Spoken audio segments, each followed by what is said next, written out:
10, 9, 8, 7, 6, 5, 4, 3, 2, 1. Alright, thumbs up. Ready, guys? Let's do this. Leroy Jenkins! Ladies and gentlemen, boys and girls, gamers of all ages, Aikuma, once again, how are you all doing? How's your Saturday going? We're going to be playing Pathfinder! Ah! Today we have with us Snowy Phoenix Games, who's going to be doing our DMing for the next few sessions. Back, boys! We have Zero the Hammer Slayer. Hello. We have Professor Sir. That's what I feel like. And we have CheapPopMan. I hope everybody's feeling better. That's all I'll say. Hey. What's up, Sarah? Yo, Sarah! Hey. Alright. So, the Undu Twa Cat ship sank is the Undu Twa Cat sink. That's the punchline. Oh, it was 1, 2, 3. It was 1, 2, 3. Cat was the name of the U.S. boat, and then it was like Uno, Dos, Tres. Cat was the Spanish boat, and then Undu Twa Cat sank, which is why I didn't make it to the finish line. Lose 50 experience points.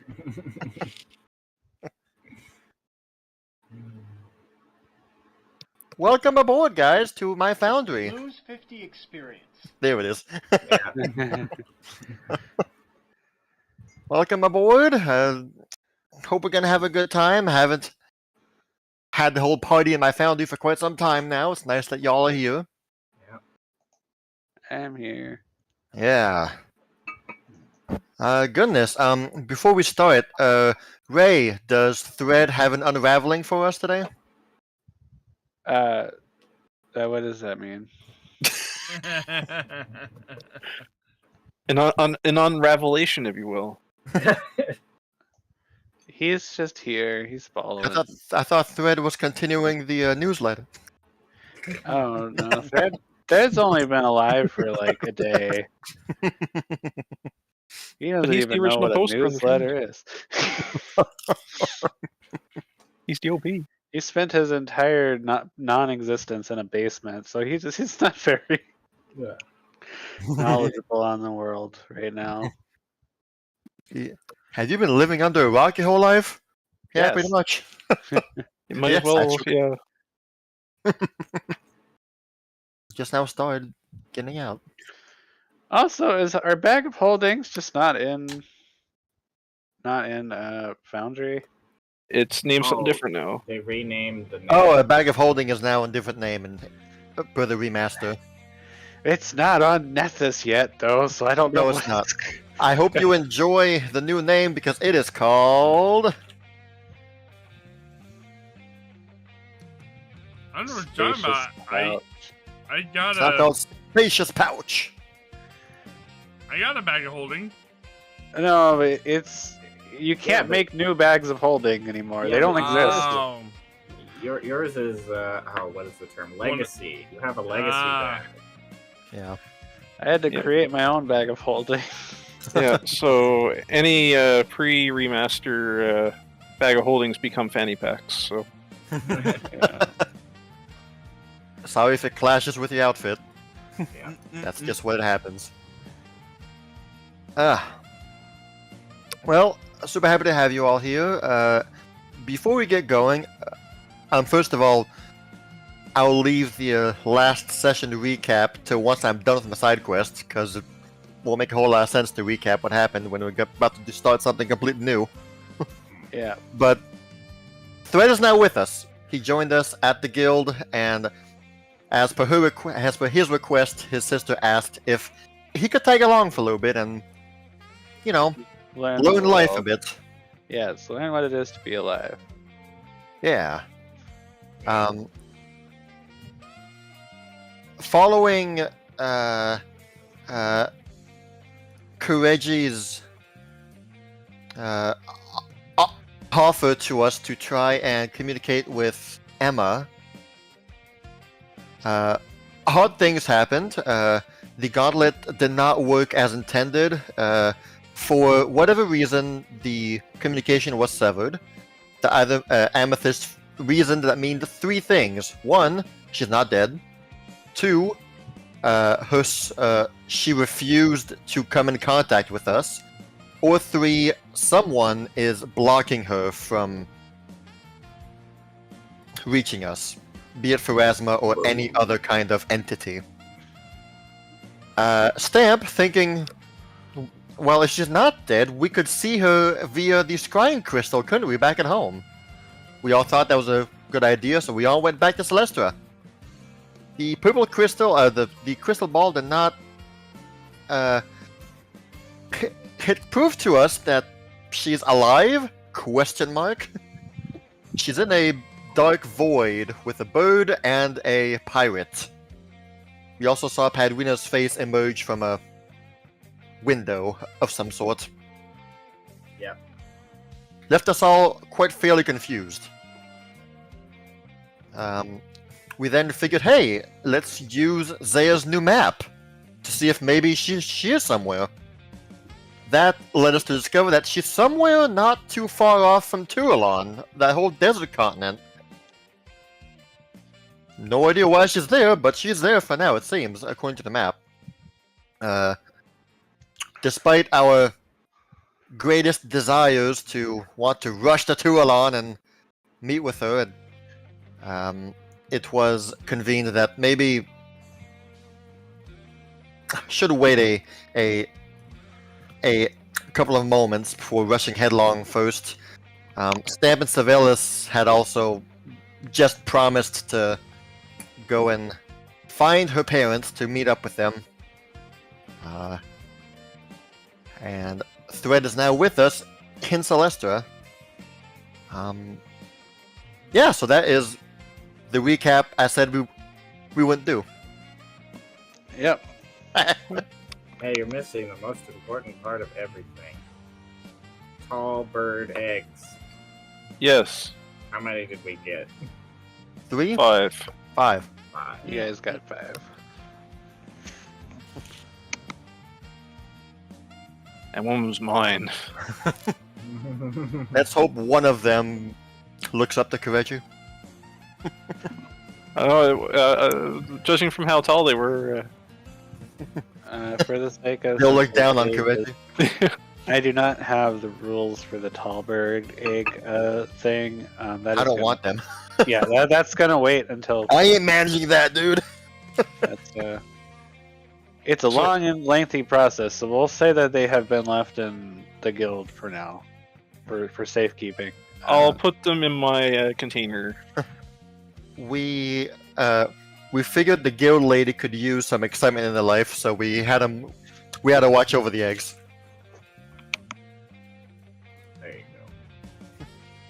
No, before we launch into Celestra, there's a few things that I want us to go over as a group.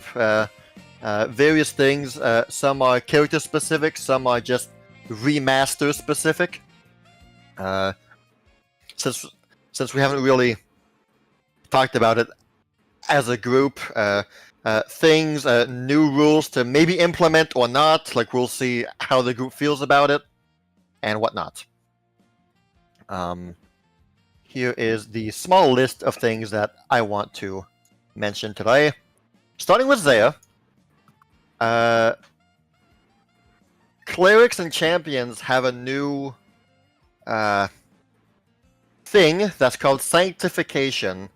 Basically, every deity, now that alignment's gone and then they're no longer neutral good or lawful good or all of those, sanctification is basically the concept of the people who are sanctified are the ones who are like called to the front of the war between holy and unholiness. Whereas good and evil are no longer like these are no longer traits of the world, but holy and unholy certainly are. So some clerics can be sanctified depending on which deity you choose. Meaning, yeah, they're more upfront and willing to be in the battle, essentially. Champions are always sanctified because champions, that's their thing. They go out up front and fight. Some gods force you to be sanctified. Ones like Iomede and Milani, since their whole thing is really being active and going out there and fighting. Some gods let you choose: do you want to be, do you not want to be? And others, you just can't be sanctified, like Pharasma. She does not allow anyone to be sanctified, so there could be no champions of Pharasma as per the rules, which makes sense. Doesn't Pharasma like super against unholy creatures? No, she hates undead. But aren't undead unholy? Undead are unholy, but unholy isn't undead, not everyone who is unholy is undead. I just figured it would make sense. So like she doesn't. Yeah. So she doesn't really care about you going up forefront fighting against the hordes of unholy people, because she is the god of death and balance. Good people die, bad people die. She doesn't care. She everybody joins her. So having a champion that fights for holiness doesn't make sense for her. Well, holiness isn't good though anymore. The good and evil is gone. Holiness is something different. Right. Well, I'm not saying that that's how it needs to be. I'm just saying it doesn't make that much sense to me. She doesn't care if you're holy or unholy. It's like whatever. Just I take no part in this war. She is unbiased. I mean, she doesn't like unholy creatures. It's more of a weapon like thing. Undead, specifically undead. Yeah, but I mean, if you're gonna fight a creature and wage a war against a specific creature, you'd probably want to have something that is their bane, which would be sanctification. Maybe some undead can be holy. Who knows?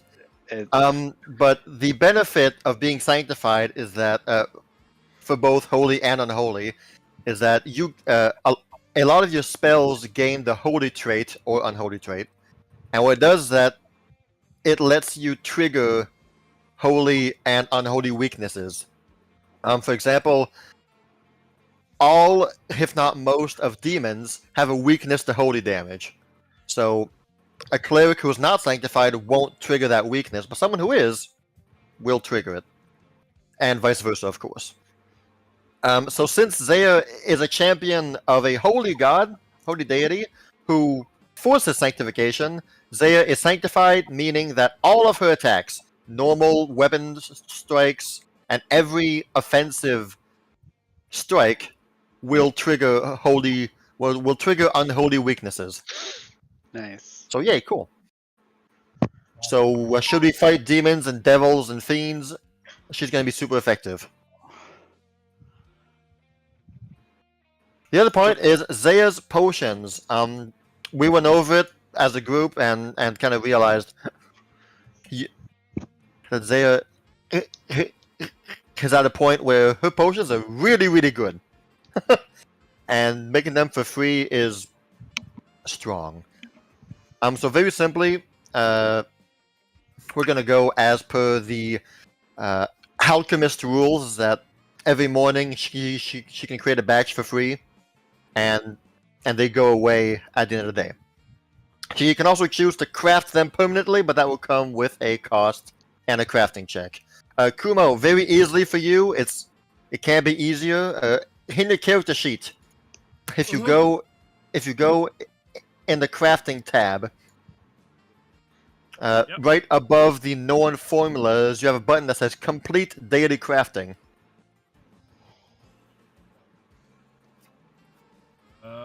Oh, yeah. You click that, and boom, you now have 4 potions in your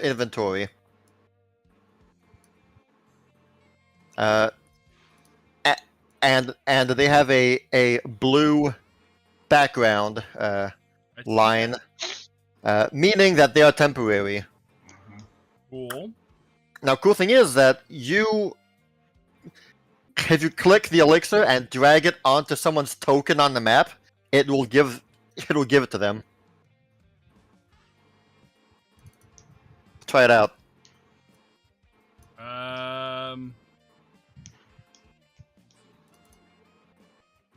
Hope it works. Oh, cool. You are not allowed to move this item to this character. Aw. It's probably because you need to Because be the owner of the other character sheets. Oh well. Well, here I'll do it for you. It's not long at all. Just drag to the token and boom, there you go. Or we can request a trade. Wow. Yeah. Oh yeah, you of course request trades, as what we've been usually doing. For the sake of this adventure, I've decided that we all to compensate the fact that we're going with different crafting rules for potions. You all get one greater elixir for free, permanent. That lasts forever until you drink it. You know. Okay. So boom, there you go. So Okay, basically, yeah. once you guys rest for the night, the rest button, the blue potion will vanish, and all they has to do is re-click the complete daily crafting, and a batch of 4 is made again. Awesome. Easy as that. Yeah. Thank you, Dean, for showing that to me. Mhm. Yeah. You got it. Yeah. Next thing, Zaya's Blade Ally and Shield Ally are now completely automated. So your shield has the Shield Ally buffs. There's no need to like update it or anything. It now properly has like 150 something HP, 12 hardness, and the likes. And Blade Ally is quite simple. In your feats section on the action HUD, you have Blade Ally, and all you gotta do is drag the effect Blade Ally on you, and it will prompt you what weapon do you want to inspire, and what rune you want to put on. So try and drag the Blade Ally Hold on. effect on you. I had the other Blade Ally stuff.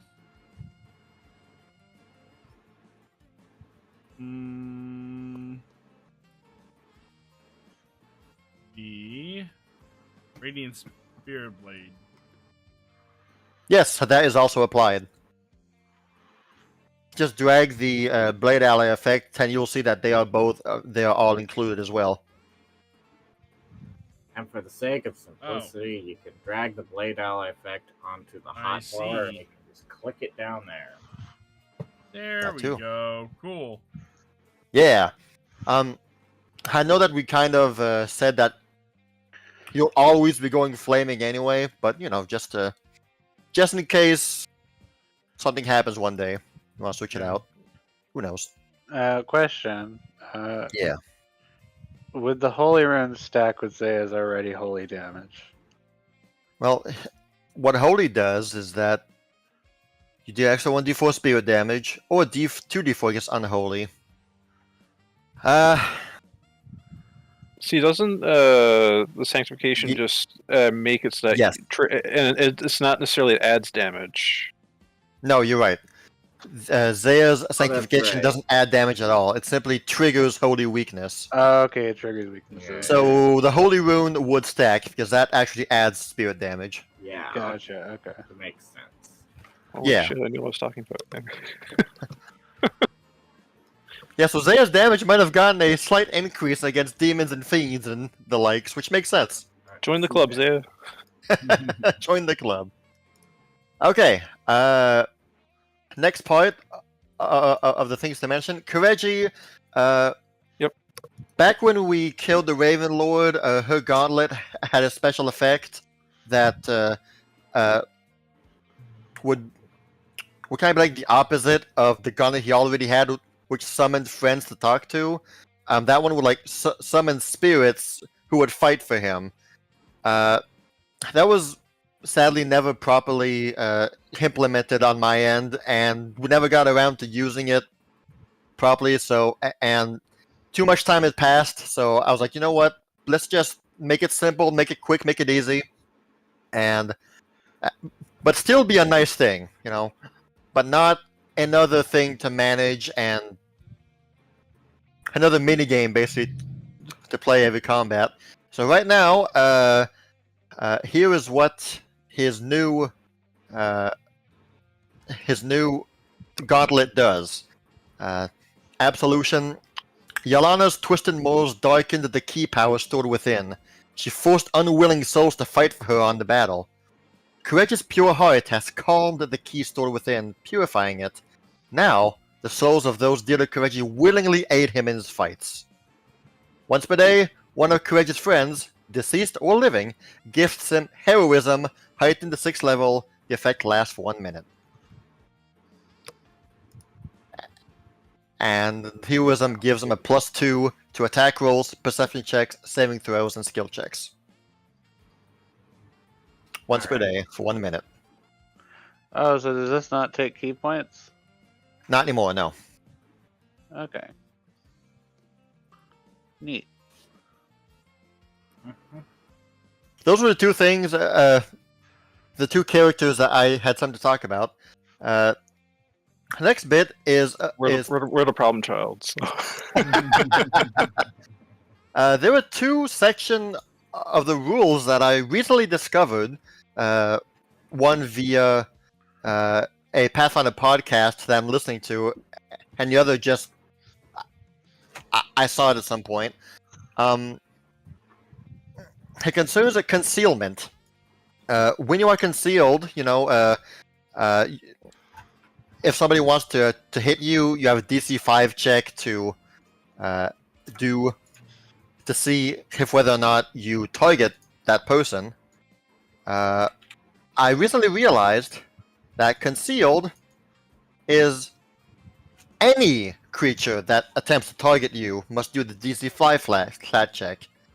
Meaning, if Amethyst wants to heal Kireji, and Kireji is concealed, she must also do a DC 5 flat check to heal Kireji. I don't think we've ever run into that situation before. Surprisingly not. Well, most of the time we just do glossed over. No, anytime we've ever had concealed happen, it was due to invisibility, and we've never. We can't attack. You can't target invisible people. Yeah, pretty much. Yeah, maybe. I just realized that, and I saw, we have never come up with that. Nope. But, so... Yeah, that makes sense. Yeah, makes sense. Same applies for enemies, of course. So keep in mind, concealment is a strong buff, but sometimes it can also be a slight hindrance, depending on which moment. The other small rule is that I noticed, and I'm bringing these up so that we can talk about it and see, do we want to implement it or not? You know, just... I'm not saying we are now doing this. It's just, hey, I noticed this. What do you guys think? During a combat, when you are fighting someone, for example, Zaya has reach on her weapons, and suppose that the enemy is in front of her within 10 feet, but Kireji is standing in front of the enemy. Zaya still has reach, so Zaya can attack the enemy, but because there is someone between the enemy and you, that enemy now has lesser cover because of that. Which gives a +1 to AC. I don't like that. That opens up a whole can of worms. What happens when you're using a lightning attack that's in a straight line, but it targets somebody that's right in front of it? It's a lot of extra. That's a lot of extra management. would size have any effect Yes. on? Yeah. Yeah. If the monster's big enough, then you won't provide any cover for him. It says if the monster is 2 or more sizes larger than you, then you don't provide cover for him at all. If a giant dragon is hiding behind a small pillar, that won't do anything for him. He's too big. But basically, to figure out if someone has cover or lesser cover or not, draw a line from the center of your square to the other, to the target's center of the square, and if that line passes through a wall, somebody, then that person would have a small amount of cover. That's basically the rule behind it. What do you guys think about that? That seems like too much management for me. I can see it being useful for both being against the enemies and against the players. This guy had 1 AC because he was in front of this person. Oh, I want to shoot this person, but I can't because my friend is in front of them. Now we have to move, and now my whole turn's messed. I don't like it. An extra layer of strategy right there. An extra layer of wasted turns. I'm indifferent myself, so I don't care either way. I'm not playing a martial character in this game, so I don't really have much to say. Yeah, but Amethyst, if you're targeting somebody and you're in a straight line from them, I'm indifferent about it as well. So that would just mean all the enemies Isaiah's attacking from a distance would most likely have AC because Kireji's there. Increased AC. Isaiah's hit enemies around Kireji so many times. Well then, Kireji, get out of the way. Yep. Kireji, This again? I have to do another reflex save? What the? He's holding the enemy down. I mean, there's advantages and disadvantages. It is just, do we want to implement more? Is this something we want to think about during the combat? Because this could be used for big people like Kireji and Zaya to stand in the way to passively grant cover to people from things. It's an extra layer of combat manipulation and combat strategizing. Then, if we don't want to deal with that, then that's fine. I'm a-okay with that as well. I understand it from that viewpoint. It just seems like extra management to me. We can come back to it later. Yeah. Yeah, I'd like to see it actually implemented and see if it actually matters. We'll see. I don't think it comes up enough, but it would just be one of those things we'd forget. That's kind of the place I'm at. I'm like, I need to see how it works to see if I like it. Yeah. And I'm not a martial character here, so I'm not liable to really have it affect me that much. Yeah. The rules say that if the line passes through a terrain or object, like a wall, the creature has standard cover, which gives +2 to AC and reflex saves as well. But if the line passes through a creature, then it's only lesser cover, which is only +1 to AC. Like I said, I can see some interesting strategies and things, particularly against archers. That would be great. But just wanted to bring it up, more experimentation is needed. I need to see if it's fun or not. Basically, is it worth the trouble? Effectively, yeah. Moving on. Remaster specific things that concern us. I mean, we don't need to talk about how the remaster has removed spell schools and all that. Like, that doesn't really apply to us a whole lot. No wizards. No wizards or anything, and no rune lord archetypes either. Two cool things. The remasters brought in new combat options. One is reposition. It's kind of like shoving, but instead of pushing the enemy 5 feet away, you basically move the enemy around you 5 or 10 feet, depending on your success, which can open up, who knows? It's very situational, but it's you move the enemy however you want, as long as it stays within your reach. That's all. You can move the enemy to give yourself lesser cover, and then everything comes full circle. Swapping. Swapping. You basically trade something in your hand with something in on you or in your pouch, rather than needing to put something away and take something out. One action swap. You sheathe your sword and you grab a axe or whatnot. So you no longer have to I dropped my weapon to grab something else. No, just one action swap and there you go. Oh, that's great. Should we ever need to do something like that? That's a big deal. That's a big deal for Key, because that means I can just switch my weapons out. Yeah. Instead of having to spend my entire turn. Yeah. You're just constantly juggling the weapons in your hand. It's honestly yes. clunkiest things about the system. I'm happy about that change. It is a good change. One thing that I did not write down: shields. Shields. Has now confirmed shields are strapped to your arm. Whenever you use a shield, that means it's strapped to your arm, meaning that one, you can't just drop your shield for free. You have to unclasp it and then drop it. But also, what that means is that you can use your shield hand, to grab stuff. I remember somebody saying something about this. The only caveat, though, if you have something in your shield hand, you cannot raise your shield. That makes sense. You have to empty your hand before raising again. I mean, if it's a strapped shield, it makes sense. If it's a center grip shield, you can't hold something else in that hand. So being strapped, it makes sense. Yeah, so Zaya could,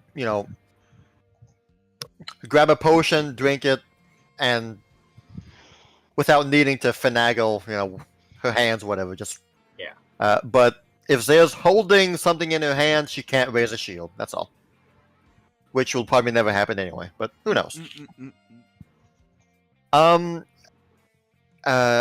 Good damage, evil damage, lawful damage, chaotic damage were all removed and all replaced with spirit damage. It hits everybody who has a spirit, so pretty much everyone except constructs. That's just the new type of damage that was added to replace the others. That's all. So if you see spirit damage, chances are the enemy is going to get hit by it, except constructs. Before the question comes up, yes, undead do have a spirit. So it counts as being hit by spirit damage. That was confirmed by everybody. Finally, spell components and soul trait. It's confirmed that every spell now has some kind of hand gestures and verbal component. Since they did away with verbal somatic material, that's all gone. It's now the concentrate trait and the manipulate trait that replace the others. So every spell has a... you have to mutter an incantation and wave your hands of some kind. Okay. Wait, what is spirit damage? I'm sorry, I was just still thinking about that. What is spirit damage replacing? It's replacing good, evil, chaotic, and lawful damage. Yeah, the entire alignment chart of damage types. It damages pretty much everything except for construct. Mostly. Okay. Even undead. Yeah, there are some there are others, but Okay. Yeah. I mean, it makes sense. I think the flavor of it is stupid. The zombie has a spirit. That doesn't make sense. But it does make sense. I mean, that's kind of the whole point of a zombie, is that their spirit is gone and they're just a husk. But they're just using it they just want to make the text be different. Yeah. That's the only reason that they're saying that. So it makes sense that it still hits zombies.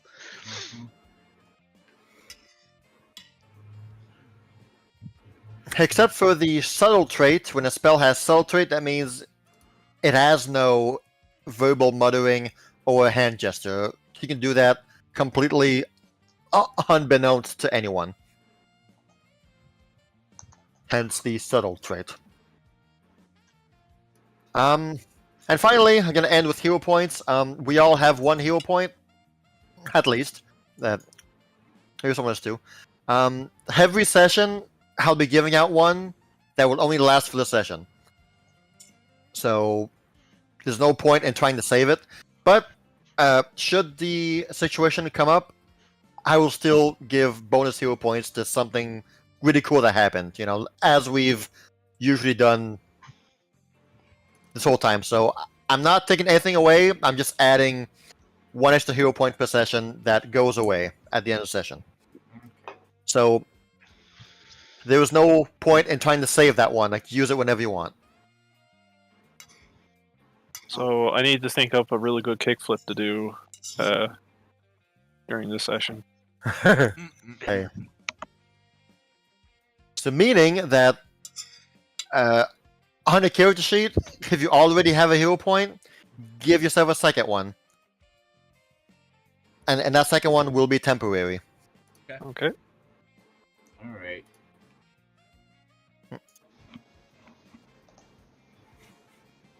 And that includes thread as well, because, you know, to be fair.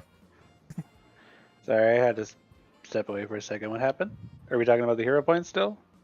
Yeah. Or- Okay. Well, I'm done. That's all I have to say. Okay, I see. I have 2 hero points. One is temporary that will end at the session. I'm trying out something. Who knows? You know. Powered up stamp points. Yeah, I mean, y'all can still use the stamp points here. I mean, I made them, so. I'm glad you didn't suggest clamp points because I'm not using mine. I hope Glam comes back one day.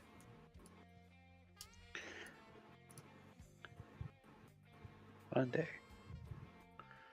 Clearly, every time you guys go back to the tower place, the fortress you took over, everybody gets transformed into goblins, so it's still a goblin fortress. Oh gosh. This is the aura of shape shifting on that fortress now. Mhm. We return in Celestra. You guys got here at nighttime, if I remember correctly. Yes. You had just done the crystal ball scrying as well as the map. You guys woke up Hitomi to try and trick the map, and it worked. And now it's you three kind of, you four, sorry, at the end of all that, without this revelation that, hey, Emma's alive, probably, but she's super far away. But at the same time, Stam and Savelis just left through the portal, and now it's us three and Thread. He's here with us as well. Stamp would very much like to join you guys whenever you go hunt for Emma. So please don't leave without me, he says. But it is nighttime. Nobody else is awake. I guess we'll probably go to your magnificent acorn mansion to mull things over and wonder, well, what do we do now? Do we wait for Stamp here, or, you know, what's the next course of action? For now, the decision was made to, like, let's just sleep on it, and in the morning, we'll see what happens. You know, we'll talk about it some more in the morning. Thread, you are new here. You're brand new. You're seeing this place for the first time.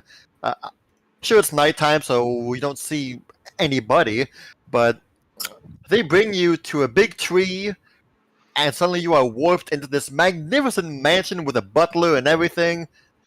This is big. You've never seen this stuff before. That is true.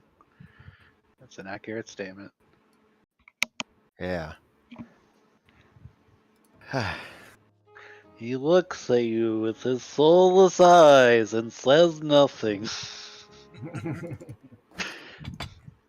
He is he's just looking. Yeah. The night is already has already been going on for a while, and so unless you decide to do something amongst each other, night will fade, and you all will sleep as well.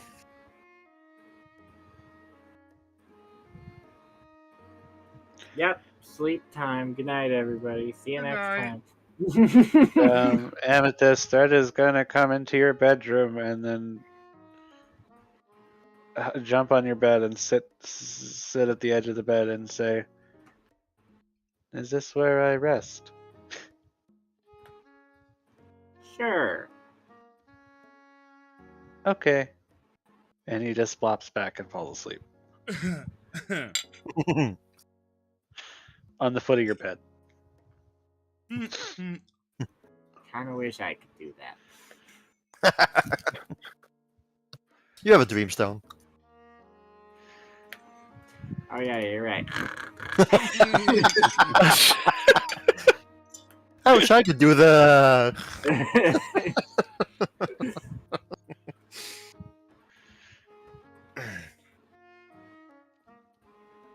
Zaya's just sitting in her room. Just like mind blown that Emilie's still alive.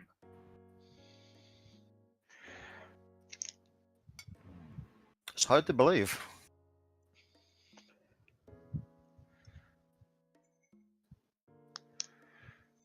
But somehow, some way, you reach sleep finds each of you. Some longer than others. Kireji and Amethyst only need 2 hours to sleep after all. Yeah.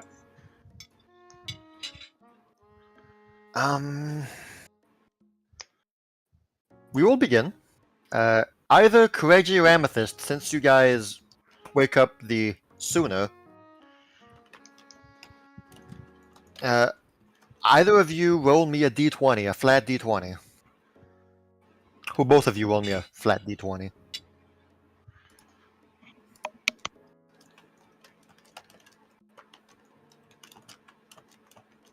Be right there. Gotta go get my dice set, hold on!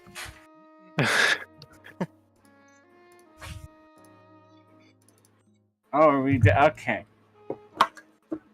Here we go. He actually did. I got a 19. Well then.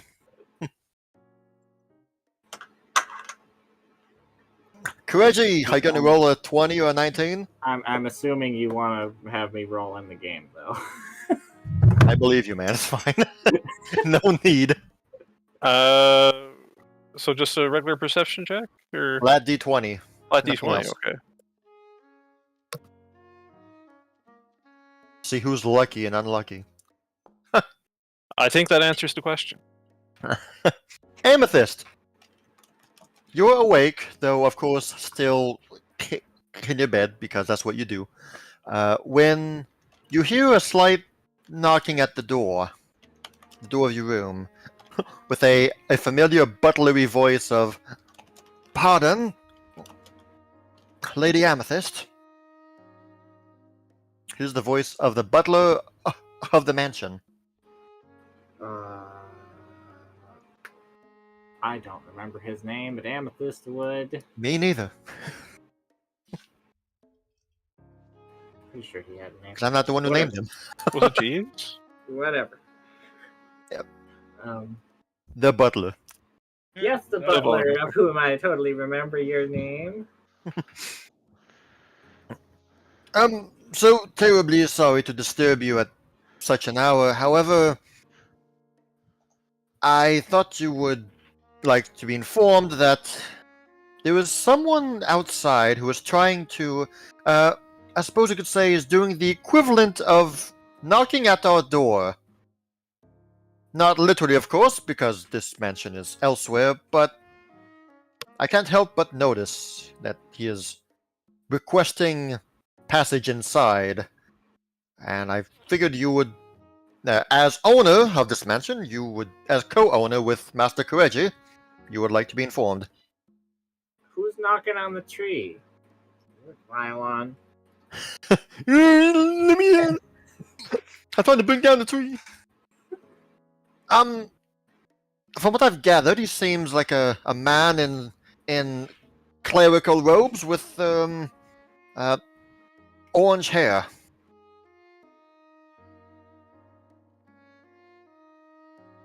He seems a bit. Well, he is tall, but he doesn't look very strong. Did what's his face? Yes, Not Jill, but it's Mr. What's His Face. That's the name of the person. Oh boy, it's Maldine. I know you're in here, Zaya. I think that would be a I'm going back to bed kind of situation. Lock the door, Jeeves. Yeah. Orange hair. You don't mean Charles? Charles. I don't know his name, Lady Amethyst. I just know what he looks like. I think that's Charles. I think it's. Since I am bound to this mansion, I cannot speak outward of it.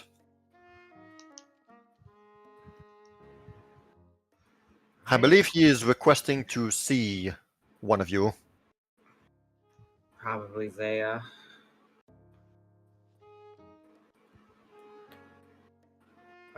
If you'd be so kind as to inform Lady Zaya that Charles is waiting to speak with her, that would be just amazing. You hear his embarrassment across the door. and he says, Lady Amethyst, I already have. Oh. It appears that Miss Zaya is a heavy sleeper. And I dare not be the one to disturb her. All right. I mean, I understand, but Though if that is what you wish of me, I will certainly do it. It's just no, I'll handle this.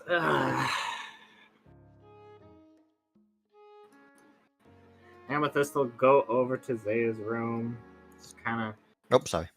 lazily, sleepily open up the door. Zaya! Zaya's snoring heavily. She has a small, like, blacksmith's hammer loosely in her hand. Amethyst is gonna reach into her bag. She's gonna pull something out. Hold it out. Just shout. Goku! There's a big pole. Start prodding Zaya. Extends, and then she's just gonna.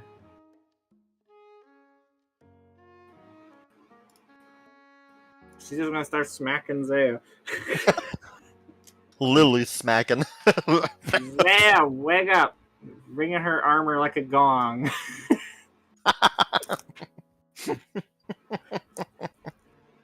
I wouldn't wake that champ up with a 10-foot pole. Zaya, you are most definitely awake now. Leaps out of bed, swinging. And that's why I used the pole. Yeah, exactly.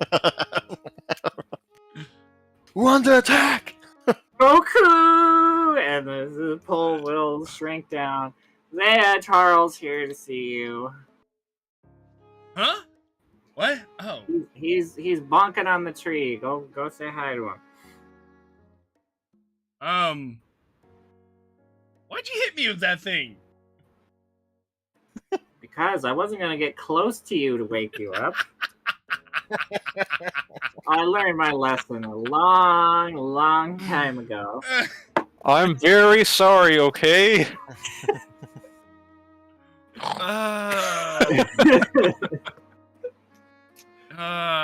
Okay. I'll only wake you up with a 10-foot pole. Alright. That would have been funny if I still had the gloves elongation on. Just reaches towards Amethyst.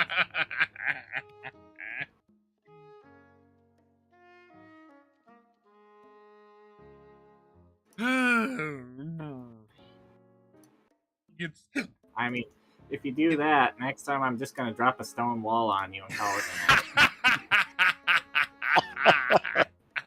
a night.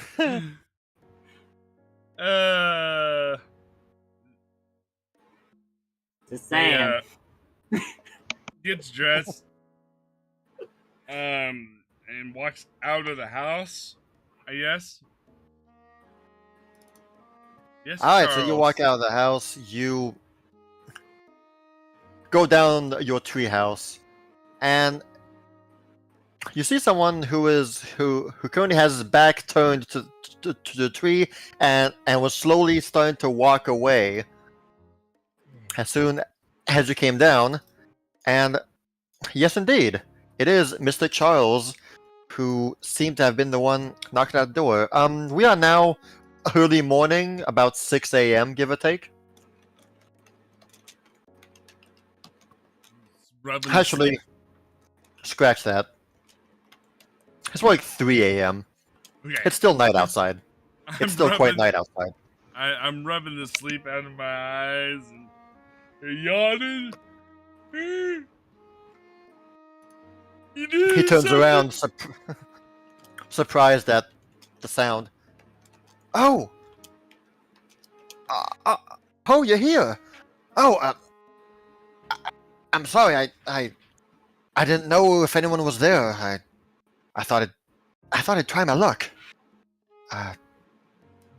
Hello, Sister Zaya. Brother Charles. I didn't know that. I didn't know you guys were home. When When did you get home? We made a surprise visit in the middle of the night. Ah, well, I just thought I'd see if anyone was home, and I wasn't expecting anybody actually.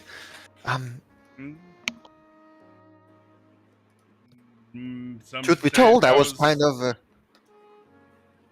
Truth be told, I thought that Miss Amethyst or Mr. Kireji would answer, but that's fine. That's fine. Goodness. Well, it makes it a bit more odd to talk to you now, I suppose. Because I'm not in my armor right now. I'm just like in a night. No way to have like a yeah. It does make things a bit more awkward to talk with you, I suppose, but Zaya raises an eyebrow. Awkward, eh? yes. Was this about a love interest or something then? No, none of that, sister, no. Everybody immediately She- sprints she- next to Zaya and is eating popcorn like, you said something about She We gets a heard the wry L word. smile. She No, gets a wry none of that. None of that. It has more to do with divine calling, you might say. Oh, Well, I suppose you might bring a unique perspective to this. Have you ever... Please don't label me a heretic. Have you ever doubted about being a follower of Milani? Have you ever wondered if maybe it just wasn't for you? I've never wavered in my faith, even when certain things have been brought up about being forced into the. But Um, thing with Milani is you're free to make your own decisions.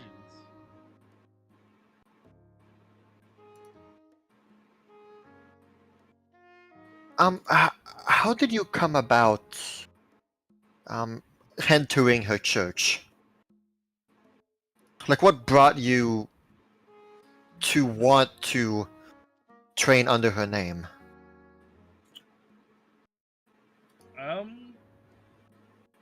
I had a passion for protecting people.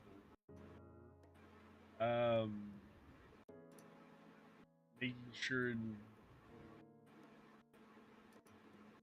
those who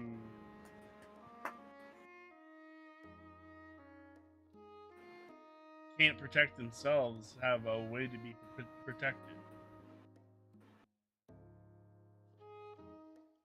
And you figured that with Milani, that passion could be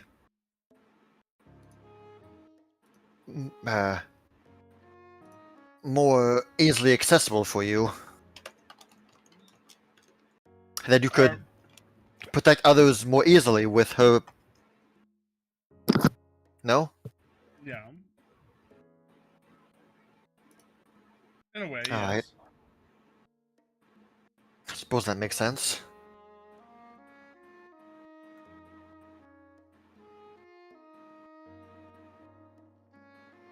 Okay. So the desire to join Milani came from you then? You just willingly decided, hey, I like protecting and helping others, and Milani will allow me to do that, so I'll join her. Certain situations sometimes have me doubt it was my own free will of choosing, but right now, I still choose to follow Milani despite those situations. Alright, that's great. That's good to hear. I'm glad it's working out for you. Something on your mind?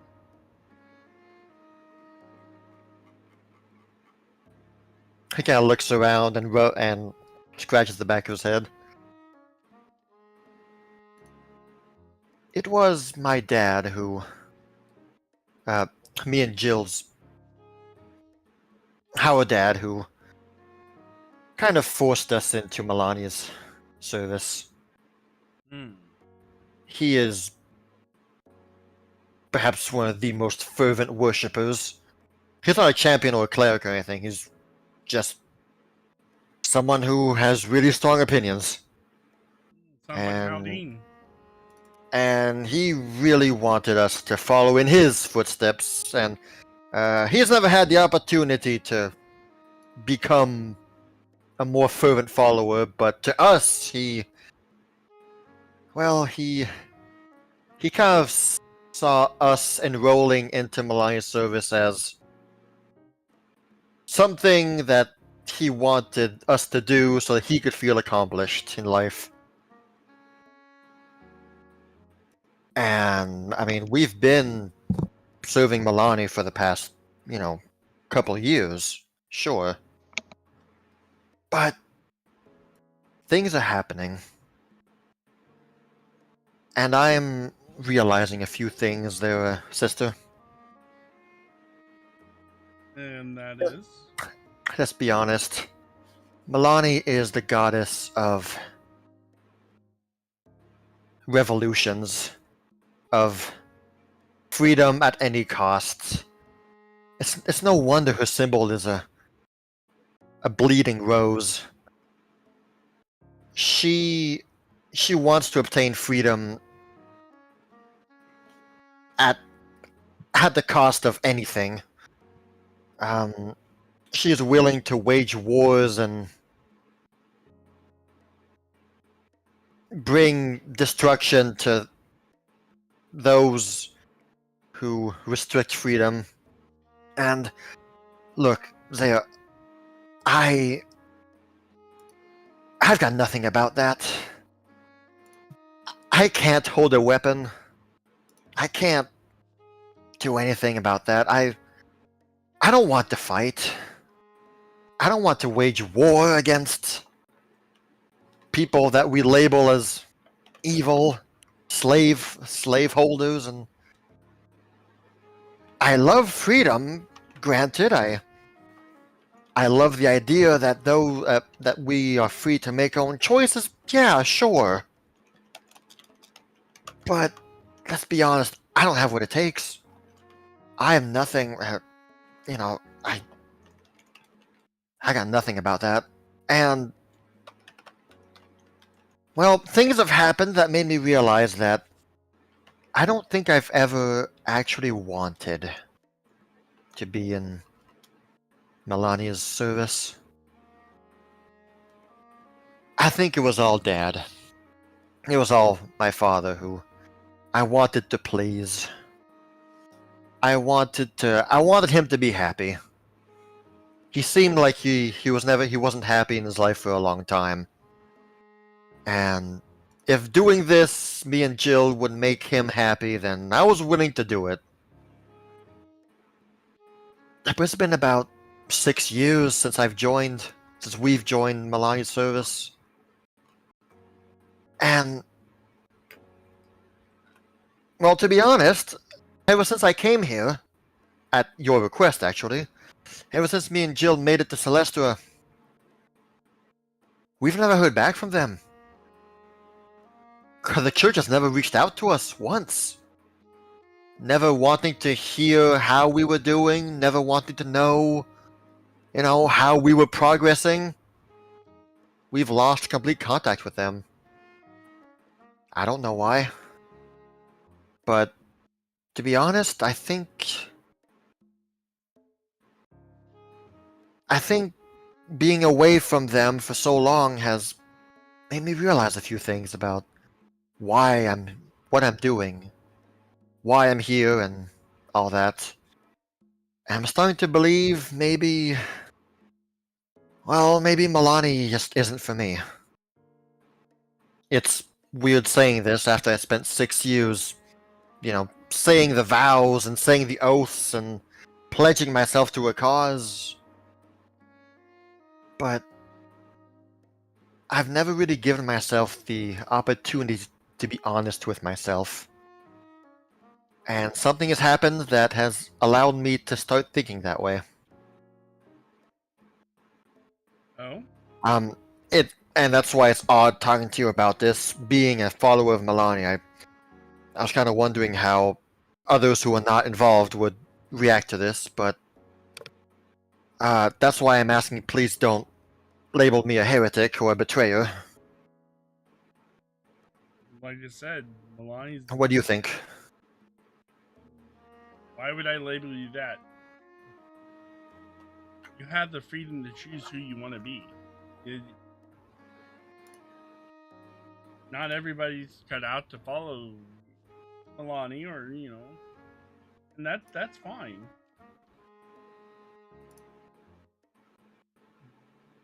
Follow what you believe. I mean, do what you want to do. That's in a nutshell what Milani, all she ever wanted was for her followers and for everybody else that don't even believe in her. She just wants to have the freedom of choice, the freedom to do what they want to do in life.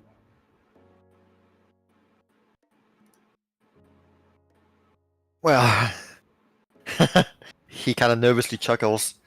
Hearing that from you is not gonna lie, is a big relief. I know how zealous you are.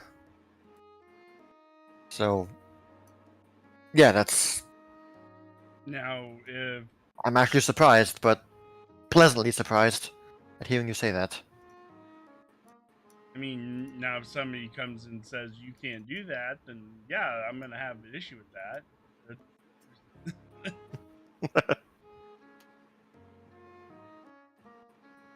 Alright. Look, it's... it's very late at night. I'm very sorry for waking you up. As I said, this was kind of my last chance to see if you were home or something, but,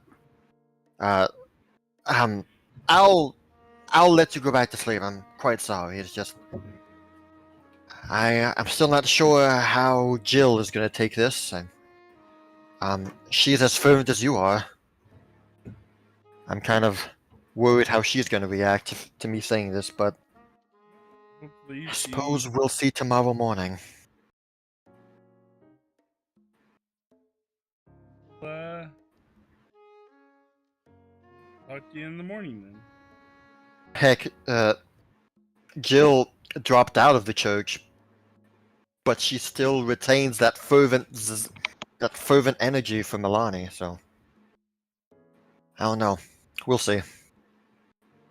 Goodness, thank you, Zaya. As I said, a bit surprised to see you, but also glad. Some would call it luck, and some would call it fate. Amethyst, you hear the F word? Oh shit. And with this caroling down the halls. I'll make you eat those words. Charles thanks you and bids you good night, and sorry again for waking you up. He didn't mean to, but at the same time, he kind of knocked on the tree, so he kind of did, but also didn't. You know, it's I'm calling, but I hope you don't answer, but I kind of also hope you do. Weird. Yeah. He bids you good night and walks away. Alright. They looks up into the night. Cloudless, starry night. Moon out. Moon's out. She'll come over here and sit on the bench.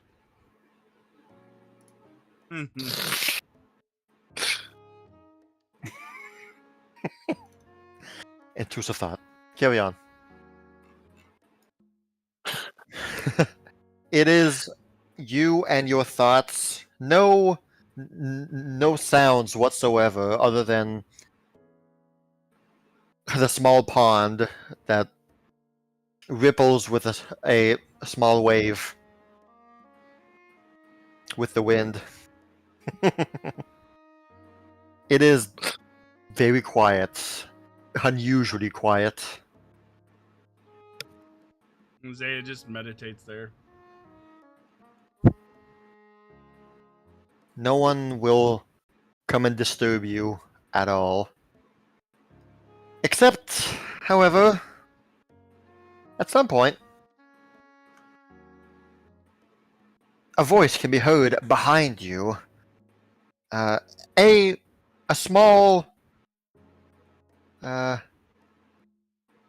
peaceful voice that doesn't want to intrude, but also has to intrude. It's one you've heard before. As a male voice says, "I'm very sorry to bother you, but is Miss Zaya? Is Miss Zaya Halatia here?" Zaya raises Is she her anywhere? eyebrows. And You see the still- postman. Well, she doesn't open her eyes. She just raises her eyebrows, responding to the. Well, you would recognize the voice then as the one of the postman. You've seen him often enough now. Oh. What brings you here on this such early morning? Special delivery? I haven't opened up my eyes yet. Well, I consider every delivery to be special. So I suppose yes, special delivery. And it seems you'd like you deliver to us a lot more than any other. Well, you're not there when I deliver to everyone else. So you only see it when I deliver to you. But I do remember you. I do remember you. You have something for me? Wouldn't be here if I didn't, ma'am. Is Miss Zaya here nearby, perhaps? That would be me. That's what I want to hear. Very well. He hands you a letter. This is for you. Scan it. I scan it over, look at the seal. Do I recognize the... It is a seal of Kaineng. Browse furrow? The seal indicates that this letter comes from Kaineng. It's not like the Empress's royal signal or anything. It's just this mail comes from Kaineng. You came a long way, didn't you? Flips it over to see if there's... What can I say? This job lets you see places. Does it indicate... When are you guys coming back, by the way, please? He was stuck at level 3 for God knows how long. I mean, come on, guys. The letter just says... Hand of Celestra. Nothing else. Just Hand of Celestra. Why specifically deliver this to me when it says the Hand of Celestra? You're part of it, aren't you? Correct. Well, the others are currently otherwise engaged. That's why I figured, You mean hey, sleeping.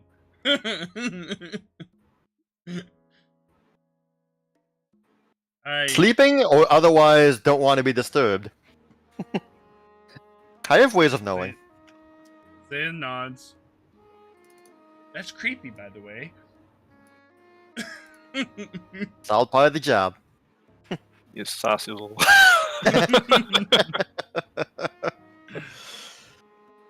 Can't do it without being it, so Mm-hmm. might as well just own it. Well, my job was concluded. Enjoy your letter. Letter's always fun to get. Zan nods. I appreciate it. Flips him a gold. Glad you do. He will gladly take the gold. Thank you very much. As we begin to walk away. They say And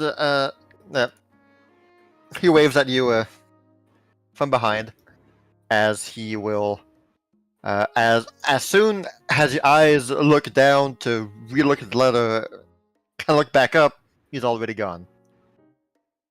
And you feel as though you have one extra gold in your wallet.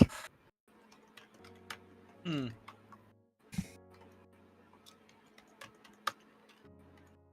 Alright. I am the knight. Zaya tried to see if she can recognize the handwriting. Make me a either perception or society check. We'll go Do perception. society. Do it, coward. See? we're all so strong in that one. Hey, that's a good one though. Yeah, You I mean, if you actually actually do. wanted to identify it, it makes sense. It's been a few months since you've seen this handwriting, but yes, you do recognize it. And as soon as you do, you're like, oh, duh, of course it is. This handwriting is from Finn. Oh. Finn Rivers.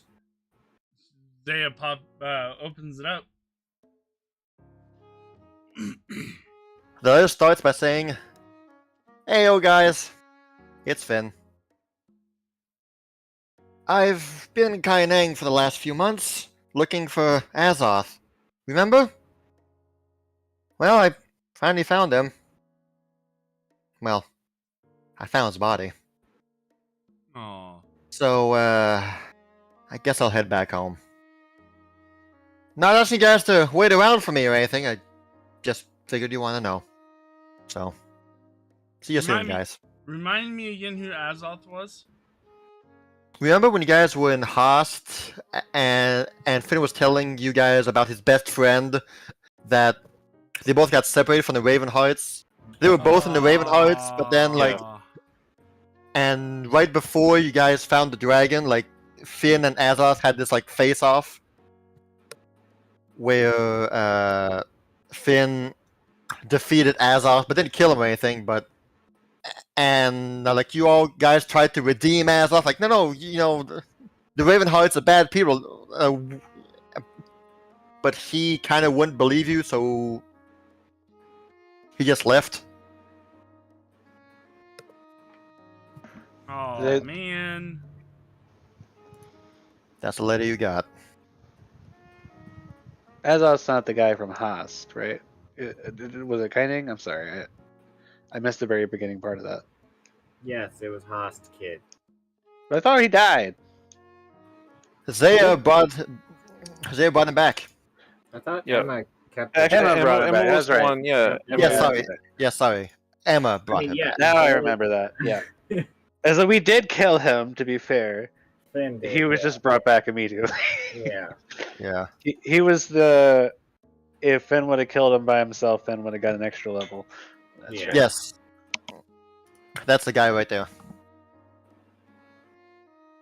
Aw. Dang it. Yeah, Finn can't catch a break.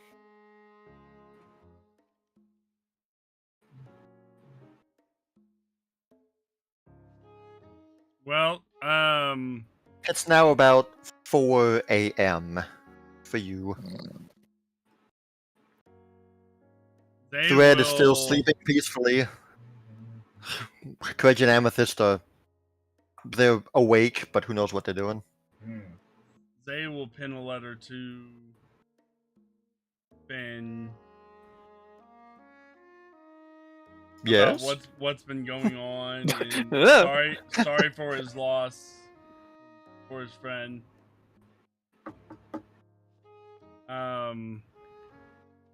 And he won't remember Emilie because he's still Nope. under the effect. Right, yeah, of- the Hydra, yep.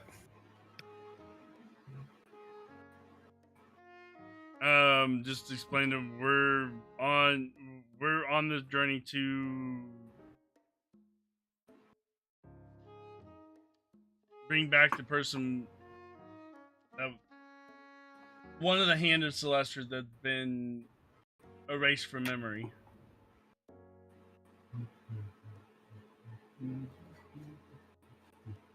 The postman will receive your reply and nod, saying that your letter will be delivered. Postman's honor. And that he is always welcome to rejoin if he so chooses. Alright. Hope, Postman once again nods and disappears. Well, and hope they're doing well, and that they have a safe journey. Because he went with his goblin friend. I can't think of her name right now. Mushka Mushka. stayed here, Mushka. however. Oh, Mushka did? Yeah, she stayed here in Celestia. Okay, I thought. Mushka had went with Finn to Kaining. At least that's what. That's the letter that he had written to her before when he left. Mhm. So Mushka is not in Celestia. An imposter is in Celestia! Oh, boy. Thank you for clarifying, Ray. I had forgotten about it. It was Mushka's well- not here then, very well. Okay. It's been a while, okay?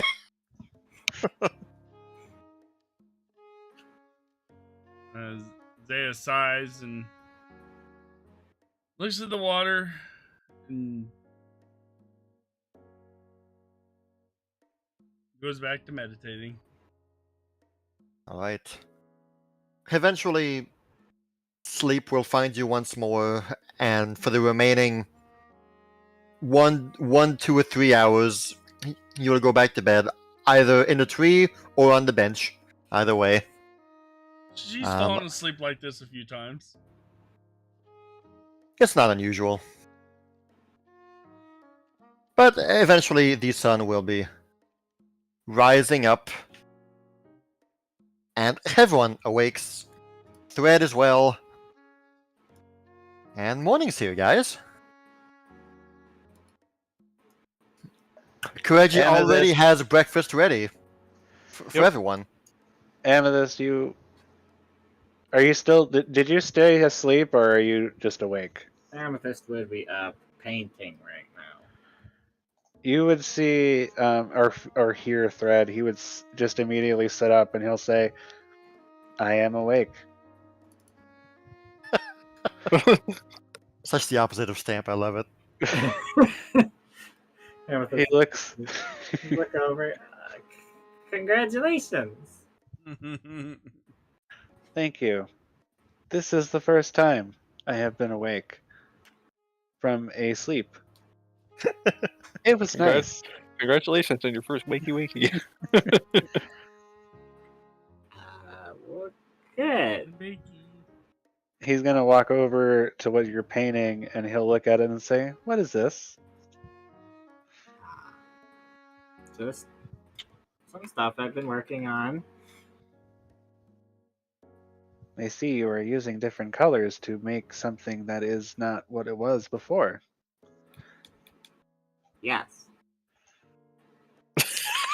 Fascinating. Definitely a very apropos description of what I'm doing. Couldn't have put it better. I'm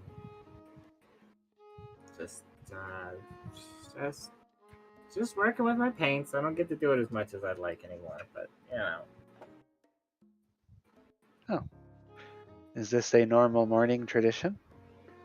I wouldn't necessarily call it a tradition, but I do it usually at night, oftentimes when I can't sleep. So lately I've been able to sleep a lot better, so that's been weird. So I've had less time to work on this, but I've also been awake more at night, so it's sort of a weird catch-22, you know? Could you show me how? Sure. She'll set up another, I guess, easel and canvas and all that. You get the brush, you get the colors, and then you paint things.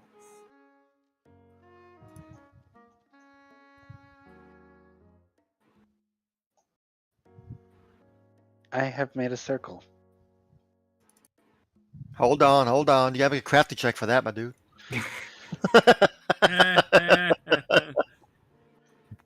We're going by Pathfinder rules here. Oh god, the power's gone to his head. Huh. I've missed this chair. I see you can make circles within circles. Is this what creation is like? I suppose it is, yes. I've sparked a circle. Does this look like a dog to you? I've never seen a dog. I don't know. I don't have a visual descriptor or anything. It's right above us. Right above us? Oh.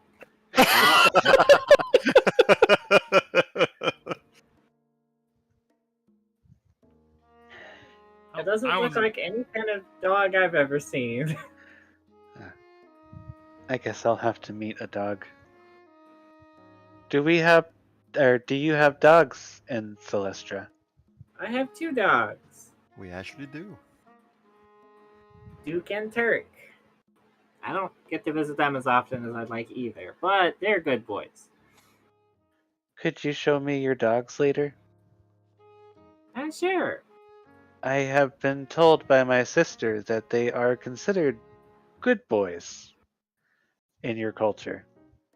Yes, they are.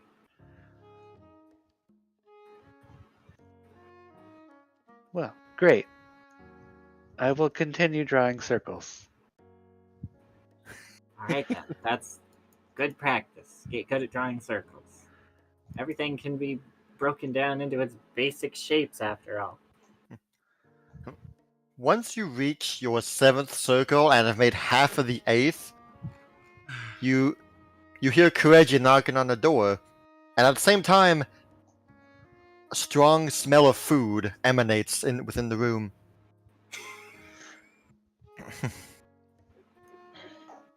Breakfast is ready. Amethyst. Ooh, I have great. summoned him with my painting.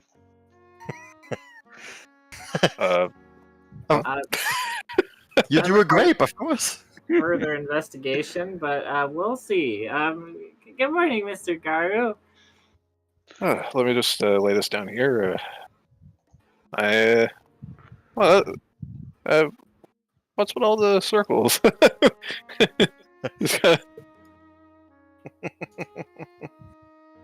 Feeling a bit minimalist today, or?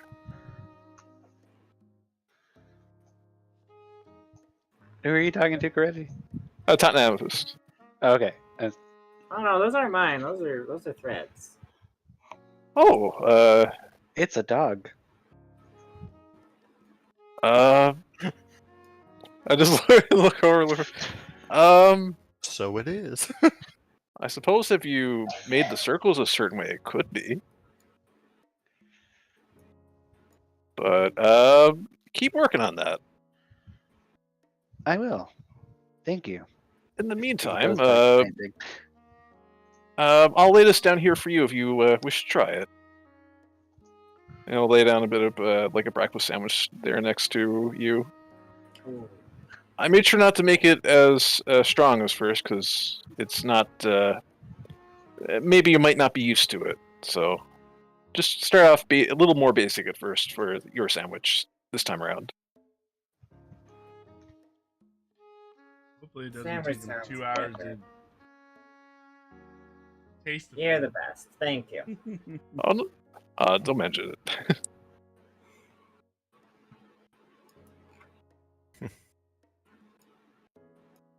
Nom nom. Kireji makes good food. Except when he dips it in soup. Except when he crosses his boundaries. Yeah. Yeah, as long as he stays in his wheelhouse, he's okay, I think. But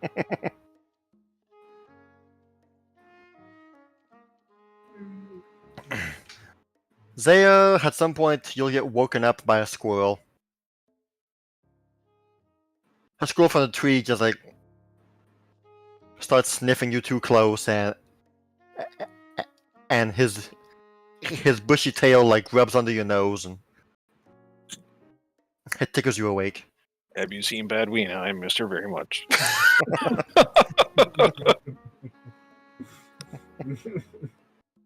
I'm told you're the metal mama around here. Cracks your neck, stretches. It's just a basic squirrel, nothing. Yeah.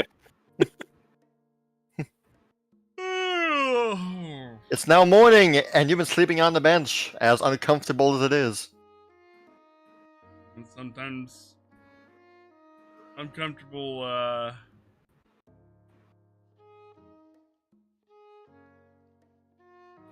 the way of things.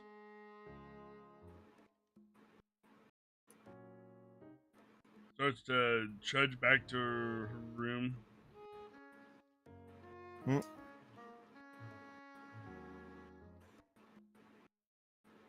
As you head towards the big tree, you see there's a large gathering of all the village. Really, every person in the village almost is gathered near the entrance of the village, by the watchtower. They Whoa! To admire the dog, yes. They're all like, "Oh my gosh, it's the doggos!" they kind of just nonchalantly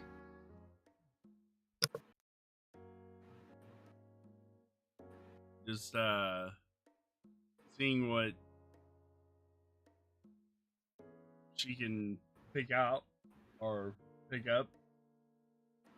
So what you notice is that everyone has kind of gathered around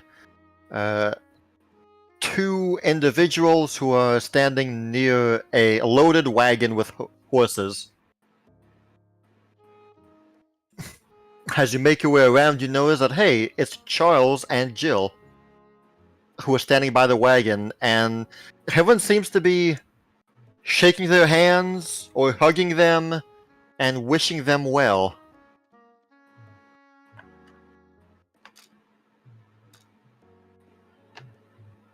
Looks like they made their decision.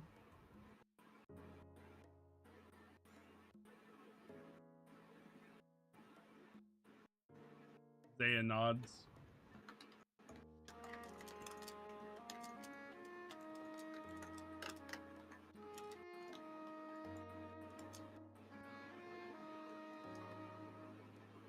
And quietly goes back to the tree. You go back to the tree where everyone, Kireji, Amethyst, and Thread are enjoying breakfast. Yep, and he has left a extra sandwich there for you. You want to say goodbye? It's a little colder, but If you want to say goodbye to Charles and Jill, they're leaving. what for? One or two of them might have had a change of heart. Oh, Oh, and they places the letter down on the table.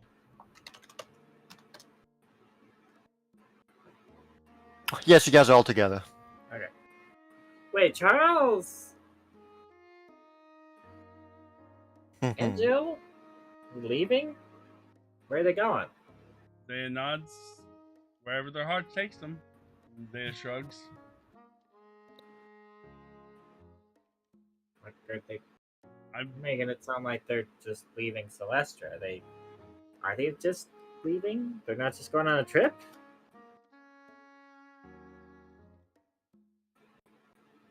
Zaya yawns and shrugs and grabs the sandwich and goes back up to her room. Zaya has left a letter on the table as well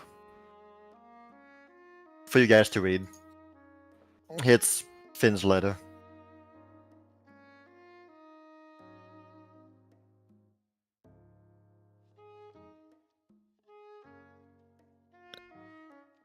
oh boy. I was really hoping that was going to work out for Vin.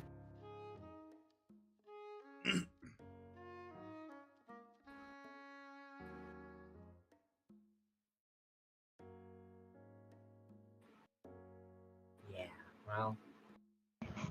Dad will walk up to Amethyst and say, "This Finn person, you are friends with a fish?" Well, I mean, yes, but their name isn't Finn. But yeah. Huh. So he is made of fish. No, he's not made of fish. It's just his name. Oh, Just like are how you Wait. are you not made of amethyst? No. Huh. Interesting. We'll get back to that. I'm gonna go see maybe you should come too. It'll be informative for you. When you transform into a crystal dragon, you're gonna blow his mind. She actually is an Amethyst. Yep. That's why I heard you go like, huh? You three will step outside, and as they said, there's a large crowd of everyone you know, mostly, and there is Charles and Jill by the wagon. Many handshakes, many hugs, many comments, chit chat.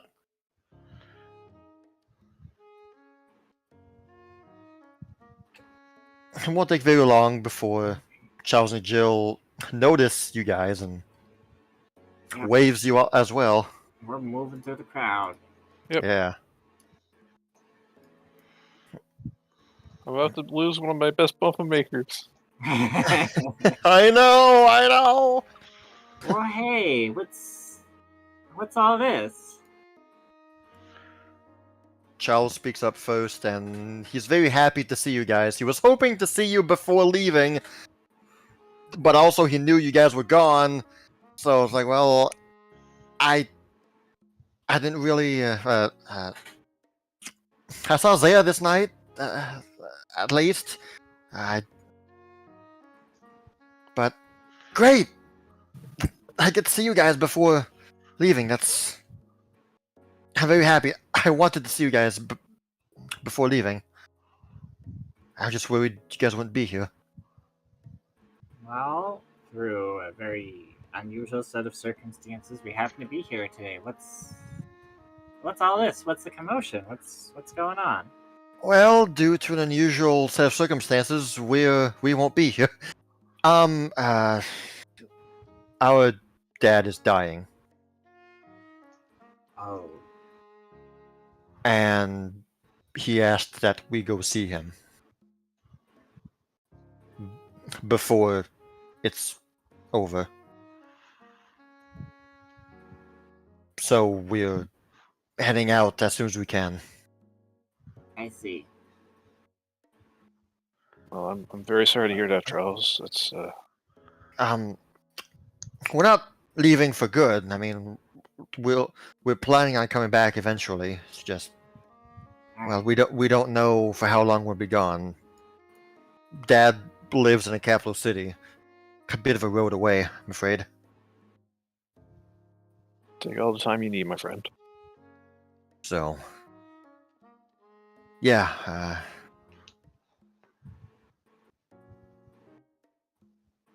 That's pretty much the main gist of it.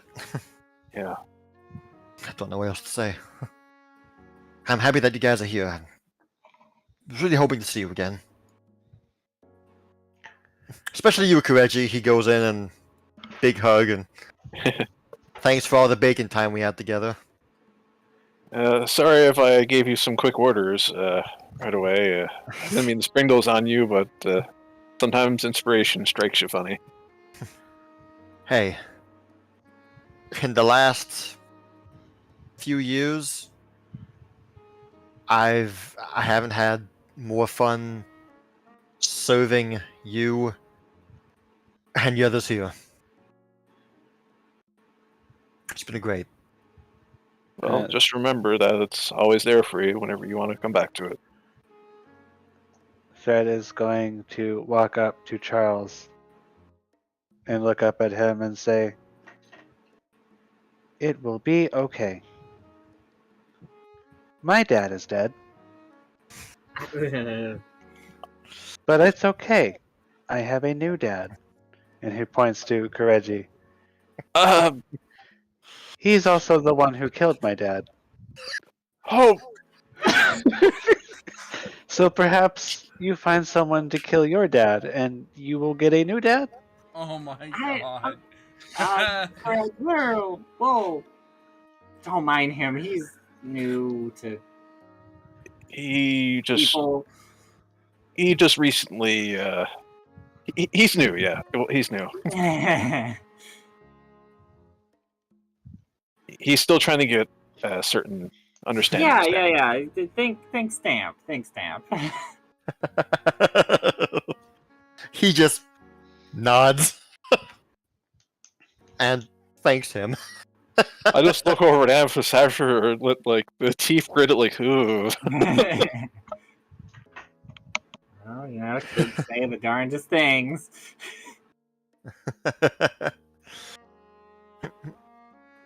While you guys are talking there, like you will see that Jill is talking with Violon, like she's petting him and all that, and she's telling him, now, you make sure to tell the others, right? What's going on? Make sure to tell UL and Victoria, Alice, and Diana, Clubsy, and everybody, right? Yeah. Alright, I will. Yep, as soon as I get back from Kaine.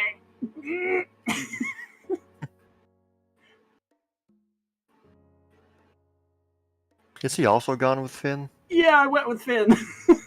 There were two imposters in Celestra. There were two shadow clones of, I forgot that he went off with Finn. That was my fault too. Just That was- talking with Dirk Cunningham. He's petting him, saying, okay, Dirk, you make sure to tell UL and Victoria.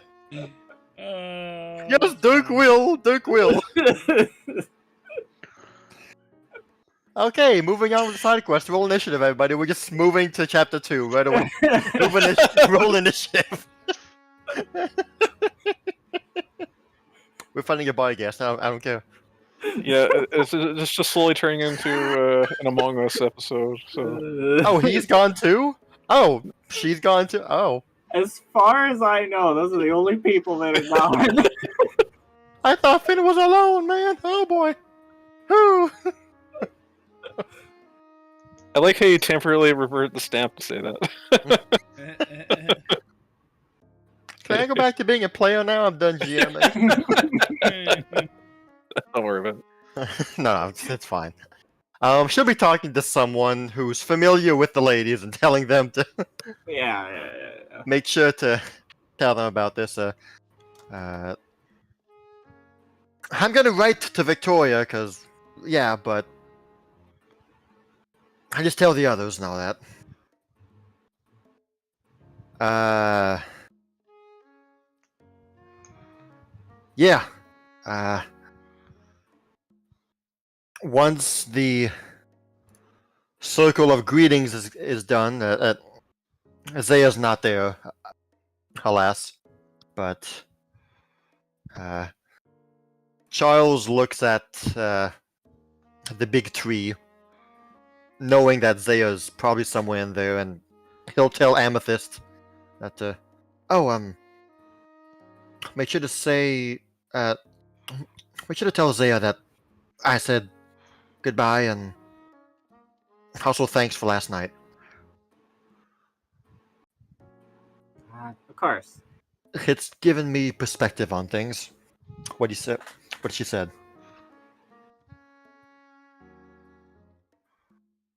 Of course.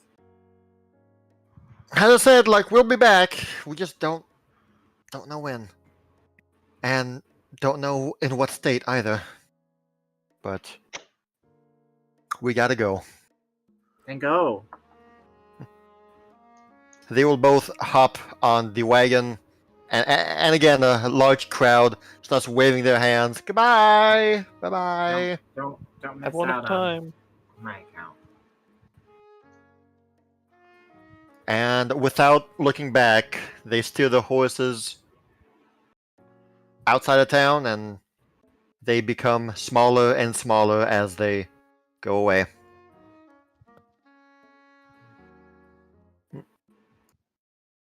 So at this point, that the village starts to notice that, hey, you guys are back too. Various greetings and hellos from many people as they come to shake your hands and all that. Like, hey, happy to see you guys. Welcome back. Sucks that you guys got here at this moment, but hey, always glad to have the Hands Lestra with us once more. Fjord especially is like, ah, y'all are back. All right. It's my favorite people. Eh,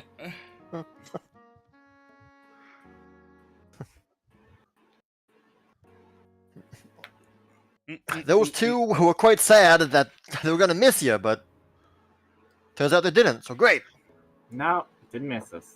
They actually asked me to write a letter, you guys, about all this, but don't have to. That's great. Glad we could see a bit of trouble on that one. Thread, you see a dog at the stables. Not Fjord, but you look to the right over here and you see two dogs just they're standing up on the railing. Big dog. Bigger than Big old dogs, bigger than you, yes. big riding So dog. this is what a good boy is. I have the strange urge to place my hand on it. He goes to pet the dog. Nature You two check. off. Animal handling.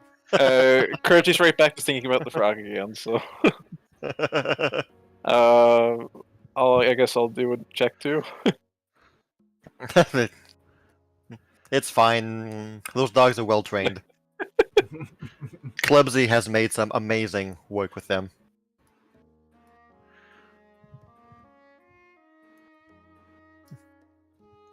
Zaya, what are you doing currently? Sleeping. Sleeping? Okay. I just wanted to make sure. Alright. Well, the village lingers around for a bit. They're all chatting amongst each other, various things, mostly about well-wishing for Charles and Jill and recounting like fun memories they have of them. And this one time he made this soup, and oh my gosh! And one time I sparred with Jill, and that was cool. You know, various stories back and forth. But slowly, folks will return back to their usual going-ons. Fjord. Amethyst. I can't help but notice a lack of people. Like half of the people. Fjord kind of chuckles. You're not wrong. Has tourism really hit that much of a downturn? Village seems a bit emptier nowadays, isn't it? Especially after this morning. We've lost We've temporarily lost 2 core members, I'd say.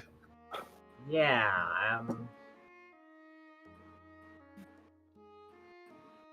Yep, Charles was a graceful, if not efficient, hand in the bakery, and He really was something else. yes, Ah, well, you're probably asking about Uel and her old gang, huh? I mean, you could put it that way, yes. Specifically, a blue one, white, silver, I don't really know. About yay high, she puts her hand about 3 feet up. Oh, right. Vylon left with Finn. And Mushka also in Kaineng, that's right. They've been gone for a short while now. Gone for a few months. Haven't heard a lot about them recently. Hope they're doing okay. I mean, you know, like...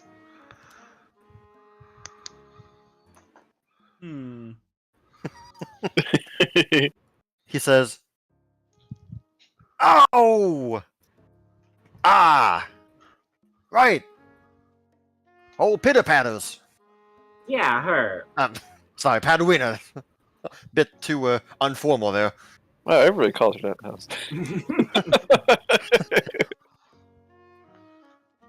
No, she left with Uel. Uel and Alice and Diana and Victoria and Clubsy and Lilith and gosh, who else? Manda, that's right, Manda's gone too. Heather? Um, Hey, there's so many ladies now that you held up. Sorry. Yeah, they're gone. Did they all say why they were leaving, or? I caught Ciderwood's comment about something a going on in Tualon. Had no idea what though. Just I heard the word at some point. Oh right, that kobold in the caster's tower, Raru, I think she's gone too. They're all gone. Makes the village a lot quieter, indeed. Haru, you don't think they're...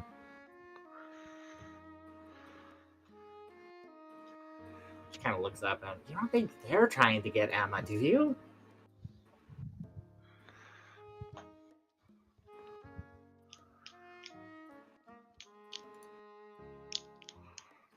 I'm sorry, what was that thread?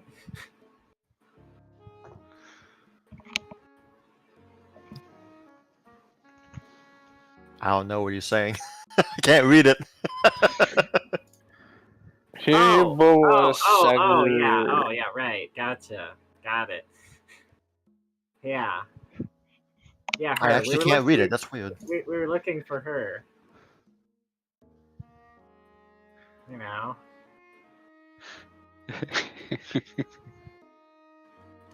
It's a picture, Kevin. You know. It's a oh.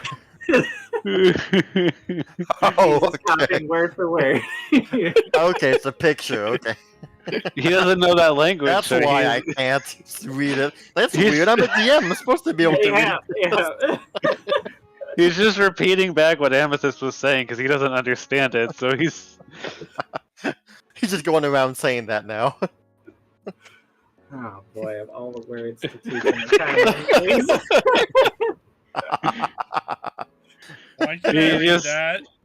You can just see Andrew's over there. He's like, why does that little puppet keep running around saying extra thick? You know? I thought Stamp was weird. We're a Stamp anyway. I'm happy I'm on top of my watchtower and can't hear what's going on down there. Good thing this is a watchtower, not a listen tower. Exactly. Gus said the harpies were extra thick. Oh no. Oh no. Not Gus. Anyone but Gus. Nope, they're all gone. They didn't really say when they'd be back, actually. Just they were out there drawing this, doing their summoning, their teleportation circle that UL tends to do sometimes, and off they were. Kireji immediately feels a shiver when you say teleportation circle. Alright, well, thank you for the information. Sorry that you missed them all. It's a shame. No, it's fine. You guys don't visit very often, so it's nice whenever you do that everyone's here. But oh well. Yeah, well. I guess everyone has their own lives, eh? Yep. Still, for practically half the town to get up and leave, must be something big. Yeah. Thank you, Fjord. Yes, thank you. Thank you. Happy to see you guys. Yeah, it's good to be back. Mr. Gurr, you don't think they went after Emma, do you? I don't know. I mean, that certainly wouldn't be. I mean, for all of them to go out like that, it seems like a probable explanation for all of this. I mean, it would be in Urel's nature to go save a damsel in distress. Well, I mean, Panda that makes would most sure sense to be me so willing. far. Maybe one of them found a way to... Maybe they cast dispel magic on each other. We need to go tell Zaya. Yeah, absolutely. You enter the mansion and you hear snoring. God, does she ever not sleep? It shakes the foundations of the... No. Kireji will use his shadow thing to try and wake Zay up. Maybe we But just should let her sleep. It's been a big. Yeah, maybe you're right. It can wait. Right, Threat. Amethyst looks around. Oh no. Oh no, where is he? Yeah, Thread did not follow you. Oh no, she runs down the hallway, out the tree. He's discovering dogs, man. Kireji resignedly chases after. You run back into town and you see Thread is just still petting your dogs. Oh, okay. Thread is covered in dog slobber at this point. This is fascinating. Oh, Amethyst, you've returned. I have made a Yeah. discovery. What's the discovery? Tell When me I all about press my hand against the dog, its mouth begins to water more, and it presses its tongue against me. I do not know what this means, but I am now moist. it. It means he likes you. Yep. That's Oh, how dogs. That's one of the ways they that is nice to know. convey I thought that. this was a way of gaining sustenance. No, he's not trying to eat you. No, I mean he gives me What? water. Oh, It's a little salty.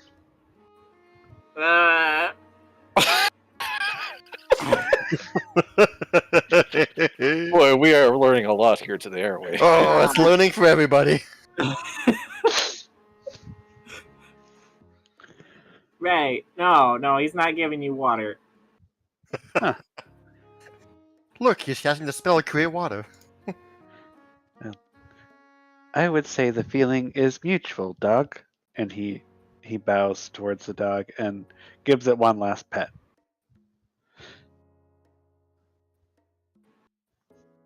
Turns over to Amethyst and says, "Where will we be traveling today, Mom and Dad?" Oh boy. Oh, man. See why Stamp wanted to cut that out with it? Savelis immediately. I mean, I don't know. Where should we go, Mr. Garou?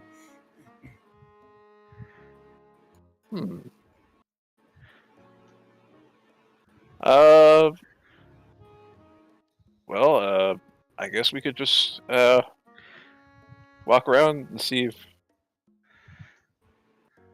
Yeah, let's just walk around and see what's happening around town. So maybe somebody will still be here. You guys go down to the restaurant. Yeah, I really should go check and see how that's going. Seeing as how nobody's there. I mean, I know we just ate, but I don't mind whipping up something extra if anybody needs it. You guys go to the restaurant and it's closed. Both Charles and Diana are not here at the moment. Shoot. And so it is closed. It was going so well. Well, I mean, I can whip up something. If... It's not closed forever, but you know, no one's here at the moment, so. They're probably more familiar with the menu at this point than I am. Yep. It's fine. It's a nice day for fishing, ain't it? Let's go. Oh, hey, Pike's there with his boys. He's fishing with them. All I heard was carp. I hear. You see, Pike sees you guys come by, and he's like, "Nice day for fishing, ain't it?" And Sure you hear is. both of his kids go, "Nice day for fishing, ain't it?" Ha Yes. Perfect. Nice day for fishing, ain't it? It's a lot safer with Manda not here in the pond. Alright. Alright. Thread, I'm gonna show you how to catch a fish. We are catching your friend, the fish. Yeah, we'll go with that. Yep, he's going to be real happy if we succeed. Or at least I will be. Alright. I have a strange feeling in me of welling up. Is this what you call excitement? I don't know. I can't feel what you feel. But it might be. Alright, you guys have no problem with finding a rod and casting it in the water. That's the easy part. Waiting a bit. Thread is going to mimic everything Amethyst does. Alright, and Thread, roll a D100. Oh boy. Magic hot dog time.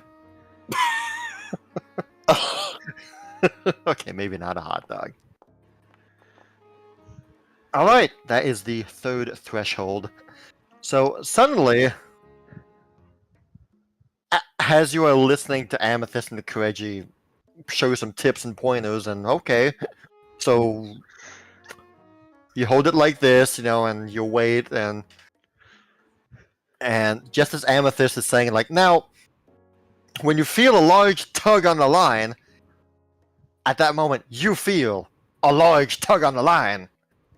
Your stick kind of just dips down immediately, and you are lurched forward a bit. Thread lets go of the pole. The pole just dives in the water and starts floating. Oh. Look. Is that it? Did I catch the fish? No, you're supposed to hold on to the pole and pull it in. But the pole was trying to get away from me.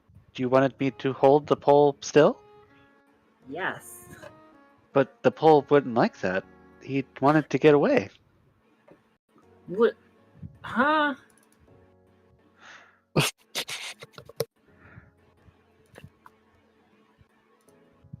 Well, you see, the fish is trying to play a game of sorts.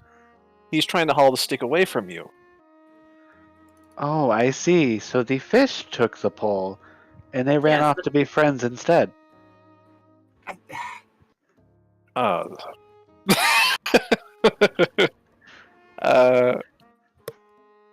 I think he was kind of hoping you were going to try and hold on to the stick to try and play with him. Maybe you could haul against the stick, and maybe he might come up to see you. Ah, I understand now. Yes, of course. So full of shit. He is going to. You said the rod is 30 feet away in the pond. I mean, it's in the pond, in the center of the pond. I never said 30 feet, but sure. Yeah, 30 feet. Yeah, 30 feet. I was reading 30 feet. He's going to attempt to telekinetic projectile the rod towards him. Make an attack roll against yourself. No, I will. Don't. Revenge for Uel's catapult. Yeah, I was just thinking that. Alright. Alright, private roll. Here we go. See what happens. Okay, fishing pole. How do you want to do this? It misses you. The fishing pole flies towards you and just flies over you and lands on the ground further away. However,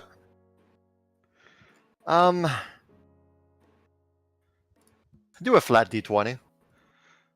Okay. Oh. The fish is still hooked on the line. Yay. So the pole went flying upward, and shortly after, you see a fish fly out of the water as well and flop on the ground. Oh, did I win the game? Is this what the game was? We get the fish out of the water? Yes, you get the definitely fish got him. out of the water. He runs over to the fish. Hello, new friend. Oh boy. It is dead. No, fish are food, not friend. That the yank on his mouth was too much. That's fair. However, You're starting this off on a pretty dark note, huh? he grabs the fishing pole and places it on top of the fish. Here you go. You guys can be friends together still. I think he would appreciate that. I think he's just having a nap for now. He looks up at you, Amethyst, and he says, "Can I have another pole? I wish to make more fish friends." Well, you see, you're supposed to take the fish off of the pole. You give the fish to Pike over there. Oh, is he the fish's father? No. Oh boy. No. But with the fish, he will make delicious. Well, he will give it to his wife, and with the fish, she will make delicious fish dumplings. Ah, that sounds like a fun thing. He picks up the fish and walks over to Pike. I have brought you the fish friend for the fish dumplings. Make sure you take good care of him now. And if he ever wants to see his friend the pole, let him know I'm taking good care of him too.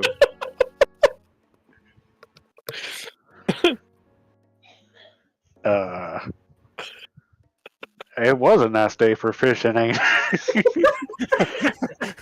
Kids, let's go do some painting. Yeah. He's still new to the whole fishing thing, you know. Yeah, we gave him a few pointers, but he'll get the hang of it. Yeah, he'll get it. I mean, he already caught one, so did better than me on my first try. That's for sure. Good job, Thread. Good job. Thank you. He goes and grabs the pole, and he walks over here. So do I just do the same thing you showed me last time? Yes. And this time I hold the pole when it tries to get away, right? Yes. Don't throw it in the ocean or the lake or the bay.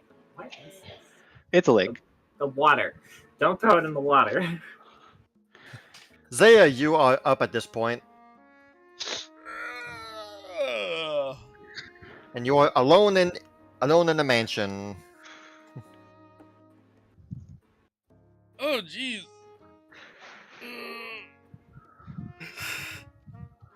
What is everybody doing?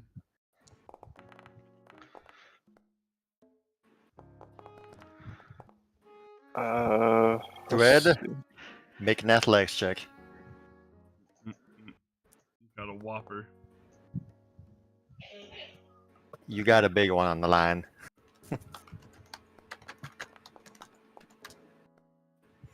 All right. Immediately, your pole begins to dip down furiously again, but this time you were ready. This time you counterweight and you bring it towards you, and you don't budge. You have a big one on the line. A new fish friend. Let us play this game. And he pulls with all his might. All right.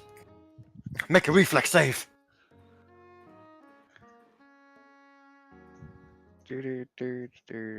Reflex is over here.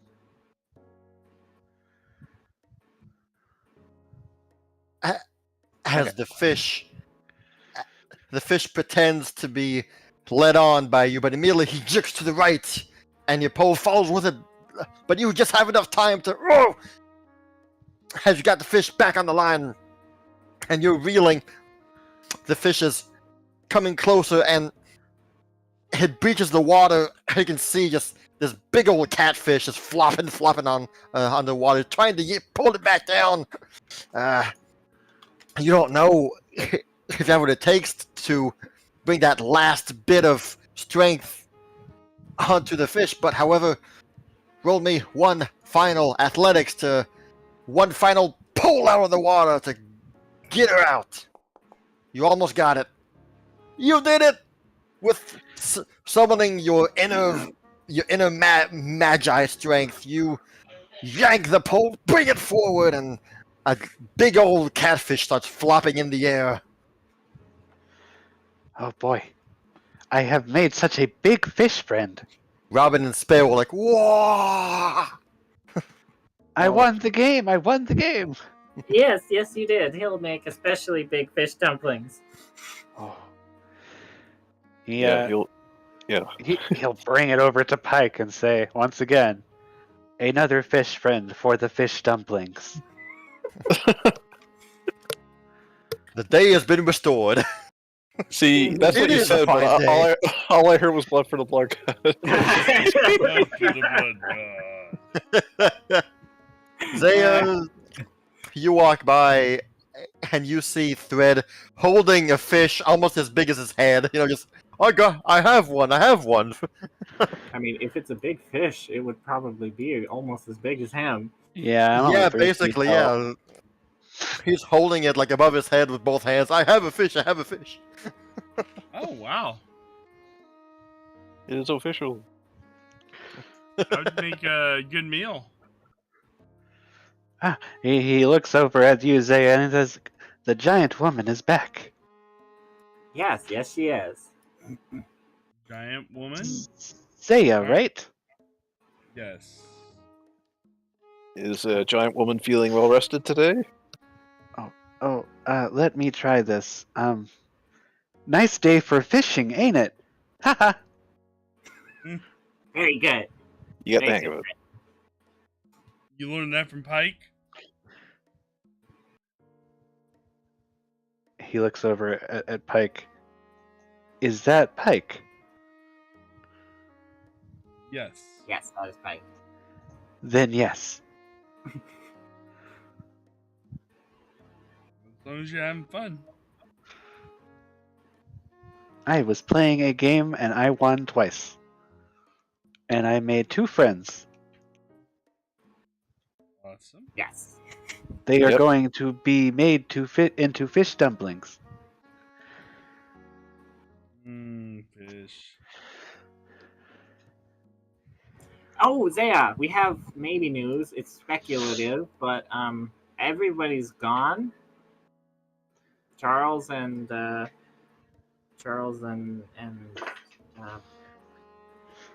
shoot, player's having a brain fart. Jill. Yeah. Charles and Jill, they left town. Charles wanted to say thank you, Zaya, especially for last night's discussion. Then nods. Also, Zaya, everyone else is gone too. All the Yeah. women in town have left. You missed the shot there, Zaya. Yeah, they all went to Touralon for whatever reason. Yeah, Every woman's here Urel, all the taken. girls that she saved, Manda, Huh. and the short girl with in the hat that I've met once.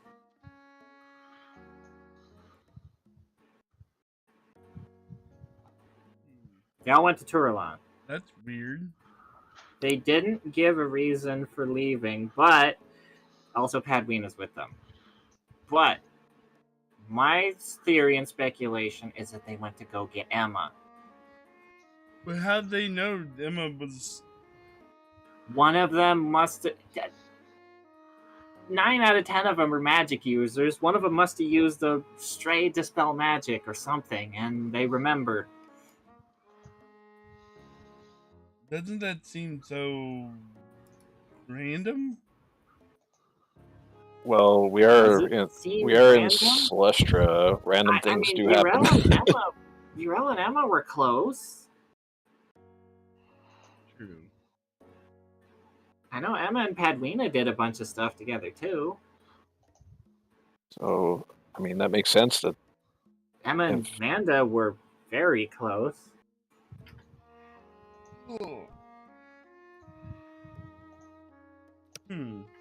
Obviously, the second they show up here on the map, we are coming back here, but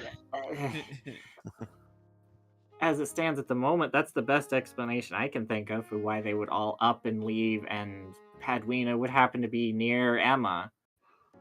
Did somebody say? We're not ready for you yet.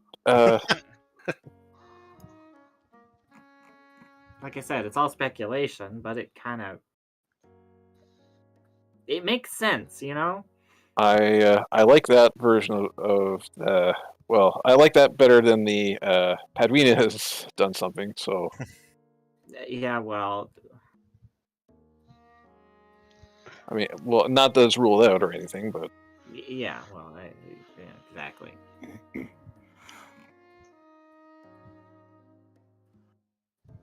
Well, now seems an interesting turn of events.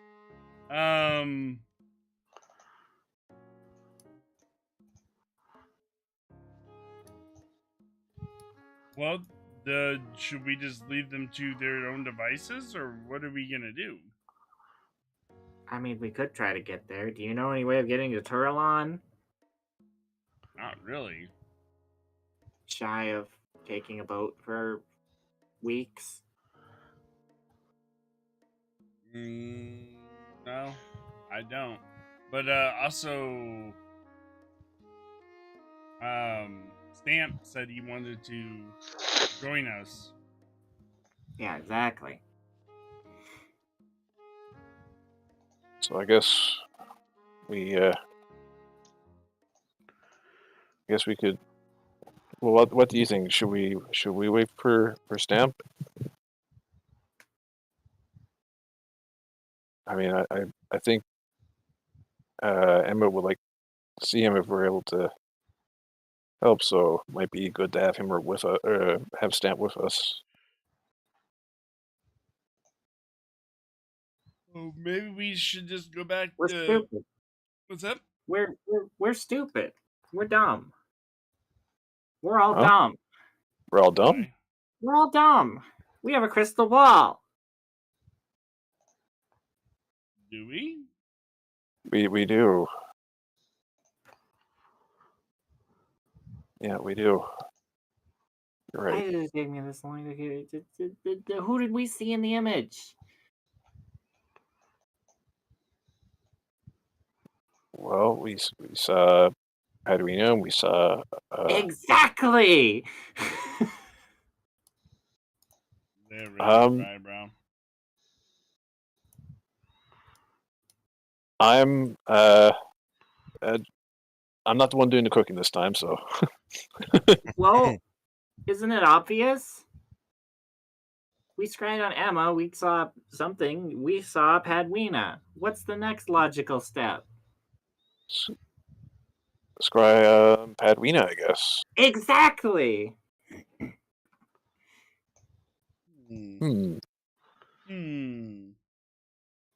Well, I mean that's our next big lead, so let's go with that.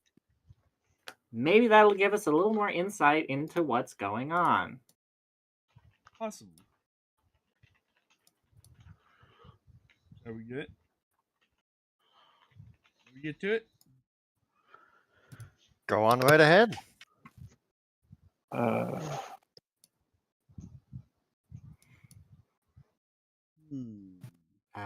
I forget where the crystal ball was. I think it was at the temple. Pretty sure. Pretty sure it was, yeah. Then we're to the temple. Alright. Professor, did you get my message on Boundary?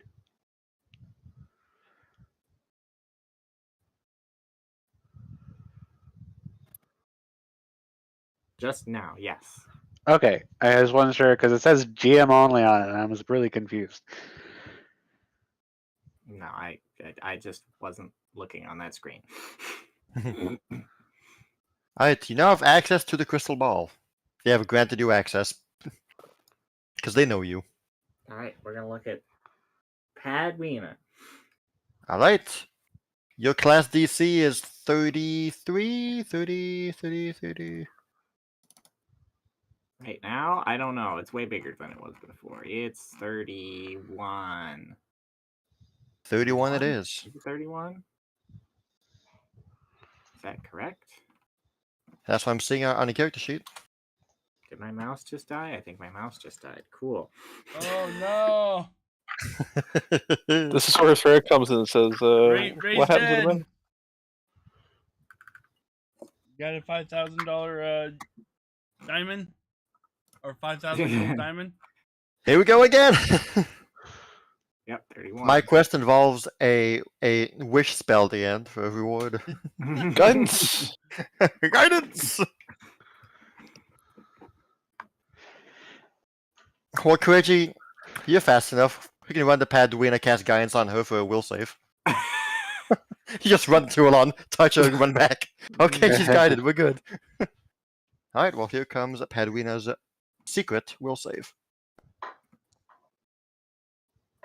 can't read it. Good. I'm hoping you It's can't. just a question mark. What happens? All right. You peer into the crystal globe. You focus on who you wish to see. The shroud, the crystal begins to swirl inside as cloud and mist conjoin, and in the end, nothing happens. The magic in the crystal fades. No purple smoke or anything. Just you know that the scrying did not work. Shoot. Well, crap. But how often can you use the crystal ball? Do you Try know? again tomorrow, guys. Oh.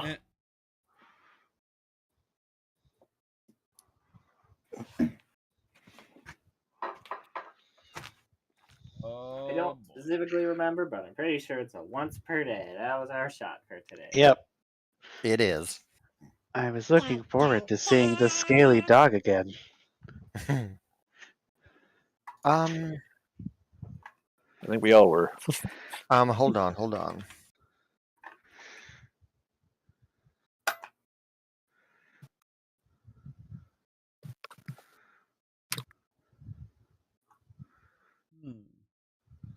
Well, are we gonna just stay another day? Or are we gonna get some of the stuff we need to get done over in that one place? The what place? Riley. Riley, yeah. okay. Sorry, my brain just. I heard the can't think of wand place. Like what one place? Ollivander's? the one place. Yeah, one we place. We should. All right.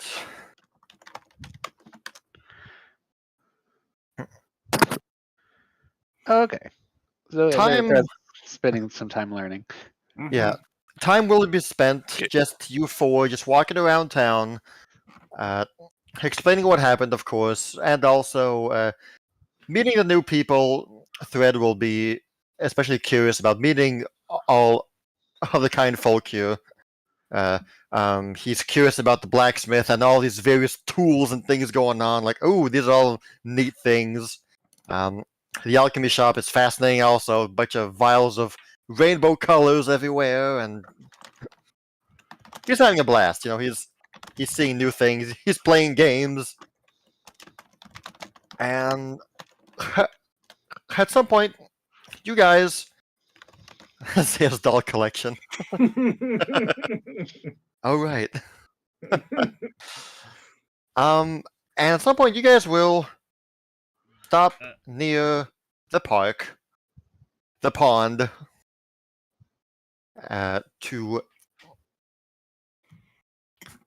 catch a break from all the walking. It's you four together. When, at some point, something happens. Da, da, da. It gets dark. You hear a roar. A red dragon shows up. Exactly. There's a red dragon in the town square. Not this again. Guess who again? Can I just give it a muffin and make it go away? We've been trying to reach you guys. About your extended car and car Yes. warranty. Amethyst, you will feel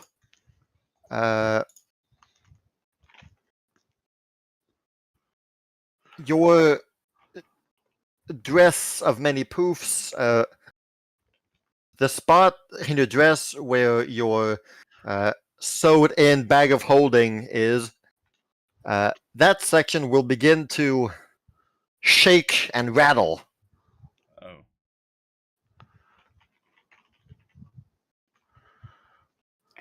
As though there's something that's in your bag that is trying to force its way out.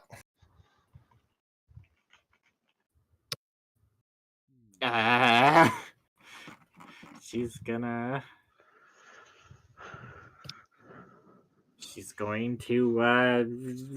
investigate what the heck's going on with her bag. You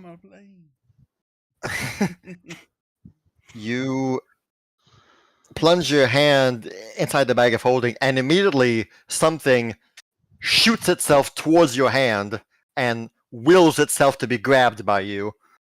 You don't have time to rustle through. Something just latches onto your hand immediately. This would instinctively just recoil and pull back. You recoil and pull back, and the item stays latched upon it. You're not even holding it, but the item just latches upon it. And you pull out quickly, and what you see in your hand is a paintbrush. More specifically, the brush of color theft.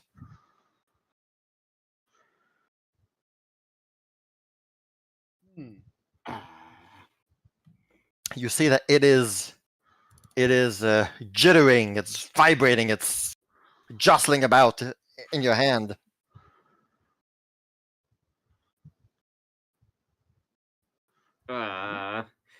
She's gonna get a piece of paper and try to let it paint? The paintbrush will extract itself from your hand, and the paintbrush, the bristles already, they begin to fill themselves with color, as though the bristles just got dipped into paint. Like paint begins to form on the tip of the bristles. It's a dark blue kind of midnight colors going on the paintbrush, as it will begin to artistically flourish itself in the air and whirl around a bit. Some drops and splashes of paint fall on the ground as it twirls around, and eventually it will begin to hover right in front of you, and as though a kid has a paintbrush and is just wildly going left and right, the paintbrush will begin splashing left and right in front of you, and slowly begin to form an object in front of you.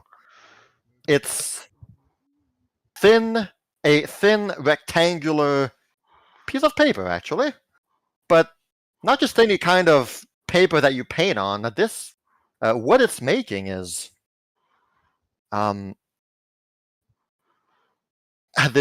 paper is in many hues of dark blue, light blue, with some purple swirls going in nearby. It seems to be creating this beautiful rectangle of art. And when it's done painting the rectangle, you'll see that the colors within are moving on the paper as though it's animated. The paint goes from right to left slowly and swirls within. It's not as big of a portal. It's paper-sized. It's normal paper-sized. As it's hovering above the team.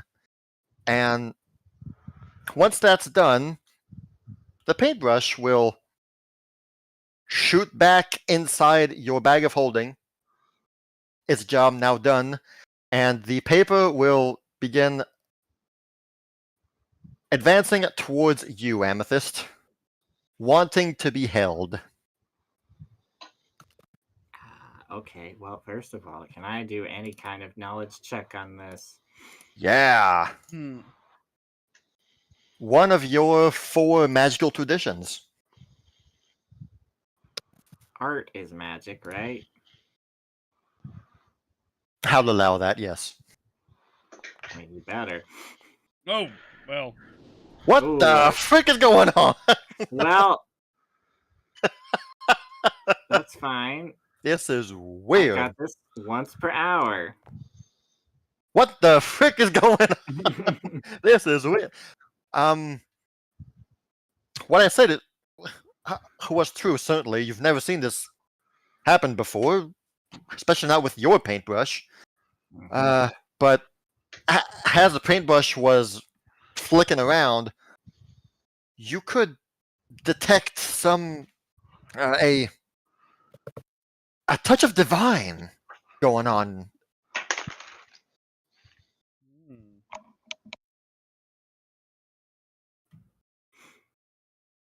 Okay, then. Divine, you say. Divine, I say. Fine. Great. So there's a 99% chance I want nothing to do with this, and a 1% chance it might be important. You got that right. Absolutely. You said it was related to divine. Yeah.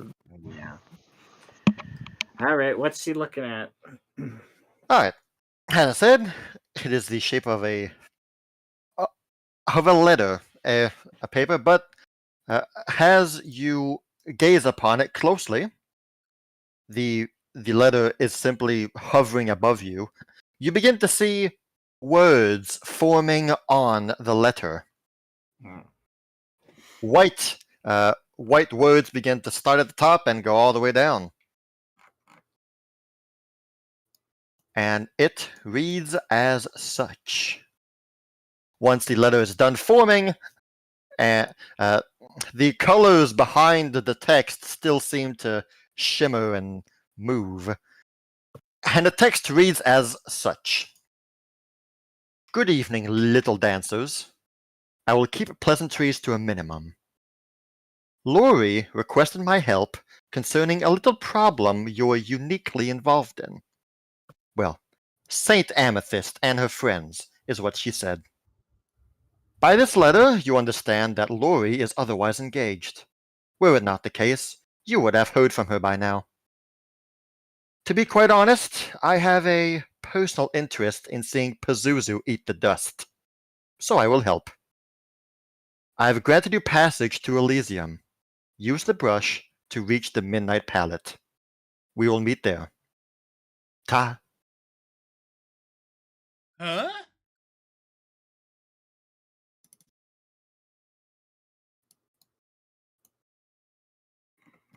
Lori. Dang it. Who's Lori? I knew my sainthood would catch up with me someday. Has someone asked for a divine favor? And who's Pazuzu? Just some girl I met by a lake. Eyebrow Oh, boy. raises? You know, anything by a lake is probably not good, especially if it's distributing swords. I was about to say. You know it's not a valid form of government, right? Sorry, I had to throw Monty Python in there.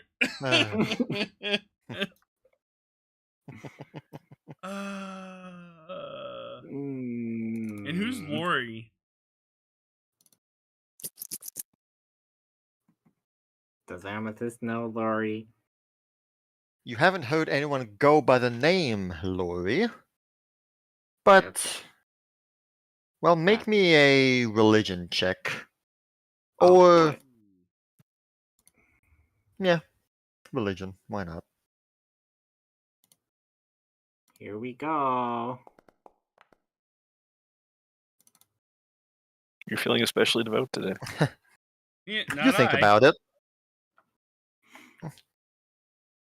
You try to piece together, alright, Lori, Pazuzu. Maybe Lori is Nethalora. Right, of course, obvious. I mean, I figured that's who it was based off of the other context clues, but right. Who's Pazuzu then? You're Said pretty the well girl- sure Lori is another name for Nethalora. Yeah, Oh, it's just your descendant. my descendant.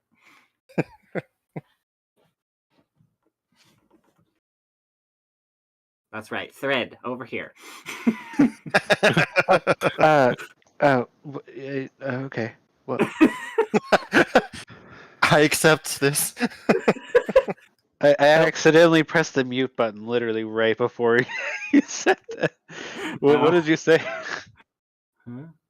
Oh, because Zaya was like, "Yes, your descendant," and Amethyst was like, "Yes, thread over here." Oh, My descendant. Or your ancestors, excuse me. Oh yeah, there you go. All right. Unless the Amethyst gets sent back in time somehow. Fred is gonna after Zaya's confirmation on that, he'll look over at Amethyst and say, "Your ancestor?" Yes. And he cocks his head. My grandmother? Well, that's going to be an interesting conversation. This is weird. No, great. Shoot. Is it great or great? The point is that there's a lot of greats in there. Yeah, exactly. Several generations. I see. Yeah.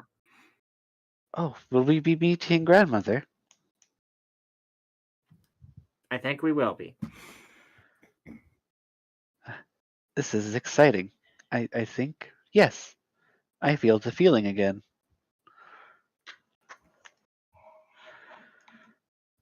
Request my help concerning a little problem. Elysium? Midnight Palette? Do any of those ring a bell to you? I mean, I'd like to consider myself to have quite the midnight palate when I'm getting snacks, but I don't think that's what it means. Who is Hey. the deity we're gonna be meeting, or some? That's the question.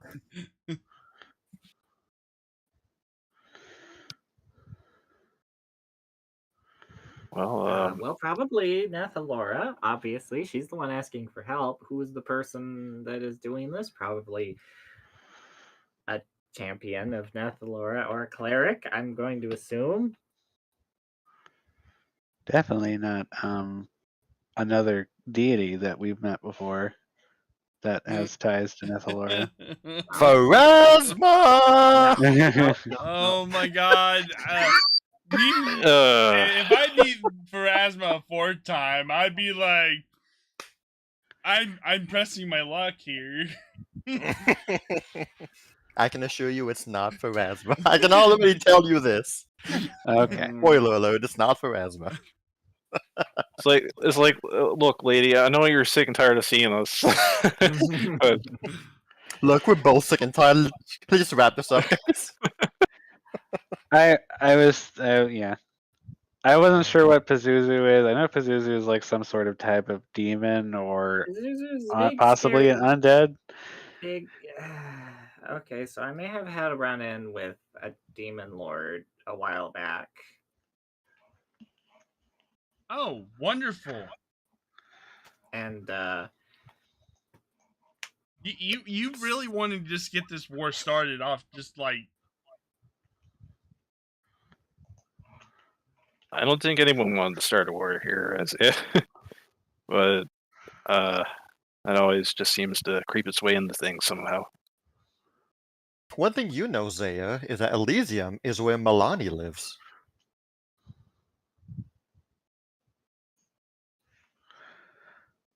That's all you know. I mean, you've obviously seen Elysium before in all your Milani studies. That is where her home is. Well, hoity-toity, Zaya. At least I didn't go Morningstar flinging first thing. I at least came to a relatively peaceful resolution on it. I managed to scare her off. No fists flung. No Morningstar smash. Nothing. With your big old personality, right? Hey, it works on me.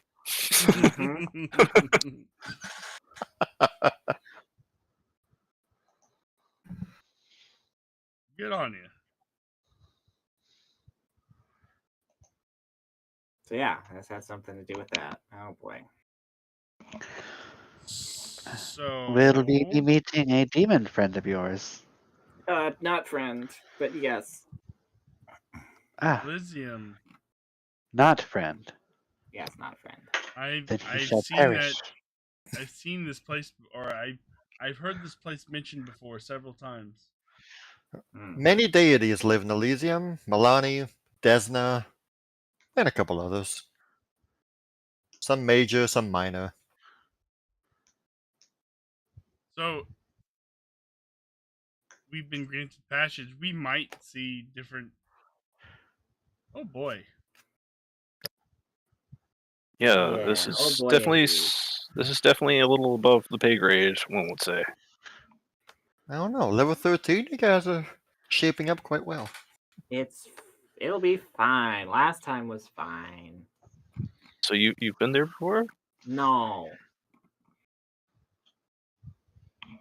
I'm referring to last time I got a summons from her. It'll be fine.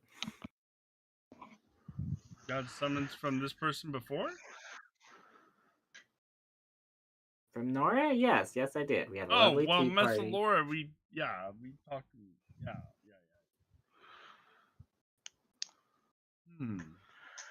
Well, it says use the brush to reach the midnight palette, wherever that is.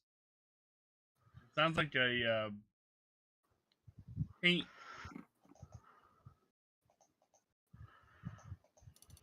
Any one of you can make a religion check upon reading that.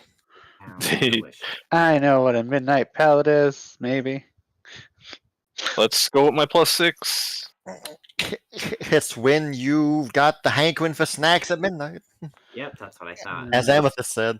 Mm-hmm. Alright, so Zaya, nice roll there. While you do not know who resides in this midnight palette, you know that midnight palette is it's a section of Elysium. Like Elysium is like the plane, like the world, and it is divided into many like little sections. Like Desna lives in this section, Milani is in this section, and various things like that. And the Midnight Palette is one of those subsections of Elysium. Oh, So maybe God where countries. the artists, Gotcha. God countries, you could say, yeah, basically. Probably Well, where the artists reside. My guess would be the paint bird. Paint bird? Shellen? That's pointed at you, Savelis. I know you're not here, but if you can hear me.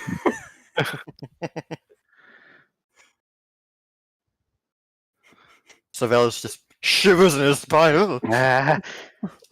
Stamp, I think we might want to move a little faster. I think I want to use my surprise Pikachu face again. Oh no, it's the resistance run. They found you again. That would be my guess. So,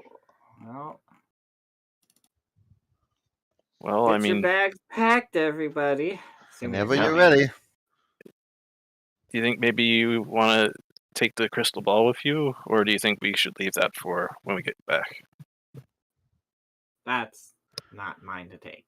That belongs to someone else, and she gave it to someone else. Right. All right. Well, let me. You noticed that Zaya wasn't in her armor at all. Oh, You have time to go get your armor. Don't worry. We gotta go now. Come on, let's go. sorry, Zaya, no time. It's now or never. This Can't whole take side your armor. quest, you're rocking at 27 AC, my friend. Yeah. Let's. Oh, and no go Morningstar either. Get Sorry, my- didn't you know in get my Elysium they gear. don't allow clothes or armor? Let's go get my gear. Leave your plate at the door. Mm-hmm. It's not allowed. The metal, it interferes with the paint. Mm-hmm. The lead in it. You gotta come with better. You only have advice. acrylic over there. Yeah. Yeah, it's we're not barbarians. We don't use leaded paint anymore. Think of the kids. Mm-hmm. That's how they become orcs, right? All right. Guess so. All right, Thread. Here you go. She will hand the paintbrush to Thread. Kireji, make a baking lore. Yay! all right. I can Core crafting. use this to make more circles.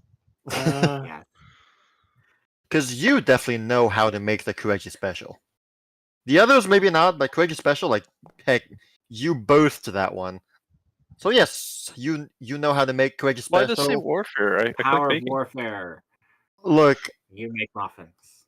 for you, muffin baking is as sacred as the art of war. So I mean, for That should be 30.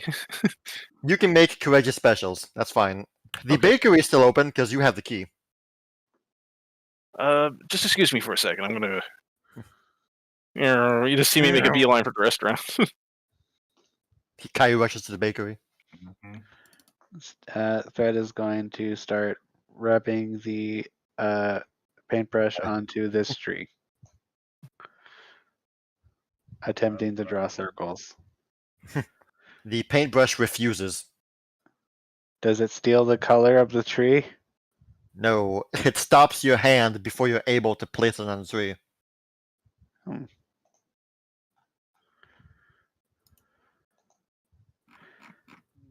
This brush does not allow me to draw circles. Try something else. This- Triangles. He's This going brush to. must be purged. How about a doorway?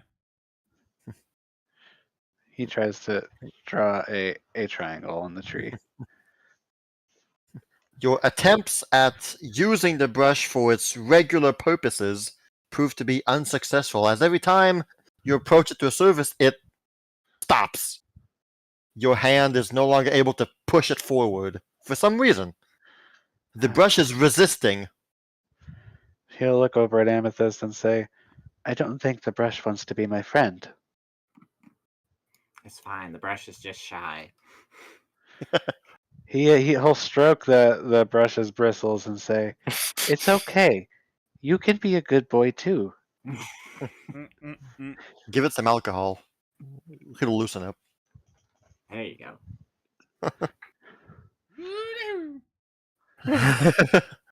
Craig is back with a tray of muffins. He's going to stick the paintbrush into his eye socket. Oh, wow. And it's just going to kind of like stick out. It's like, you can live in here for a while. We'll be great friends. I'm not gonna get used to that. Good thinking. The brush does not resist. It descends into the abyss of beyond. It just goes down, down, down, down. That's what Thread keeps his bag of holding in his eyes. Spacious pouch. I'm sorry, speaker's pouch. Oh crap, the Pinkertons. I'll never get old. I'm sorry. Y'all ready? Well, I think so. I was gonna look at Crazy Muffin. How are we traveling to this place?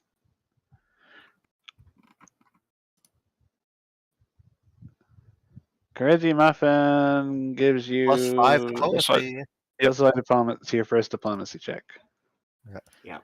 So Since the restaurant is closed, the other choices aren't available, but Kireji knows how to make the Kireji special. It's a muffin, so It's a I could.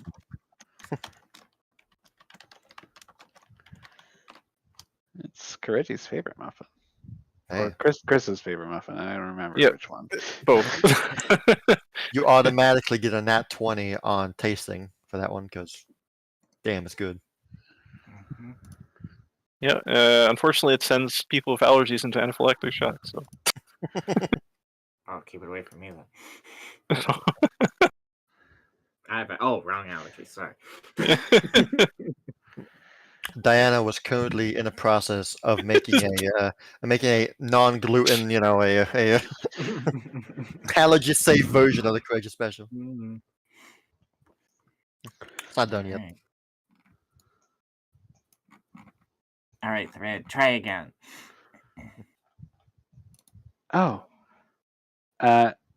He pulls the paintbrush out of his socket. Okay. Should I try a different shape? Maybe a square? Yes. Try a square. He tries to draw a square on the tree. It works. Oh. Good job, Thread. Now if I draw more squares, I can make a dog. He begins trying to draw his memory of the dogs, but make them into squares. The paintbrush grabs your hand. Whoa, hey, whoa, stop. No, the paintbrush will lift itself from your hands as though possessed by something or someone, the paintbrush. And with you four gathered together, the paintbrush will fly up in the air a little bit, about 5 feet above Zay and Kireji. And once again, the bristles will begin filling up with this midnight color scheme of dark blues and purples and whatnot. And will simply begin spinning as though a whirlwind just begins spinning out of control above you, with paint, splashing and flying everywhere around you guys. And what's going to happen is that the more it does this, the more that the area around you begins to fill up with paint on the ground. And slowly the paint begins to rise around you as a circle, as a cylinder begins forming around you guys with this swirling color of blue, purple, and darkness. The cylinder fills up and reaches at the top like a granary silo.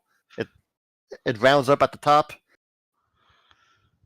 and you guys are now encased within. You guys can't see all around you except the rapidly swirling paints going left and right. As you feel yourselves taken away from Celestra.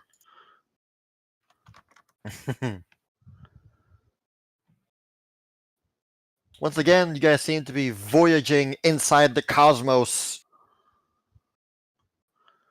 This time there's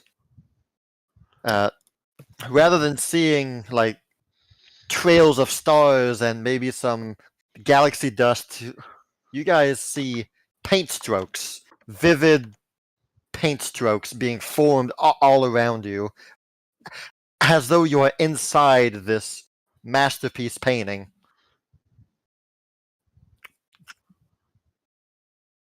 The art itself is not making something recognizable. It's just strokes every now and then, giant strokes of vivid color.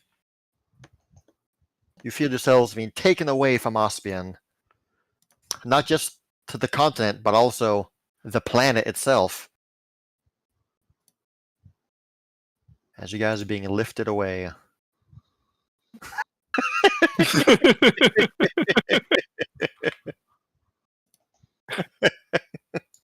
Sorry. That's funny. Missed it. Oh yeah, it's the This is what he Yep. posted. yeah. Oh no!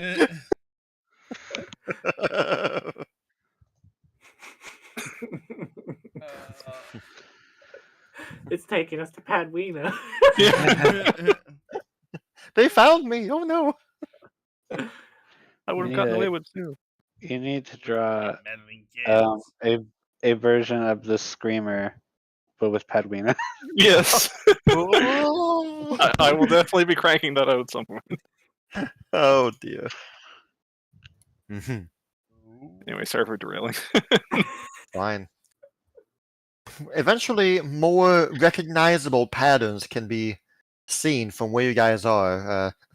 You're not standing on anything solid, you're like floating in this painting that is being formed, but you start to see on the underneath you begin to see what looks like ground, but like very far away, like continents, masses, land masses being drawn underneath you. These land masses have very vivid coloring. The trees you can make out are the greenest trees you've ever seen. And these trees are huge, and these trees are also in many different colors, not just green and red and orange. They're of all the colors of every kind. These trees just sprout out to be odd shapes. The rivers as well. You can see rivers that, unlike any rivers you've ever seen, rivers go up and down and underneath each other and spiral around and in midair almost. And again, of these many different colored rivers as well. You will also see cities, settlements, where the walls, the city walls just are incredibly high and also very ornately crafted. No human architect could have made these things. They're fascinating to look at. But you are flying far above all of those, making your way, and as you are moving, the landscape behind you is being painted like as we speak. As you guys are moving, the rest of the world is, for lack of a better term, it's loading in front of you. Lack of a better term. Makes the PlayStation intro sound. As someone did a lag spike, you guys are frozen there for 5 seconds, and then yeah, shoot forward. That's all we could afford in the budget, okay? It never has occurred. Please turn off your console. But eventually, painted in front of you, you will see a major shift in the colors. What used to be, vivid greenery and bright colors, yellow and red and blue and all that.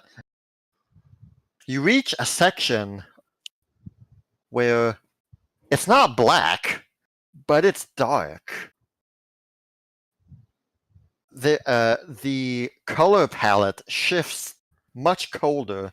Now it's hues of dark blue, dark purple,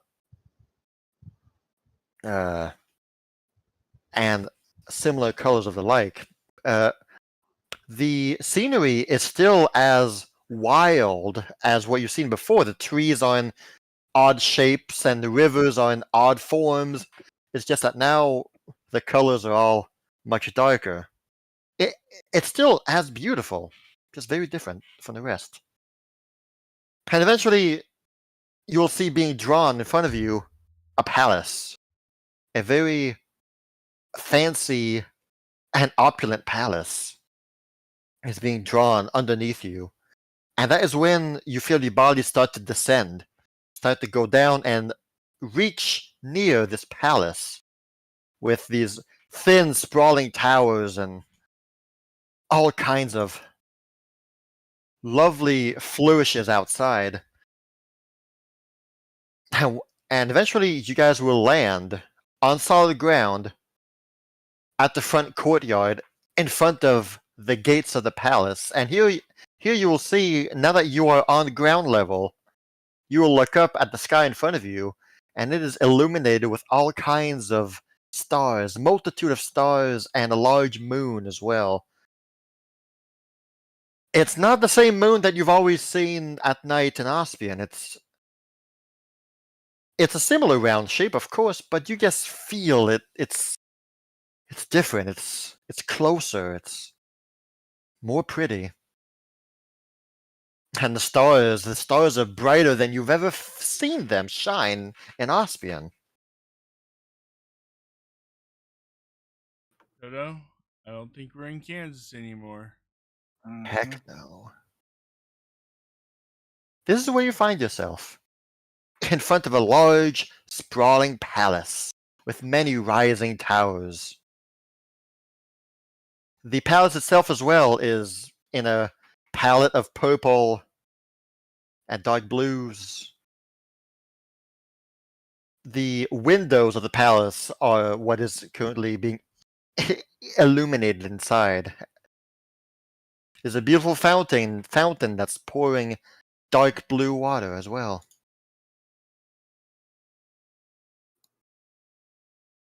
This is where you find yourselves. They is admiring the craftsmanship and It's unlike any you've ever seen. Start taking Like, notes. You reckon that, I mean, yeah, humans could be able to replicate, the appearance, the look. It's not impossible, but at the same time you wonder, with what material was this made as well? It's all well and good to replicate the appearance, but I that's not all that goes into crafting. touch the craftsmanship. Does it feel like stone? Does it feel like metal? Well, hold on. We're getting ahead of ourselves a bit. Let's You just say guys, admiring the craftsmanship, that's all. you guys will be on let's see here. You guys will be on this side of the fountain as you appear, as you're looking around. You also notice at the front gate right there, you'll see two creatures guarding the doors. And you'll notice dragons. Unique looking dragons. I thought They are thin, they are long, and they have these shimmering wings that usually dragons don't have these kinds of wings. How large are they? Yes, those are very long dogs. That's long dogs. But what kind of dogs are they? What kind of long dogs? They are, I'd say, as large as the adult red dragon you guys faced in Celestia. Oh, so Oh, they're, my. they're big boys. Not, inhumanly humongous, Yeah. but yeah, Has quite Amethyst- sizable. Has Amethyst perchance have knowledge of these long dogs? Roll me a Durgan lore, Okay, because I think you might have. Go. Amethyst, good. you are taken back to a memory way back when. In your mind, you remember you are maybe 8 years old. You are being tucked into bed by your father one night. And once again, as usual, your dad is recollecting his large tales and his fancy stories, and he's talking about how this one time he met these dragons, but not like any other dragons. Like, these dragons they were long and they were thin, but their wings were like shimmering butterflies, and they were blue, and with every reflection of light, they shimmered in rainbow patterns. And you remember just laughing, like, no, Dad, dragons don't have those kinds of wings. Come on. You're pulling a fast one on me, aren't you, Papa? And you remember Albert just laughing, chuckling, as he pulls the covers over you. It's like, maybe I am. Maybe I am. Maybe one day you'll see these havoc dragons. And when that day comes, you'll think of me. And indeed, you thought of him as you gaze upon these havoc dragons. What Albert said in his stories, be they true or not, was that these are nice, friendly dragons. They live in a land, in a wild land, where chaos reigns. There is no laws of nature in this place. Trees grow in weird shapes, and rivers go up and down instead of left and right. And these havoc dragons thrive in these lands. They act as kind of the defenders of this place, and that's where they like to live, and they usually feed on these oddly shaped fruits, these rainbow fruits, and all that. And you were kind of half listening, half just enjoying hearing him talk, and in your own head, like you were imagining these weird dragons. But now, these look as close as it can be. Okay. All right, Mr. Garou, give them fruit muffins. There you go. Weird-looking fruit muffins. Bam, instant friends. I just say my I try to sound a bit regal with my as regal as dragon growling sounds can sound. Say, I don't mean to bother you from your duties, but perhaps you'd like to try some of these delicacies I made. They both crane their necks and look down at you. Seize their muffins. They lower their long necks so that they're now at eye level with you, Kireji. Their heads are quite larger than yours. Their eyes look at the muffin, look at you. You see their nostrils flare a little bit. And you'll see that one of the wings folds and lowers down and reaches towards the muffin.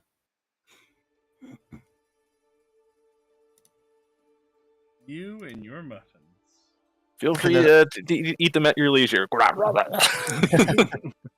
You place the muffin on the wing. Yep. As the dragon will then proceed to eat it. Both of them will proceed to eat it.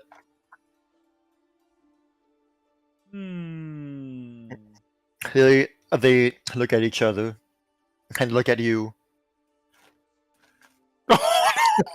Okay, maybe not.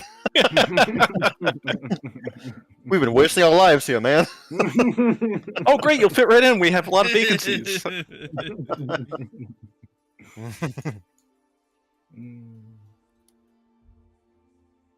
are eternally grateful.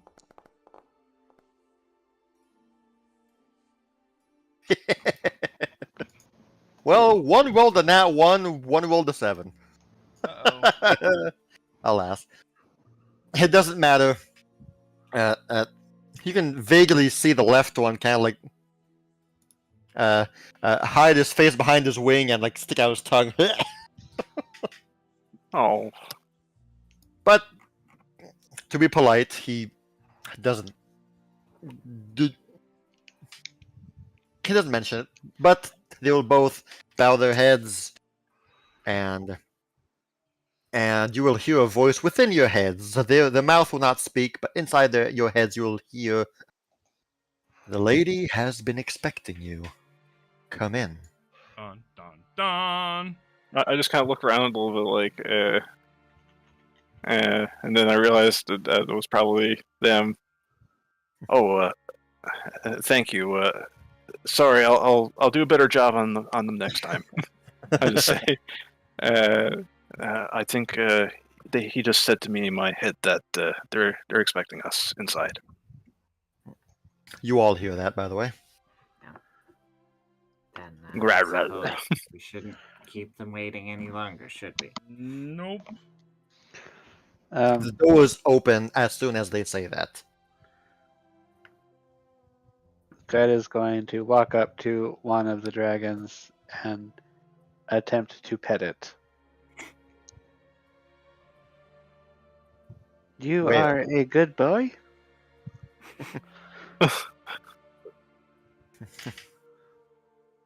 The best, I've been told. You are a good boy.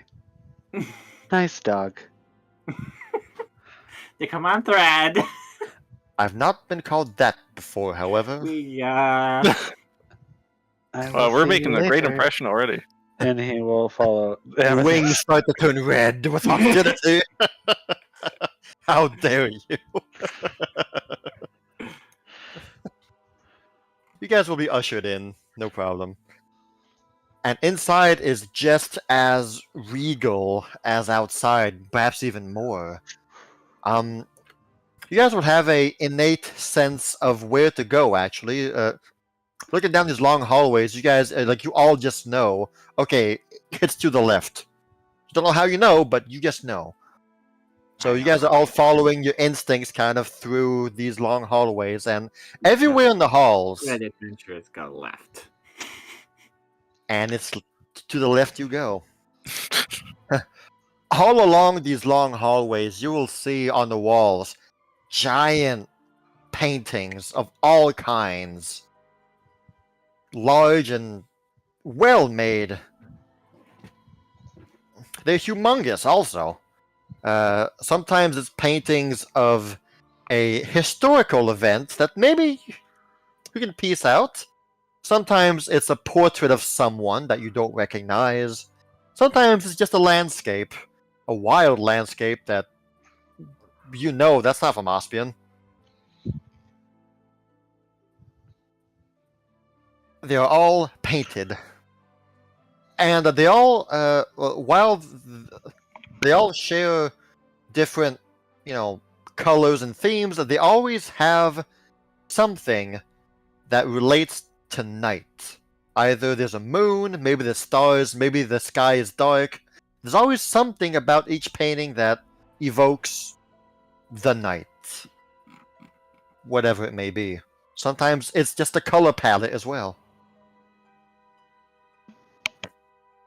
Eventually, through these long hallways, it takes a few minutes to get through these. They're long and large hallways. At some point, you will see in front of you the end of a hallway that leads to outside. Perhaps the inner gardens or something like that. And by the large doors, Amethyst, you look left. And you double take. Because you see on the walls one of your paintings. Like, you painted that at some point in the past few years, and it's right there.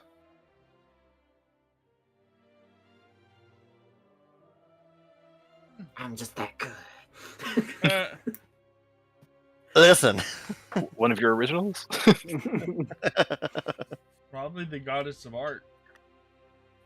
Listen, what do you got? What do you got on art lore? This good.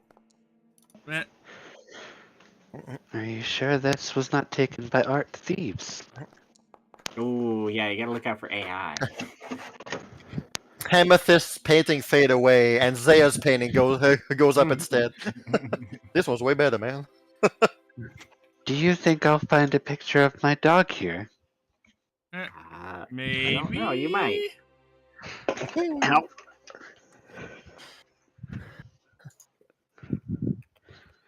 But, as weird as it is, you guys are right at this large door, and again, these large doors slide open at your presence. And you guys will find yourselves, once you cross the door, you'll find yourself outside.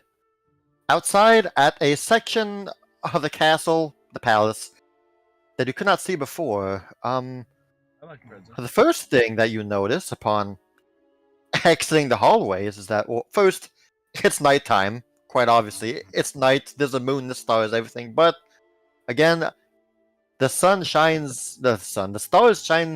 bright enough that even without dark vision, like, you have a pretty good sense of where things are. First thing you notice that this section of the place is also, it seems to be a bit in disrepair. There's rubble, there's piles of rubble on one side. There's a broken statue somewhere over there. There are stairs that go down, and some of the flooring panels are chipped. The stairs will descend to a water. This castle section seems to be built on top of a lake, part of a lake, and the stairs go down to a platform that is resting upon shallow water. But perhaps more importantly than all of these small details, that at the bottom of the stairs on this platform, you will see someone standing there. Menacingly. And this person seems to be painting.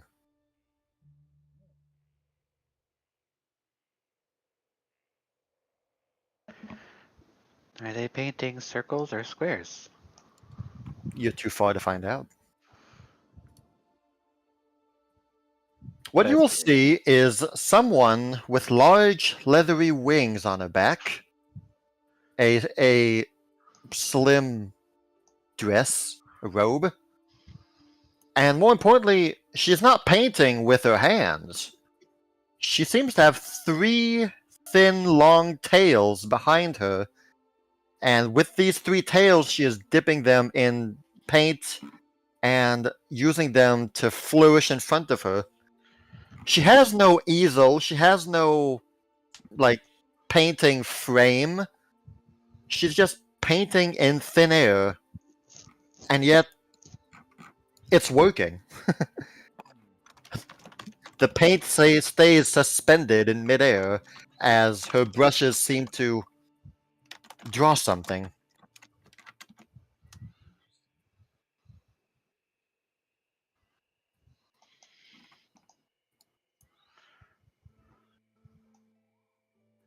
Yeah, it's very dark.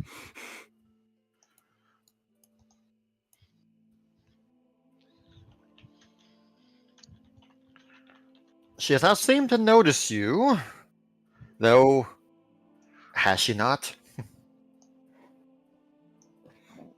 Is she just waiting for you to come by, or has she not noticed you? Only one way to find out. Well, don't fall in the pitch dark. At least I glow. Speaking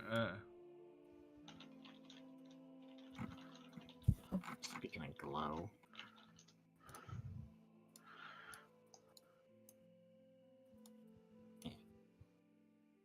Boom! There we go. Now I can see. Everybody can see. Yep.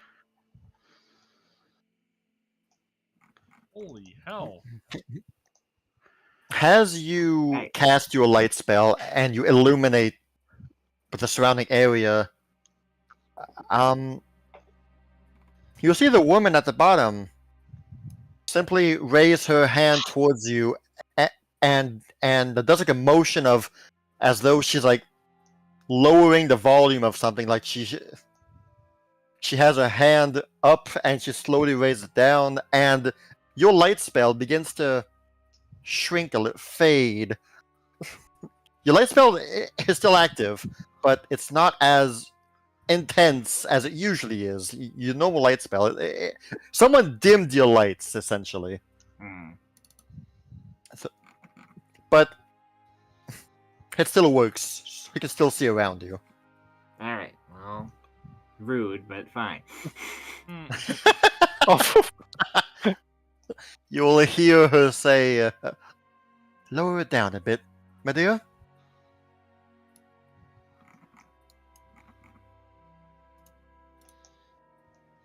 Eventually, you guys get down on a lower platform. And you'll see the paint simply be washed off from her three tails. And then she turns to you for just what she looks like. Do I recognize her from any of the books I've studied?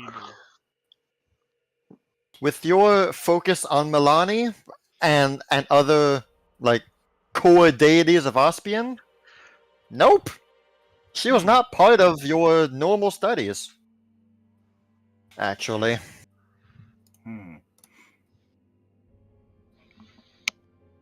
Glad you've all made it. Hello. Honestly, I'm surprised you even noticed me. I've been waiting for you guys. Beautiful place you have here. Welcome. Welcome to the Midnight Palette. Glad you found your way. few trial and errors, but we eventually Dread made it here. will look up at the woman and say, "You are a puppet?" I think you would know the answer to that. I have only seen one with your visage, and he was a puppet.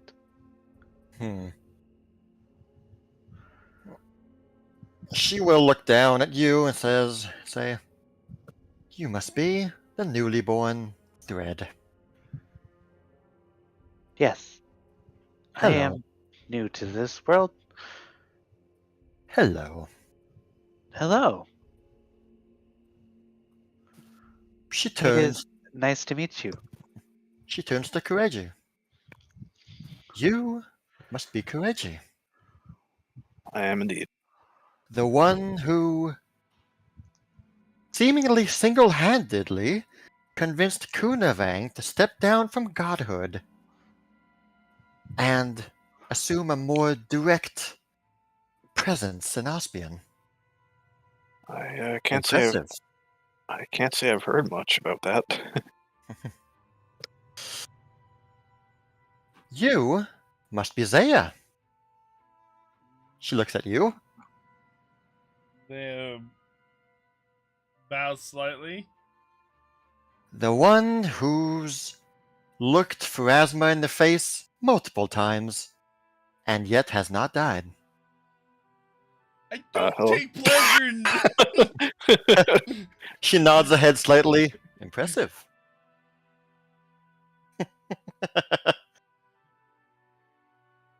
And then she turns to Amethyst and says, and you must be Lady Amethyst, the one whose very existence defies the explanation of gods, who baffles Pharasma and is a wonder to all deities.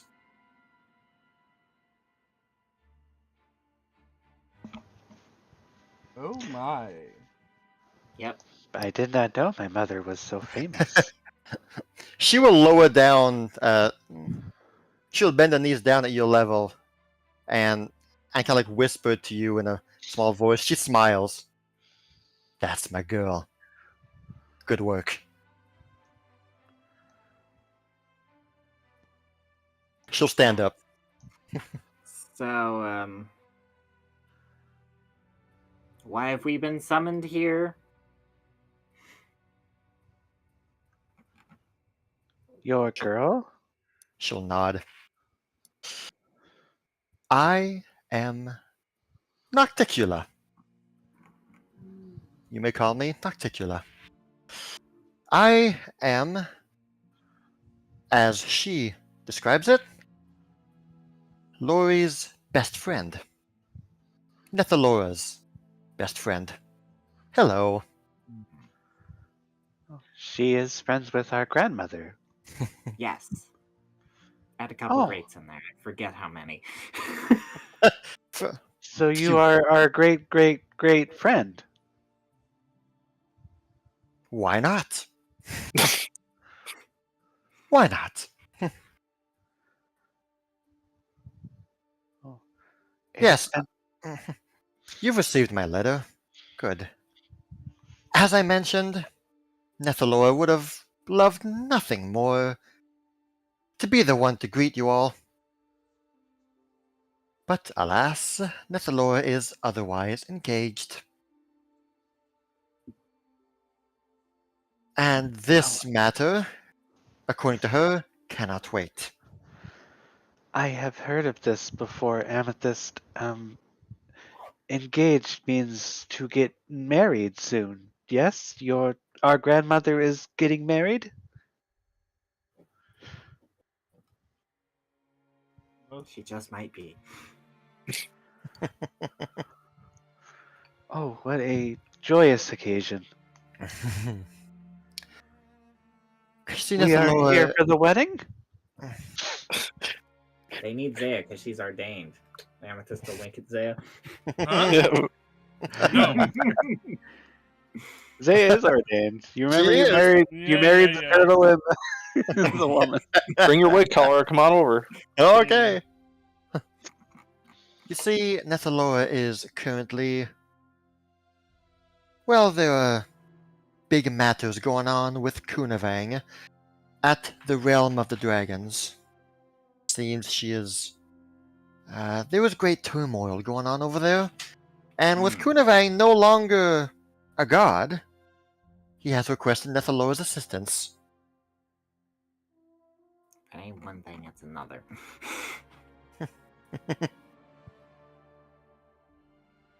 Yes. So she'll probably be there for quite some time still. I don't see it getting any better. Anyway, we're not here for that. You received my letter, you've read it, so no doubt you already know what this is all about. It seems that you've already run into my old friend, Pazuzu.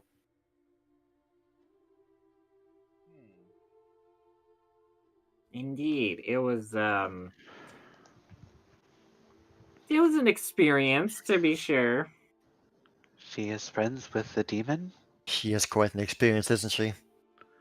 Mind you, I say friend in the worst possible ways. She chuckles.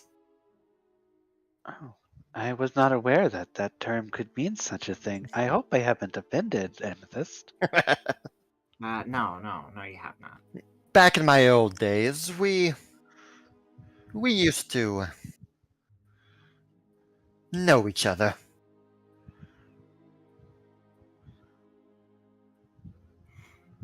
Oh yes, I've. So what's the deal? What's the situation? Is she shut up shop in a different village and is terrorizing it with unknown horrors and terrors of demons, or is it just Oh no, not this time. If I heard it correctly, Lori wishes for Pazuzu to go back home. She wants to bring her back to the Abyss where she belongs. that's where she was supposed to go? And your brushing with her? Well, it had mixed results. She left the town she had settled in, but she did not go back home. She's still here. She's still out there. But, well, she has different motivations right now.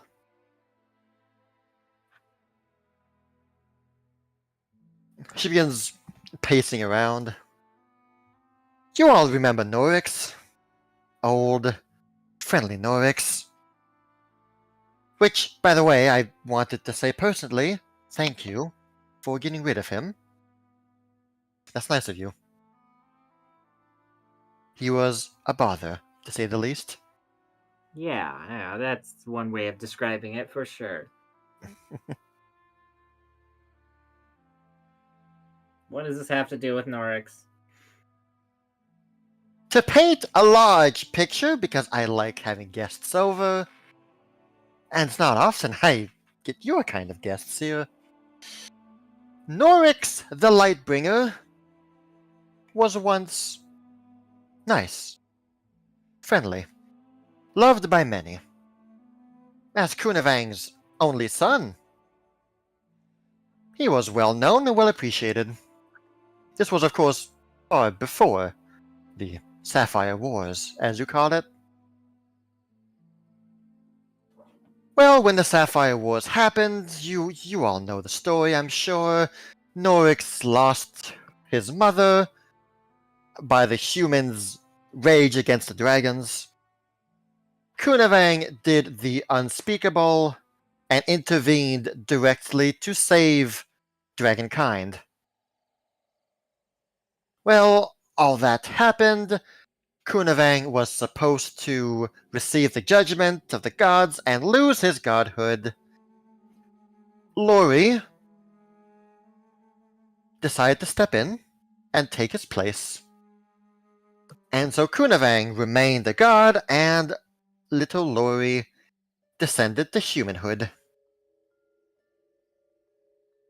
While this was happening, I was enjoying my time as the Apex Demon Lord. I ruled the Abyss above everyone else. Back in the day, I was quite the patron of assassins and of my daughters.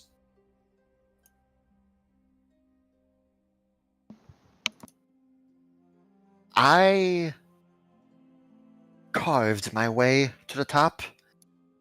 Baphomet, he's no more. He's lost his maze forever now because of me. Deskari, he's long dead. No other demon lords could go against me. I enjoyed my time over there. And at the time as well, Pazuzu was also Demon Lord, but our realms never really touched, you see. We enjoyed being quite separated at the time. She was too far away for me to care, and she did not dare encroach upon my land. Though I still kept my eye out for her. Demon Lords are nothing if not treacherous beyond all. That's just what we do.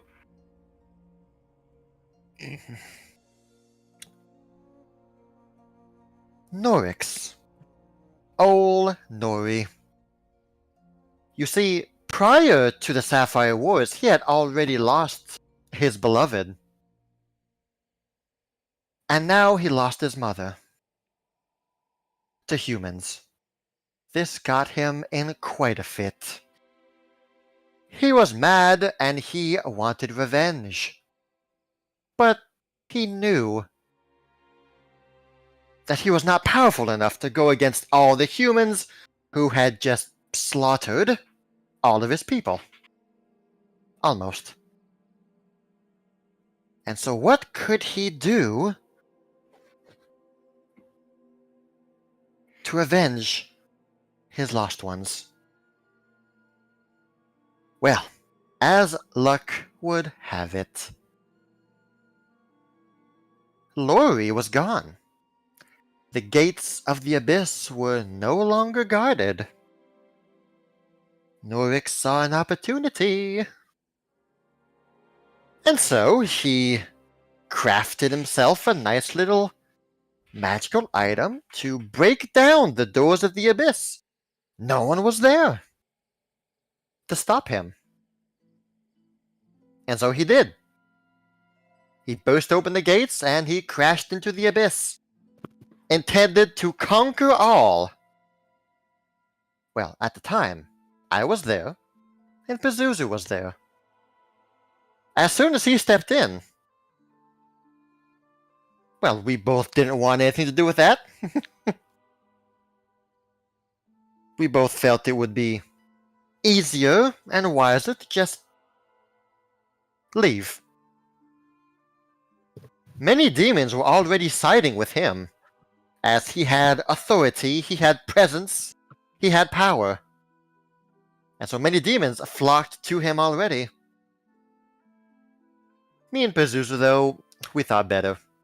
We decided, you know what, let's just bounce. And so we left him the abyss. Mostly empty.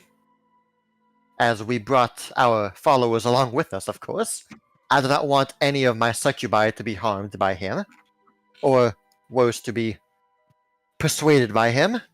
I loved each and every one of my daughters. And so we came to Ospian. Nice little Ospian. But we weren't there to conquer Ospian or destroy it. No, not at all. We just stayed there for a while. Of course, then Norix came along, he conquered the Abyss, and then, with his newfound power, he decided to invade Ospian and destroy all humans. Well, at that time, Lori was enjoying her little life as a human elf when all that happened. Well, you know the story. She brought back her powers, she defeated Norix, cast him away. Not as much as she would have hoped, but still, put an end to his massacre. And then went and killed herself. Things happen. You also need to understand, at the time, I hated her. Why wouldn't I? She was the guardian of the Abyss. She would never intervene with our lives, but she definitely prevented us from expanding. Or doing certain things. Me and Pazuzu used to hate her. But not enough to, want to do something about it. We understood her place. She's a deity. We're not gonna go against her. So, we just resented her in silence. But now she was gone. We had Ospian. We enjoyed our time there. Well, as you know, time passed. Norix was dead. And me, being an Ospian, I thought to myself, do I want to go back? Do I want to go back and continue living the way I've lived for so long? I was already at the top. Where else could I go? No, my travel to Ospian has opened my eyes. I decided something new. Something different. What if I were to become a god? Simply ascend to be a deity. I mean, let's be honest. Demon Lord is already as deific as you can get without actually being a god, so it wasn't that much of a step up. But I figured, hey, new year, new me. And so that's what I did. I simply let go of the Abyss. I dropped it. And I ascended. I chose to become a goddess. And here I am now. It's been about, who knows how long. Maybe in human years, 600 years or so. I stand before you as Nocticula the Redeemer Queen. No longer associated with the Abyss, no longer a Demon Lord. But still with memories of who I used to be. I've chosen myself to be the patron of artists. and of those who are cast away by society. So That's- artists. Artists. It's synonyms, really, isn't it? I figured I've been the goddess of those who take away life for so long. Why not I instead become a goddess to those who inspire life instead? Those who make life worth living. Artists of all kinds, not just painters. Dancers, singers, and the like. And I must say, I've been enjoying myself. It's been quite pleasant. Well, thanks to you four, thanks to your actions, Nori is back. Lori is back, alive, and a goddess. Norix is nowhere to be seen. And well, Lori had a lot of catching up to do. She had been gone for almost 1,000 years. She had a lot of rebuilding to do, you could say, as well as hunting down the demons who had fled the abyss and corralling them back home. Ospian is not their home, after all. You're not wrong. It's funny. The woman I hated for so long eventually became what you might call is my best friend. You see, when Netheloa found out about me, well, it's no wonder that she was immediately interested in me. A former demon lord who knew all about the abyss, who knew all about the other demon lords who had fled the abyss. She might help me. She might be able to assist me in a unique way. She wasn't wrong. I no longer care about the abyss. I'm well beyond that now. Good riddance. And so I was more than pleased to help her corral the demons back home.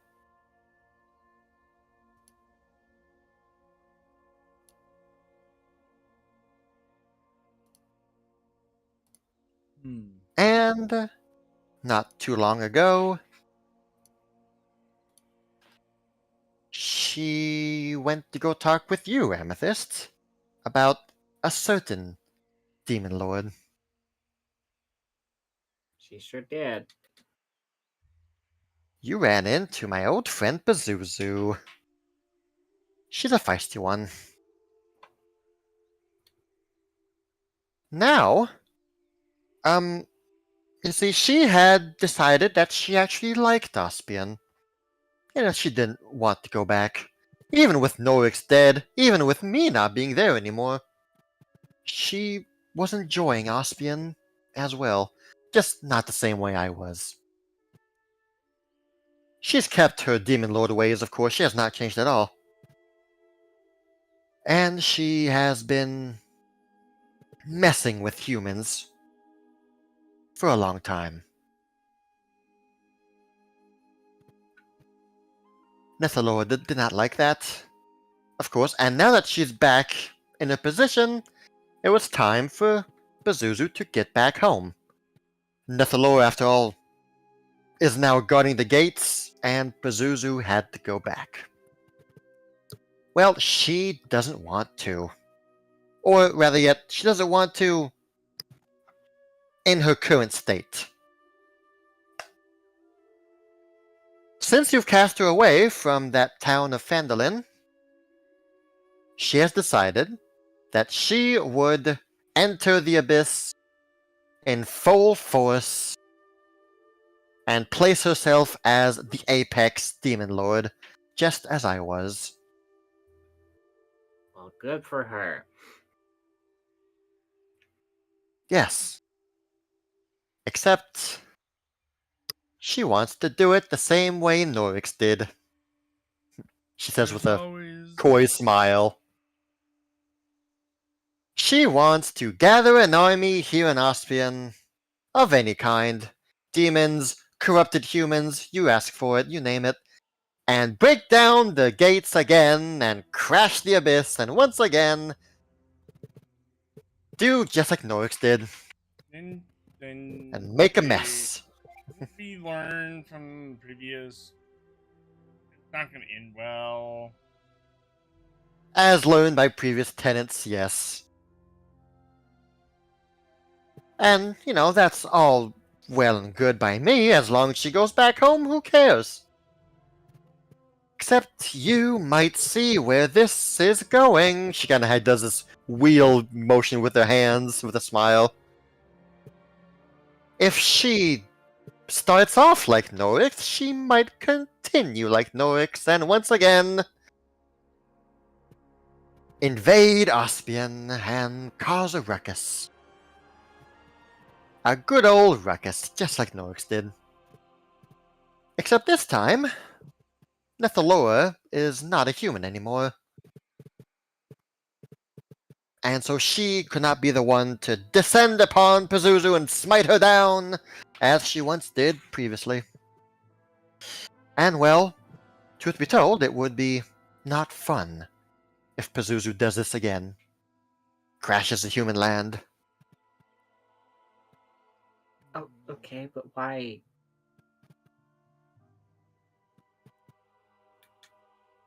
Yes? Why us? Why me? Why us? This is We already. this Pretty is clean up. clearly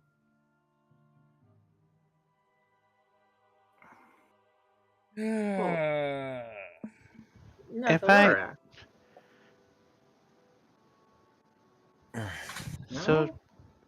she wants us to go and stop somebody from doing something that they might do, not something they've done. I've known Pazuzu long enough. She will do it. She But- will take control of the Abyss for a while, and then after a while she will want more. She won't be content simply being the Apex Demon Lord. She'll want more.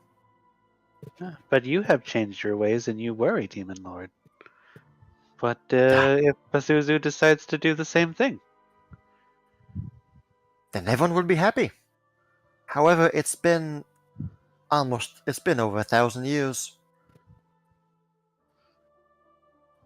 And now with Nethalora back in position, her time's up.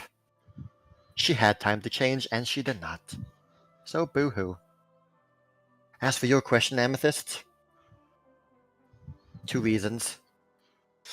One, I'm sure you've heard by now of the silly deity stipulations of us intervening in human affairs. We're quite limited. See, us gods, we prefer humans to have free will. And if we start intervening a bit too much, then they'll start believing in this silly thing of fate.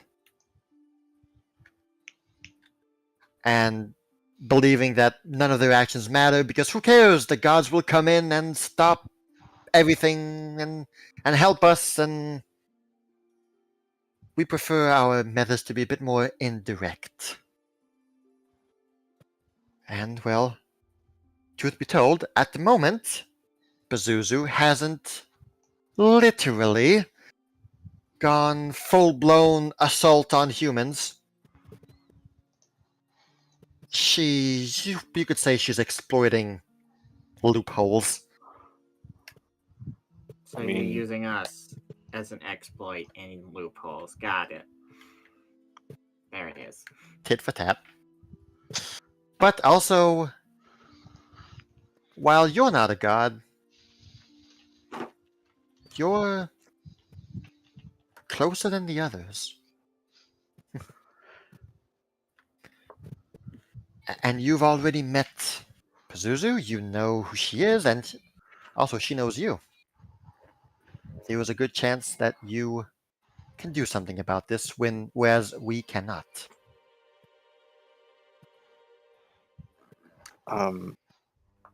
I just have to. Is Pazuzu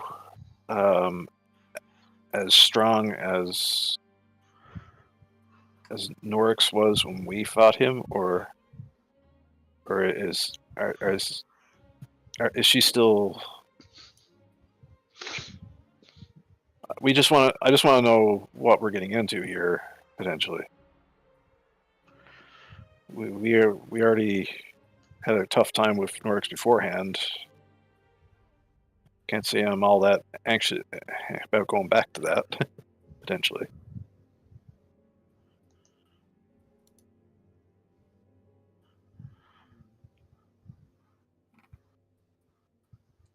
Indeed.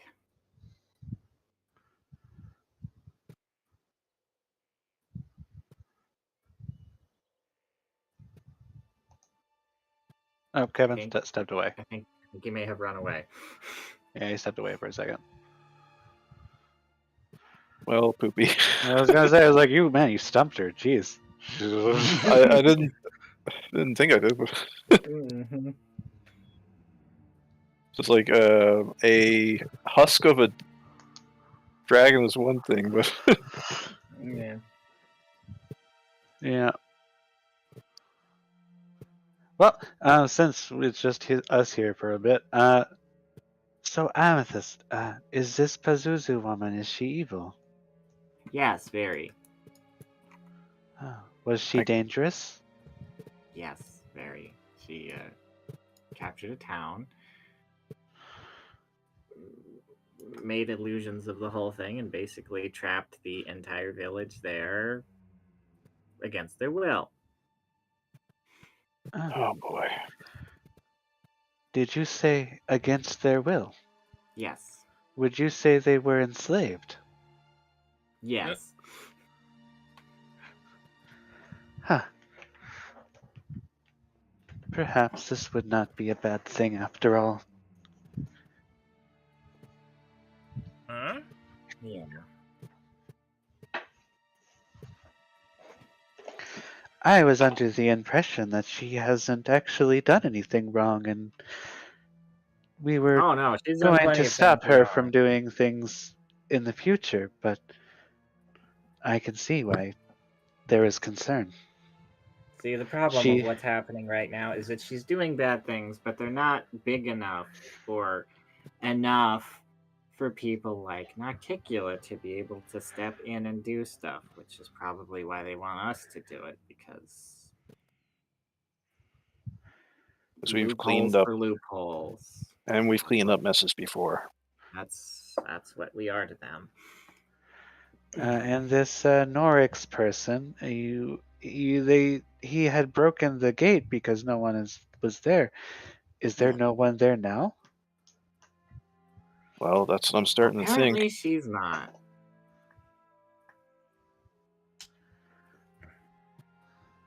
Huh. What she sees in the dragon, I don't know. I sure wouldn't feel indebted to him after. Look, Amethyst, you can see this as us using you. I'm not gonna try to deny that. Well, Or good. At least you're being more upfront than most. or you could see this as us trying to help you with a problem that sooner or later will concern you. It sounds Sure. like she wants us to cure cancer. Either are true. And also, Pazuzu is in a... Well, she's grown lazy over the years. She spent last 1,000 years, even more, in Ospian, just enjoying life. She's lost her edge, you could say. Now would be the perfect time to do something about her. And what exactly is it you want us to do? Stick her in a jar, slap her, tell her she's been naughty, get a big stick and hit her on the back of the hand and tell her bad. Look, best case scenario, she goes back home willingly and nothing else happens. Slightly better scenario. She no longer has the power to do anything because, well, she would be dead. Where is her home exactly? Either way, I'll be honest. I do not care what you four do. You can go back home if you want. I don't care. I, I'm, I no longer take part of the Abyss, and I no longer take part in Pazuzu's whereabouts, or... It's just... I won't lie, I might send flowers to a funeral, that's all. I have a question. Several questions, I'm sure you have a lot actually. of questions, little newborn. What's up? How can I help? Where is this demon woman Pazuzu's home? You said she might go back home. Her home is the Abyss. So why won't we let her go home? You said best case scenario, she goes back home, but you want us to prevent her from breaking into her home? What I'm saying is that it would be easier for everyone if she just went home. However, currently, in the state she is in, and with her mind set, the way she wants to go back home is a bad way. She will not go home peacefully. She wants to go home and essentially destroy her home. And when she's done destroying her home, she'll come and destroy your homes. So, if we just let her be right now and do nothing, she'll eventually make her way to the Abyss. No problem. And who knows, maybe thousands of years will pass. Eventually, she'll want to come back here. And whereas I have no personal... well, I will not be the one to order you around. I'm doing this as a favor to Nethalora. She asked me to help. So I'm helping. But I'm certainly not telling you what to do. I am still very confused.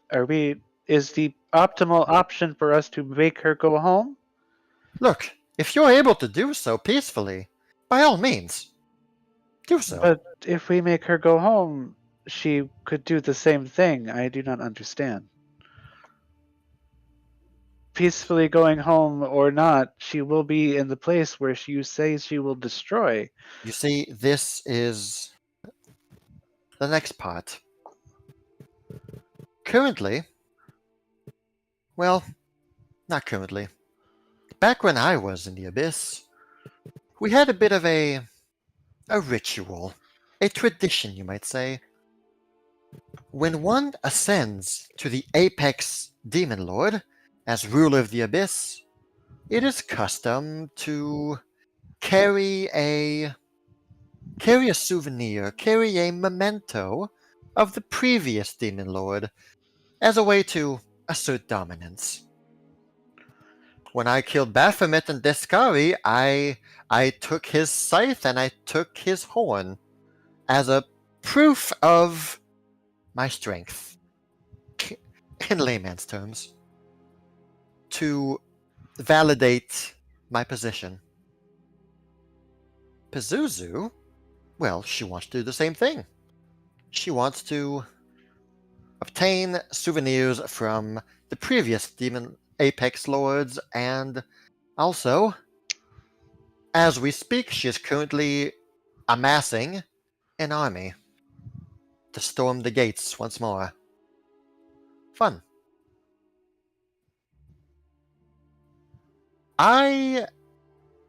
Before I became who I am now, I established a church here in Aspian, the Church of Nocticula.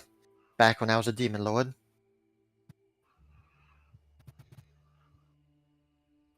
And I never did anything as bad as Norix or what Pazuzu's doing currently. I simply enjoyed the presence of humans entering my church and enjoying what me and my daughters had to offer. Well, apparently my church is still going after all these years. I am no longer part of it, mind you, but I do enjoy seeing that it's still thriving. Well, Pazuzu's visited it recently, and well, she's doing something over there. In her own way, she's trying to get a souvenir from me to prove to the demons of the abyss that her position would be validated. And knowing Pazuzu, she's going to go a step further. She's going to want a souvenir from the other Apex Lord, Norix. And so she'll probably go to what you might call the Temple of Norix. It's not really a temple, really, it's ruins. But she'll go there and she will try and find something over there. You see, she's trying to go home without the help of Nethalora. If Nethalora ushers her home, then it will be done peacefully. And she does not want that. She wants to do it on her own terms, by crashing the gate without Nethalora. That's why Nethalora is a bit worried about all of this. Then why doesn't she just open the gate when she attempts to crash? War is a two-way street. Yes?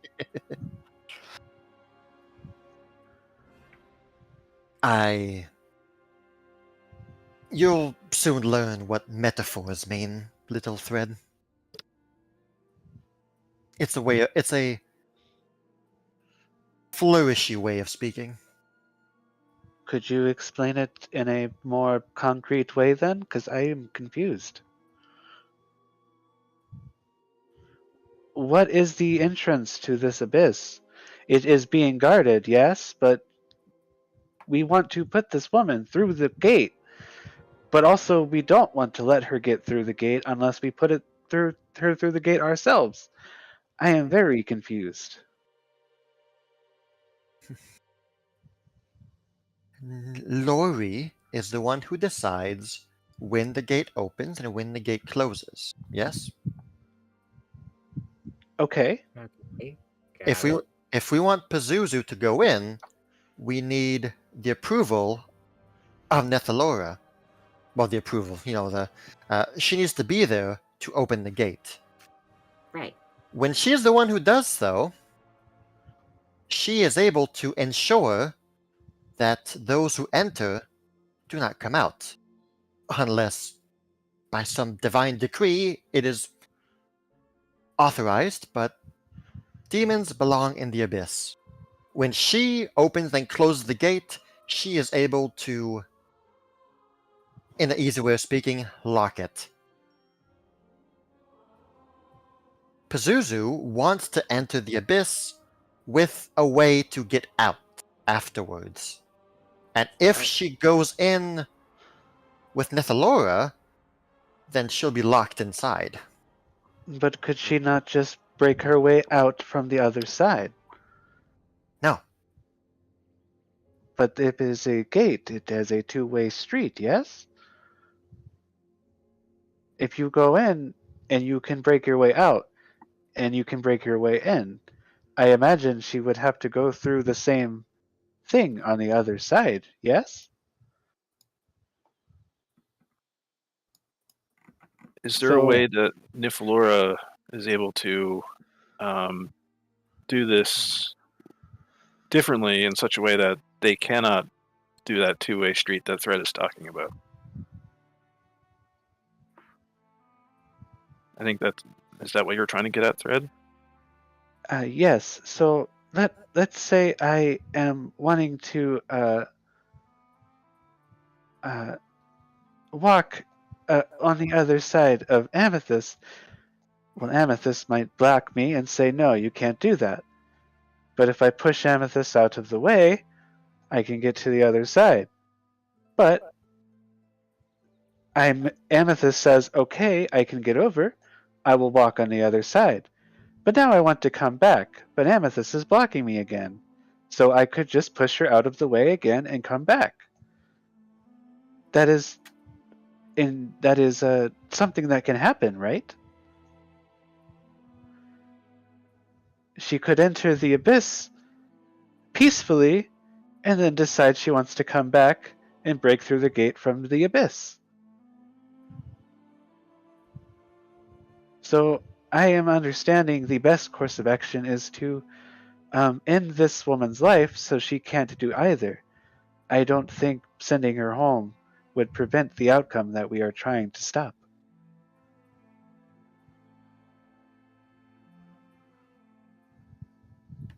One of Nocticula's 3 tails will begin to whip up a picture beside her. Flourishes of paint strokes in midair, and you'll see a picture of a simple house. A simple house. And she'll say, "You've been in a house before, yes?" I have. The picture, the house picture, the door will open. The front door is going to open. And we'll say, normally, the keyhole to a house is on the outside. Someone who has the key can put it inside the lock, turn it, and open the door and go inside. In our current situation, Nethalora is the one who is guarding the door, and she has the key. She decides when it opens, she decides when it closes. This particular door, however, is not a two-way street. Those inside the house cannot go out unless Nethalora opens the door. So the door is not able to be found on the other side at all. But it is opened and able to be found in Aspian?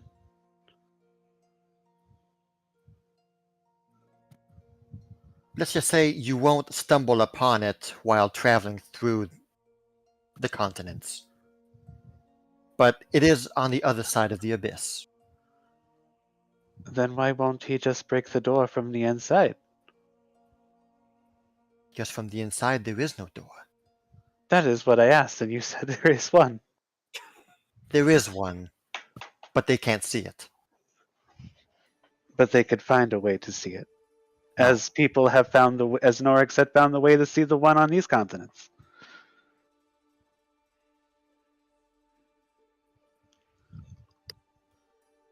You're still new. I'll give you a pass. Amethyst, am I right on this? Is this a logical way of thinking? I was not done. Certainly, Pazuzu, she is currently on this side. She can, as a demon lord, she could easily find this door. But on her own, she cannot open it, because Nethalora has the key.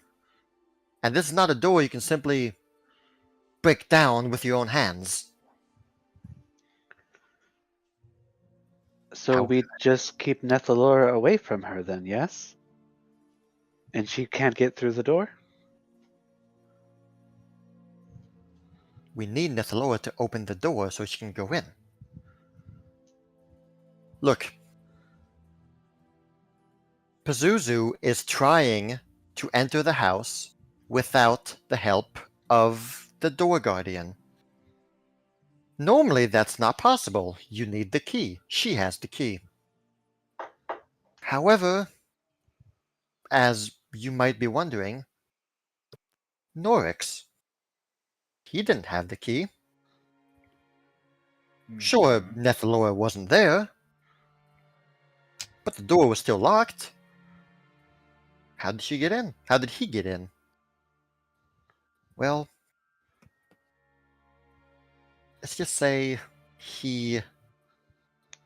To put it as simple as I can, he made a key. He made a fake key and got in himself. That way he could get out himself as well. Oh, that makes more sense. See, you have been saying this whole time that he has broken in through the door, and that is why I've been confused. So instead of breaking the door and forcefully making his way in, he created a replica key.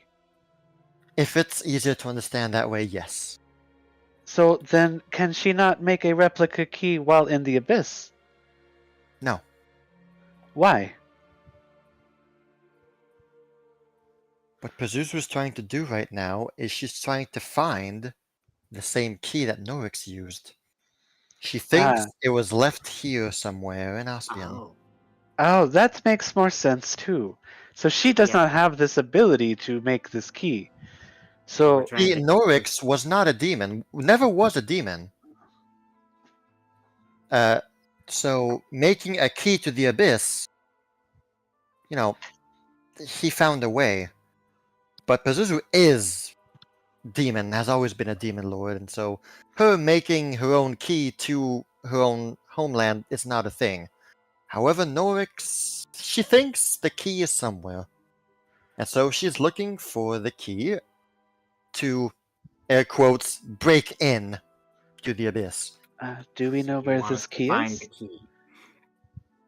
She believes she knows where it is. She has a logical place to look. As that certainly would count as the memento of the former Demon Lord to assert dominance over the Abyss. And so, I believe, with logical reasoning, that she went to my church, and then she went to the Temple of Norix. Again, temple, air quotes, it's ruins now. Do you or Nethalora know where this key is?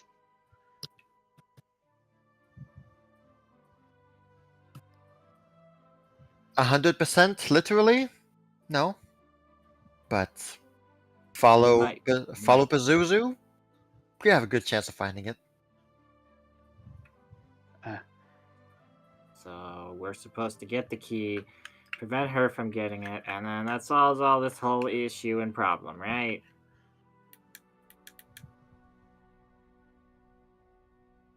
I wish. I hope so.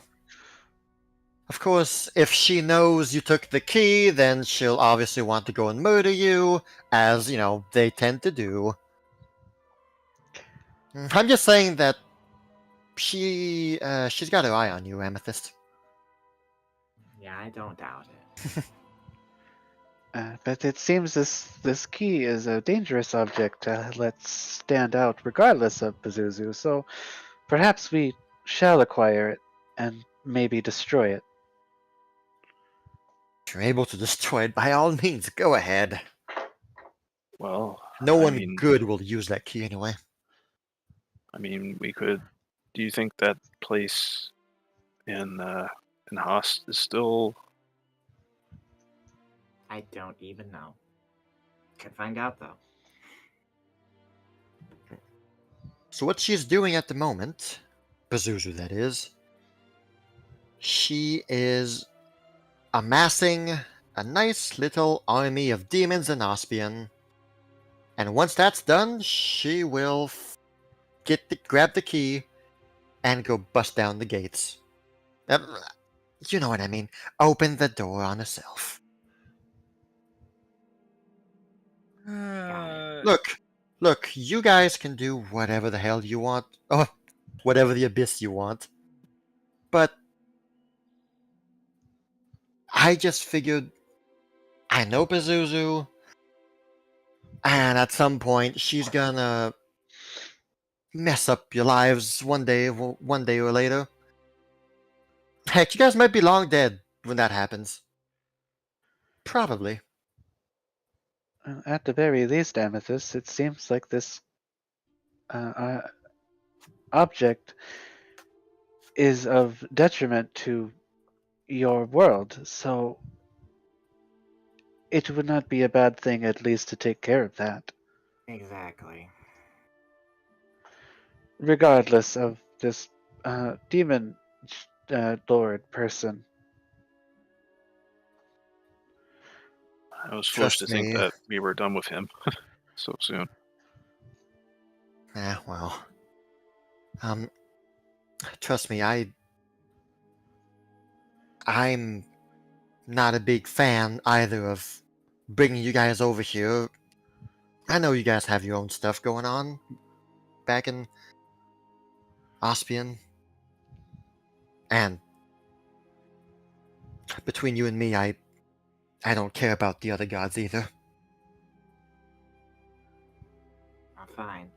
Just You're so big and wonderful and magnificent and grandiose as you've been going on about your telling us all about your speech earlier. Fine, sure. We'll go get this key. We'll deal with Pazuzu. You're gonna give us answers about someone. okay.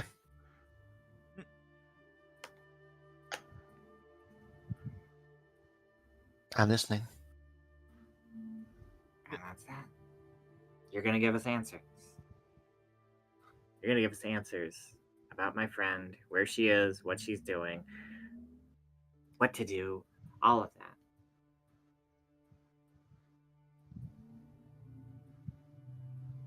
Okay. And then once that's done, without the help of the gods, we're gonna bring her back. Okay.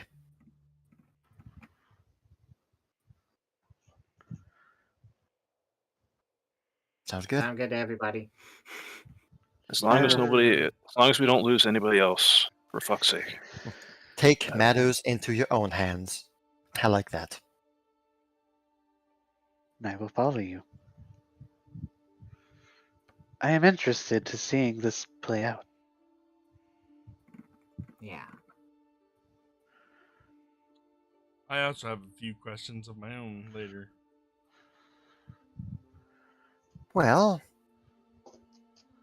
by all means, benefit from it. It's not every human who has access to the Elysium. I'm doing this What as a about- favor to Lori. What about this Yes. war between angels and demons? Yeah, well, they're not humans.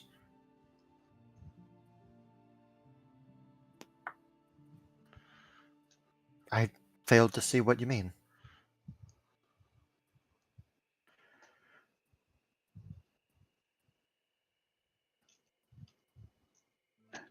I was told If you're talking about Milani, don't worry, she's safe here. She's fine. no.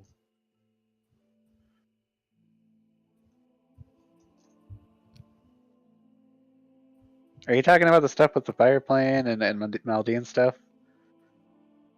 Or is this just general? Well, I was put on the path of becoming an angel because there was a war brewing. Oh, she would not know anything about that.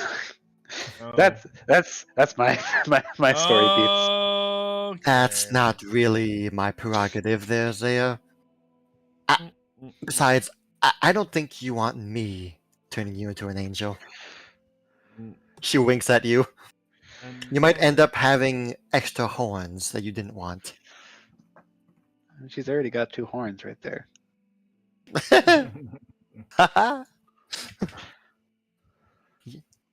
You might end up with a little barbed tail that you didn't want. Yeah. Don't ask me about angels, please. Yeah. It's not my stuff. This key, Yes. how much do you know about it exactly?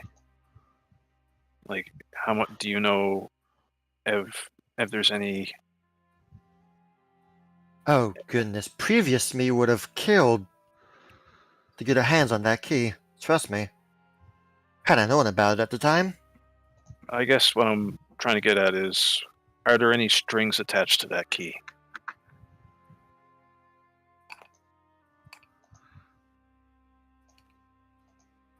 as far as I'm Like, concerned. is it something that we should handle with care? Well, I can already say yes. Aside from the absolutely, of aside from the obvious. course. Handle with care, yes. Normally, nobody really knows about the key. Except, of course, those who were directly affected by Norix's intervention. Namely, me and Pazuzu. If Pazuzu is out of the picture, and you have the key, I fail to see who else would come after you. Well, what I mean is, Is it going to curse us? yes. No. All right then.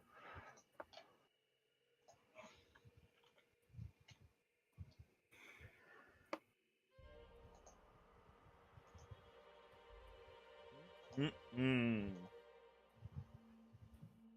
All right then. The plot I'm thickens. not happy about this, but we seems we should deal with Seems this. like quite the pickle your grandmother put you in. Yep. I'm just trying to help get you out of that pickle. Wait, this is a pickle that we have been put in by your grandmother? I thought we were just doing this as a favor.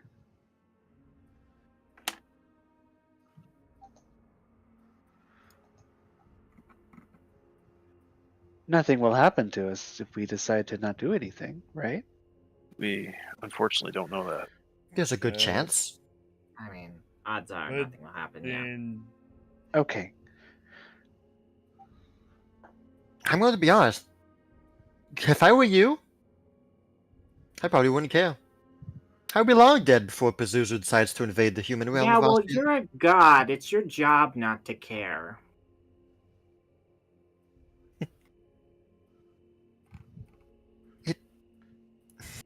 No offense to you or anything, but we're kind of used to getting the shitty end of the stick from I know. gods. I know. Every time we try to do something big, a god loses his godhood and becomes human. I know. It's stupid. She kind of kneels down and kind of whispers, I'm not a big fan of it either. But that doesn't mean I'll do like Nethalora and willingly choose to lose what I have.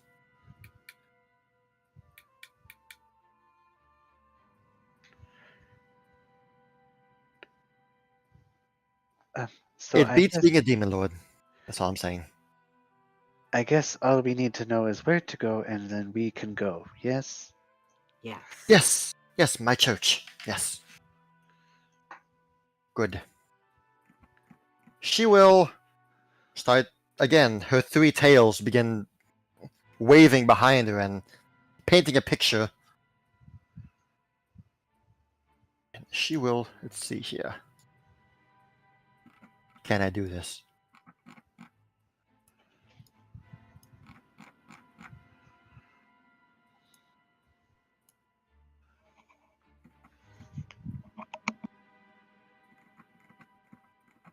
To put it in the most simplest of forms, my church is an Aspian. It still is. It's not somewhere that you would stumble upon simply traveling the roads. It's my church is in the sky. It's on a floating island, actually, that travels the world. Does it ever come down? No. It must be very hard for humans to find it. Those who want to go find a way. And the Temple of Norix. I keep saying temple. It just makes me laugh. Whatever Norix had for a place is now just a big old pile of ruins on the ground in a place I believe your map makers have called the Dead Man's Curse. That's Fun. that's where Norix died, actually. That's where Nethalora killed Norix. That's why that place is called there, because that did something to the ground there. Great.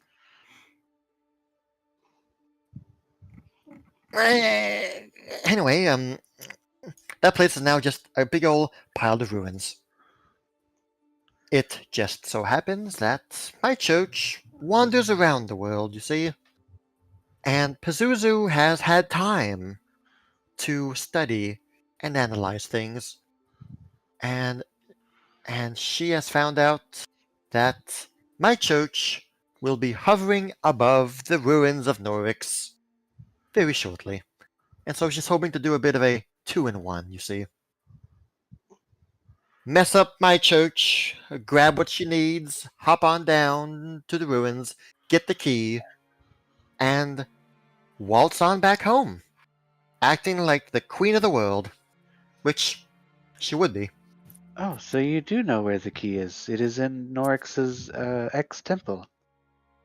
I'm speaking with the knowledge that Pazuzu thinks she has. Ah. I haven't seen the key. I simply believe that if Pazuzu wants to go there, that's the best place to be. Would it have been on Norix? Is it a part of Norix? See, that part's a bit hazy because when he used it and, air quotes, opened the door on himself, me and Pazuzu just hit the road quickly. As soon as he got in, we got out. I see. So what he did with the key, particularly, it's not in the abyss, that's for sure.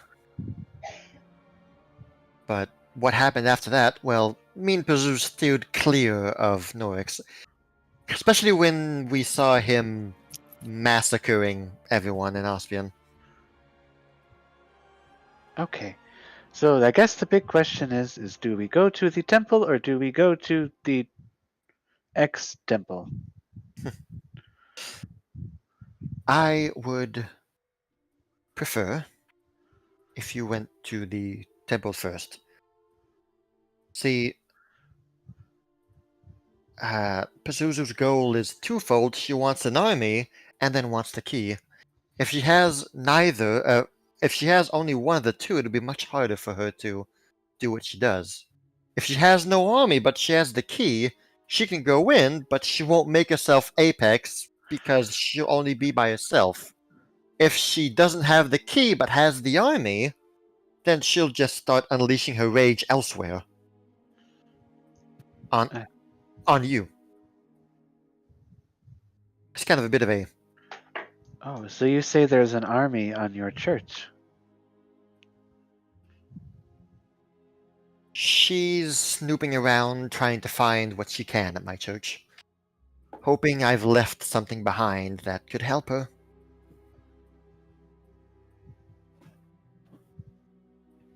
I guess the question And is she'll going to your probably- church will help her find the army?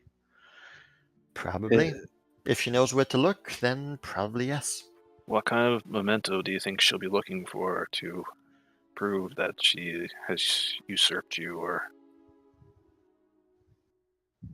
just any kind of personal effect, or? She looks up. Bodies. Lots and lots of bodies. Your personal effect is bodies?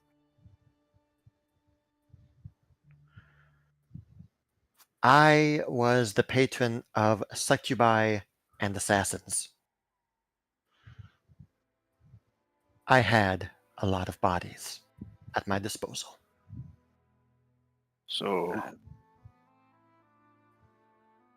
Uh, by committing a lot of killing, that would count. Well, she's hoping to use what I've left behind for her own goals. So there is an army on the church. Potentially. It's not alive of any kind. When I say bodies, I very much mean dead bodies. And besides, bodies have been laid to rest for over 500 to 600 years. Maybe some even 1,000 years old. She won't find an army that's armed and ready to go, but she'll find the materials to make one. But what is the artifact of your effect that she might find there? You said they need to grab, in order to Trophy. become the apex. Yeah, you need a trophy from the previous demon lord. And I'm guessing It's not required, but it helps the transition. I knew about that. I knew one day she would try and take my spot, so I made sure to leave none behind. So she'll take the second best thing, my materials to build an army. Norix, however, she'll find stuff. He wasn't as bright as I was. So if I am right in this, then we should go to Norix's ex-temple. Finding the materials is great and all, but if it's nothing that she can do with at this moment, it would be easier to set up an ambush. Chances are she's already making the bodies as we speak.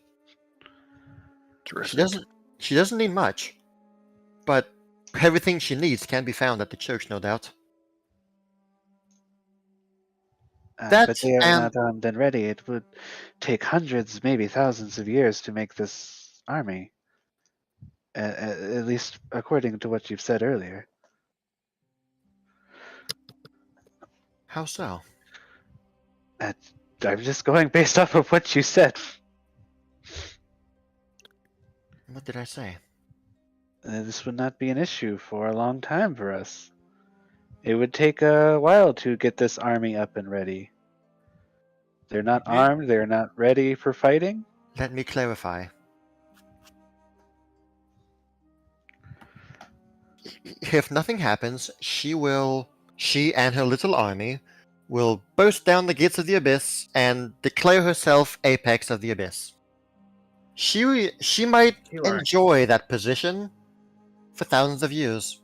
Eventually, she'll grow bored and want more. Okay, so that's when she'll turn her eyes to you all. Small army here that she will use to assert dominance and usurp the throne, and then she'll have a bigger army later that you're worried she'll come back and Norix everyone. Got it. She points the finger. Ta.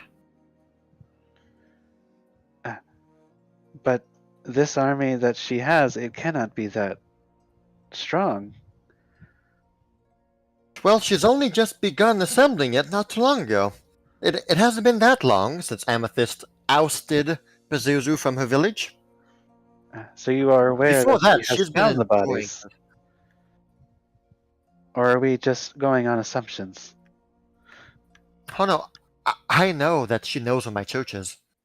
But do you know if she has found the bodies or not? That is what I'm trying to find out, because They're it's not particularly well hidden. I was the very well-known patron of assassins. That's kind of half. That was half of my shtick. So she is already at the church. Okay. Is question. or was at? Yeah. Question: what is your floating island made of? She smiles. Are you sure you want the answer? What is Yeah, I'm pretty sure I put that part together. Great. What if she's planning on crashing her island down into no man's? No, the island's made of people. Mm-hmm. Oh boy. This just gets better and better. Just like my city back in the Abyss. It was made Yeah. off the bodies of former demon lords. Baphomet, Discovery, they have their own little island. And so she's going to use necromancy to make an undead army. Undead demons. Fun. Well, Norks had a way to bring people back or make them. He had a way of demonized. controlling. He had a way of controlling demons, which we destroyed. So, That was the armor. I mean, Yes, the Grey Malady is not. That is not a thing anymore.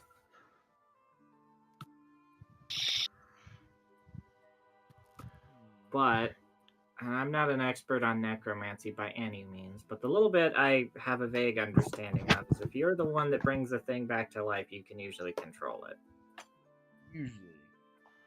Those that she makes, or her subordinate makes, they would be quite bound to her, yes. I wasn't. So there's a subordinate. Well, what I meant is that she's not the one who is personally resurrecting and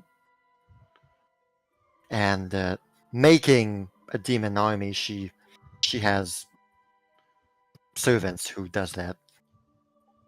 Oh, okay. I wasn't Other- aware of this. I thought this was her power. It's her power that she gives to certain specific demons under her control. You know, it's a whole bureaucracy thing. Just abyss stuff. So she probably stationed a big old demon near my church who's doing all the dirty work, while she's out there looking for the key. Or, you know, whatever. How fast does your island move, and can it be controlled?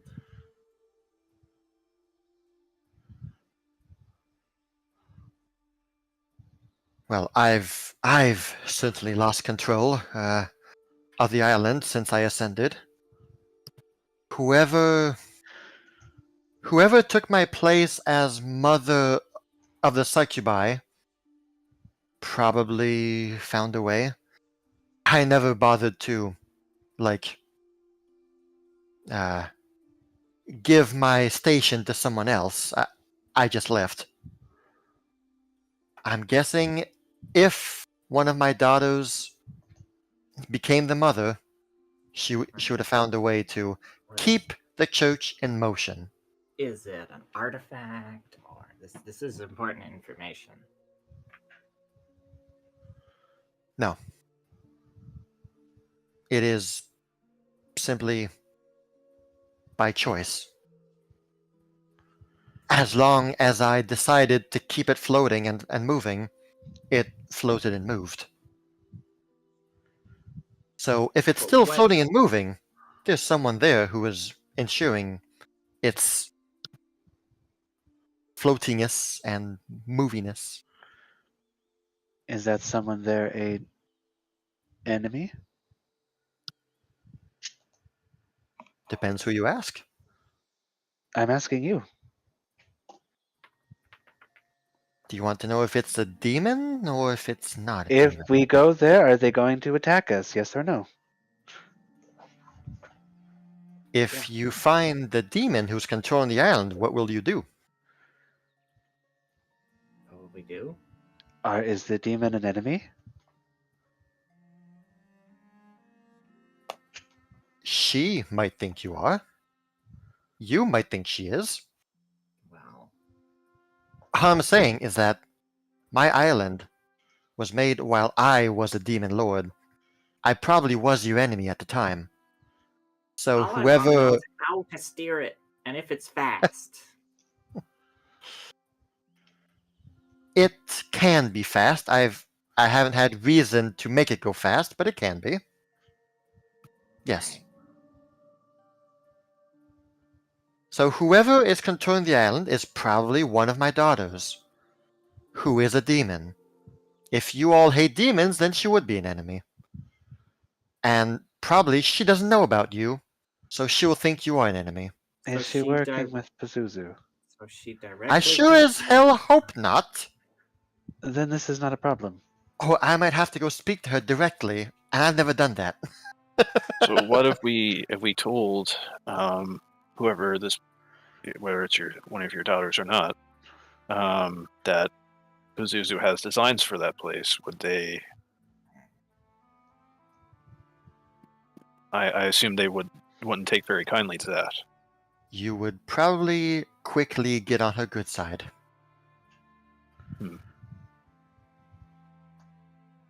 Believe me, all of my daughters do not like Pazuzu. Not that she's ever done anything directly to us. It's just a general disdain, for the other demon lords. Would you say your daughters are very powerful? Well, I trained them. So yes. I taught them how to be the best that they are. Are they powerful enough to handle Pazuzu's No. subordinates? Well, her minions. I hope so. Though, I mean, demons in the abyss, they go from little dretches to all the way up to Baylor lords.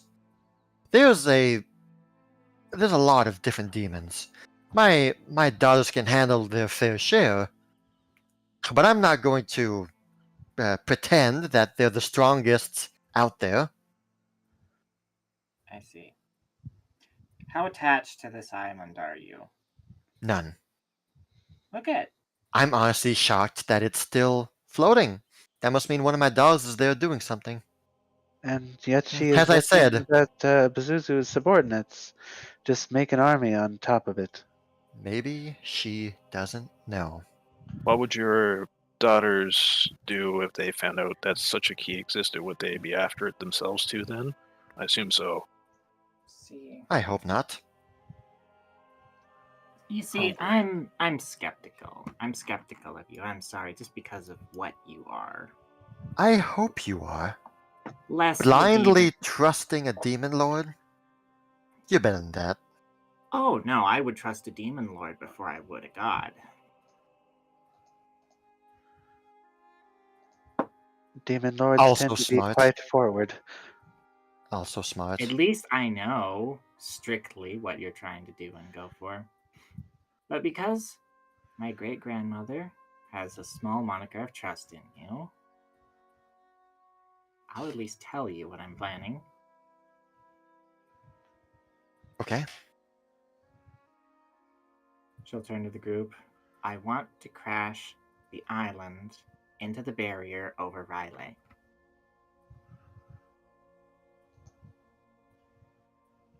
That's why I want to steer it. That's why I want to know if it's fast.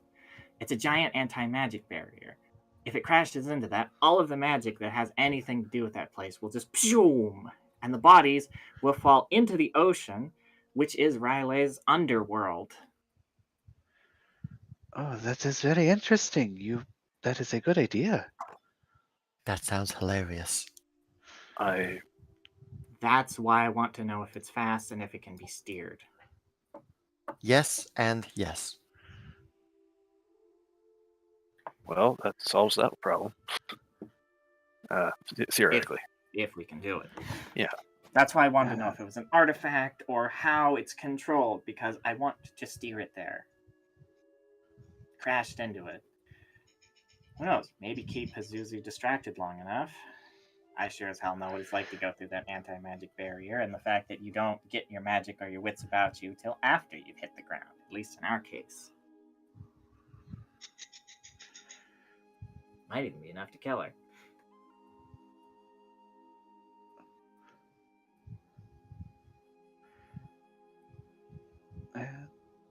The only small concern I have is while we are dealing with the island, this Pazuzu will find the artifact that she is looking for in the other temple. In the other temple. Yeah, exactly.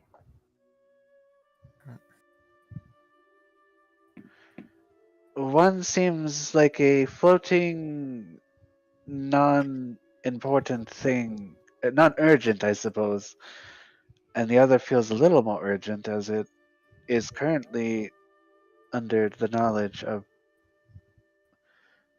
our demon lord friend here, God woman. Naya, can I Yes. see that map of yours? Yep. I give the map.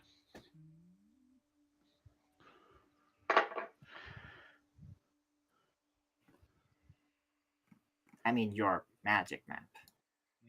Yeah, well,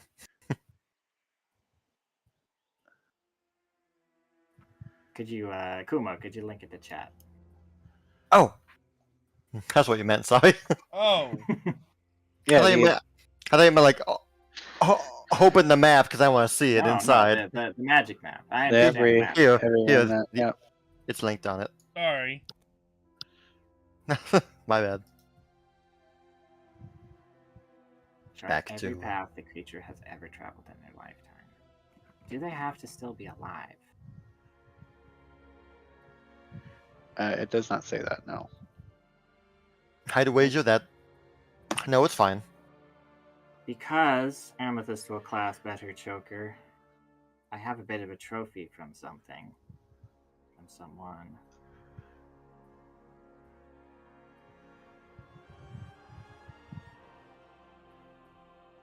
That would give us his final resting place.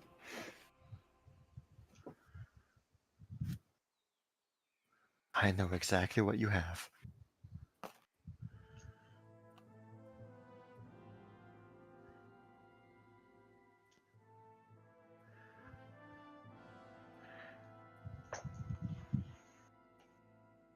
The player is interested, but Thread is confused. Dramatic silence is what Amethyst is doing right now. Well, you see, I have Norix's eyeball. Yep. A piece of Norix. The map shows where someone has been. We're trying to find where Norix died because he had the key when he died, presumably. With this, we can find out with pretty close approximation where he died.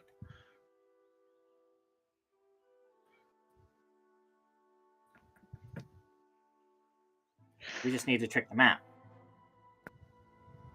And the only one we can ask to do that is Tricking the map that would not be an issue for a god. well, that's true too.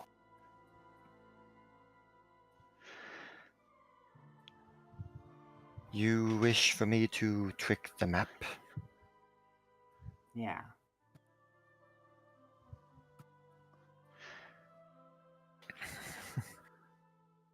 That would be indirect enough, wouldn't it? May I see the eye? Would you allow me to take it? I mean, you're looking at it right now. May I have your permission to hold it? As long as you give it back, no tricks. No tricks. Fine then. She'll take it. She'll look it over.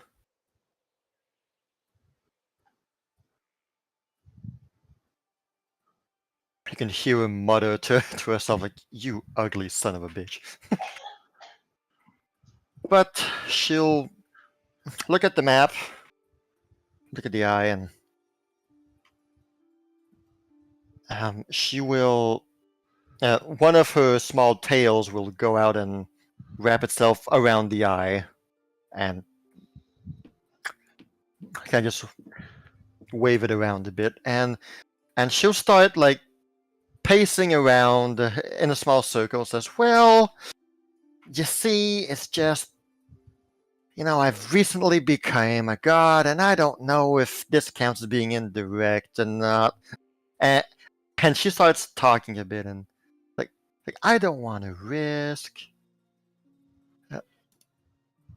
And besides, my boy just started crying, so things happen. I gotta go. One moment, I was into something, but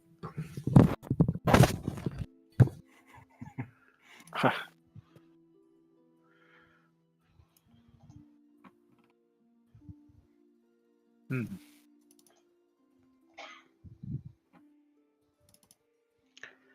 Happy birthday, Kevin.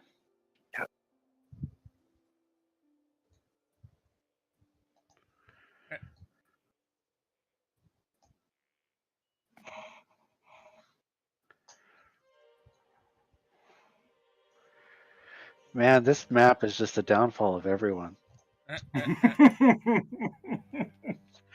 I just literally thought, hey, that's a neat item. It'll link back to Zaya, how they found Zaya. Yep. And Not then knowing how much chaos it was going to cause. It's a very nifty item. Sometimes it seems like it's the most harmless items that. It's I'm always the pretty ones sure you it's don't like a expect. common item too. I don't think it's very hard to find. No, it's always the ones you don't expect. But yep. I mean, even stamped soap could turn out to be important someday. Mm-hmm. I laugh now, but Yep. so if I got this right, we're thinking about crash landing an island. That makes sense. And it definitely would work. But like, would that invalidate her need to go after the key then, or? I No. mean, no, because she could still potentially make an army somewhere else. That would just set her back. That's why Thread is like, we needed to go get this key first because I agree. I think the key is more pressing at the moment. Yeah, because it's more pressing. Because according to Nocticular, Pazuzu's not on the church island. She's not even there. It's her subordinates that are there making an undead army. Yeah. So it's let's go get the key. Yeah. And then we can go get the island. Yeah, exactly. That's what it seems to be. But like, 'Cause, yeah. see, the thing I'm a little confused on is they said that someone else was commandeering the island currently. Yeah, apparently she doesn't know that anything's happening on the island. So there's some lady that's a follower of Nocticula on the island, currently piloting it. Yes. Doesn't know that there are a bunch of fleas on the island making undead. Apparently, yeah.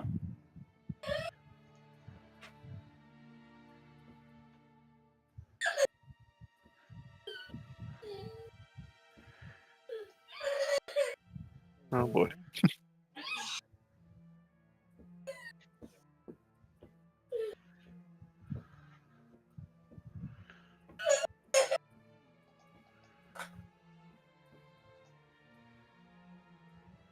So, like, the person who's currently piloting the island is not aware that. At least that's what we're being told. Okay. Yeah. Yeah, the key comes first. From what we know, yeah.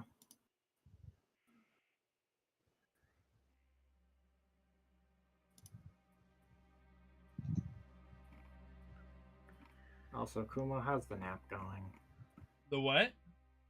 Ah, I thought you were asleep. I was asking, how's the nap going? The way you said it was like you wished you were having a nap at the moment. Oh, absolutely. I mean, I'm happy I'm here, but You have no proof that I've been napping. I plead the fifth. There's a stream, Mr. Good Sir. I present to you Exhibit Z. Z. Speaking of exhibits, something nothing to do with exhibits. I have a question for you guys. All right. How much does Santa pay for parking? A ho lot. I don't know. Ho ho. Nothing. It's on the house. Oh ho ho. Oh ho ho. Oh man. It is such a good joke. It's so clever. Are we doing dad jokes now? Hmm. Well, Sarah walked in here. She had the most giddy look on her face, and she asked me that, and I'm like, I don't know. That's what she said. I was like, And okay, then that's you're too good. I have to share this. Yeah. You're like, I can't wait to use this myself.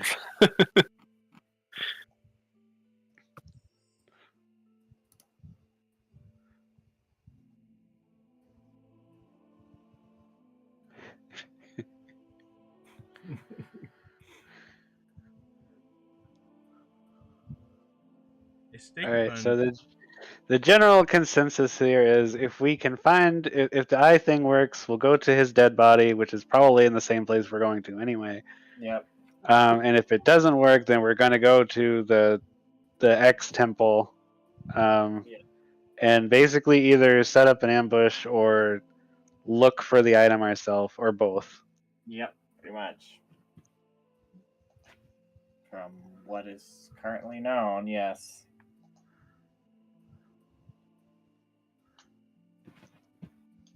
A steak bun is a rare medium well done. And Yep, you're correct, Cooper. and Pazuzu doesn't, from the sounds of it, is not in their full glory, I guess. Yeah, which is the confusing part about all this, because it seems like it seems like they want us to go in and assassinate this person, basically. Like it's like blindsiding them, but also at the same time they already have an army, Mm-hmm. but they don't already have an army. It's very vague. Yeah. So I have questions. Well, I've already asked those questions, and the answers are still vague. Yep.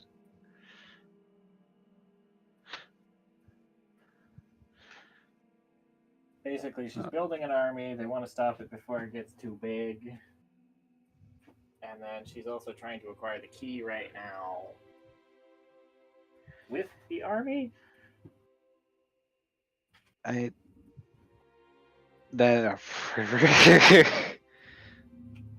Not with the army. She wants to go there. with the army. What's preventing her from going there? Does she know where it is? Because from what she's saying, she needs both that particular army and the key in order to have everything she needs for it. Yeah. Yeah. She needs the key to get into the abyss, but she needs the army to also get into the abyss. Well, she doesn't need the key to get in. She needs it to get out. Yeah. Apparently, from what is gathered, there's only two keys. The one that Laura has, and the one that Norix had. Yeah. She wants the one that Norix had, so she can get in and out whenever she wants. Little guy. But And she only wants the army so she can have a good start, a good she first wants the army start. so she can go back and forth, because presumably she can't go toe to toe with Laura. No, from But what I also- understand, it's so that she can basically take the helm as soon as she gets over there. Because otherwise, she'll probably get killed by a demon lord that's already there. Yeah, exactly. But So basically, she needs to have a show of force big enough to be able to deal with the abyss when she gets there. Yeah, exactly. Otherwise, she'll probably just die immediately. Mhm. Is And what it current- seems like. And currently, she has that opening because Niflor is off dealing with Kunavang's bullshit. Yep. So, Yeah. So, all signs lead to key. yeah, don't 'Cause tell us. even if she can't, even if she builds this army, if she can't make it there with it, we can just take out the army. Yeah. And then if she does get the key, but she doesn't get the army because we stopped the army, well, she could go build another army. This world is full of dead people. Well, Yeah, she can exactly. target another Demon Lord souvenirs. Yep. She only needs a souvenir. Like, it doesn't have to be an army. It could be. Well, the army isn't a souvenir. There is no souvenir of Noctilla. She only needs Kunavangs. Or not Kunavangs, other dragon, Norix's. She needs Norix's to get in. She's not going in with a souvenir. She's going in with an army. That is her quote-unquote souvenir and claim to fame of power. Yeah. She's doing this the non-traditional way, Yeah. which is the traditional way. Yep. So the army itself that she's making isn't the claim to fame or whatever. It's I mean, it's an army, so that she can It's an army. Yeah. slap the demon lords and take over the demon realm. It's an army of demons. Undead It's demons. it's the plot of Disgaea 1, which is you got this demon who wants the throne, but there's all these other demons in their armies, and they also want the throne. And she's one of the demons with the army that wants the throne, but she has to actually be strong enough to take it. Yep. She's not gonna go in by rite of passage, which would normally be killing the demon lords and taking their items, and then being like, "See, I have the 2 things that are from the dead demon lords. I killed those demon lords." Yep. Um, And she won't go back to the abyss until she gets a way she can guarantee to get out. yeah. Because then she'll be stuck there. get a jail-free card. Yeah. Because Nethalora is back and presumably is keeping an eye on the door. So. Well, I mean, nothing. Laura doesn't have to be there Yeah. because the only reason I keep on calling him Noxab. Dragon Man, evil Dragon Man. Yeah.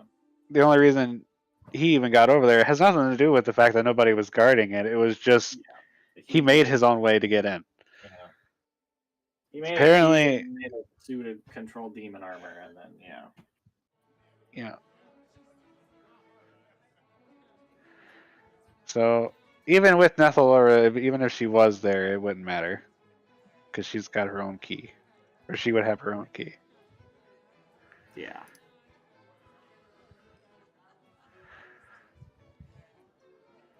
Otherwise, you'd just be like, Nethalora, shut up. Go back to your position.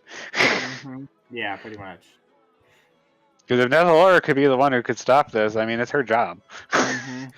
Literally go and stop this. Yep. But unfortunately, Kunavang is being a dick yet again. Yep. God damn that dragon. I really wanted to like that guy so much, and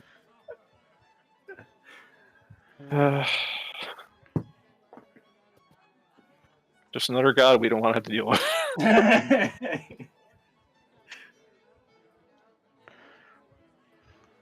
Yep.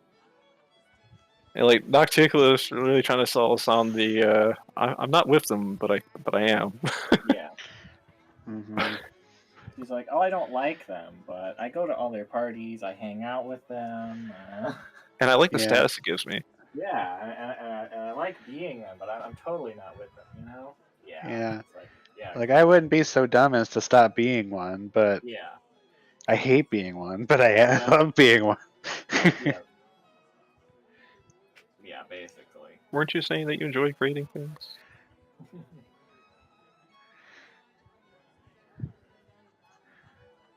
She also seems to have this thought that we hate demons. We're not really like that.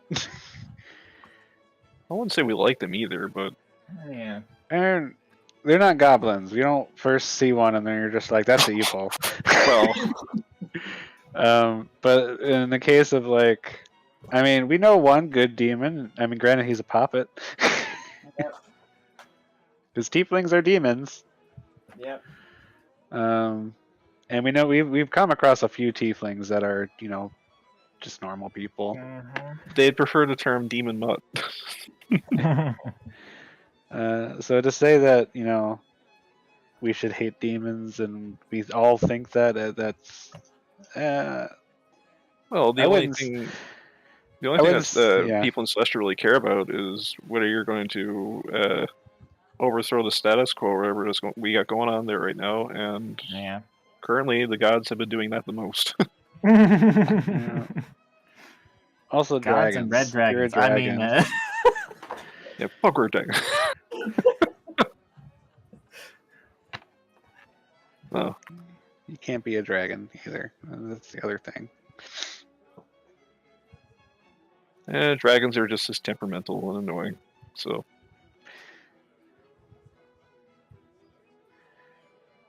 Some dragons are fine.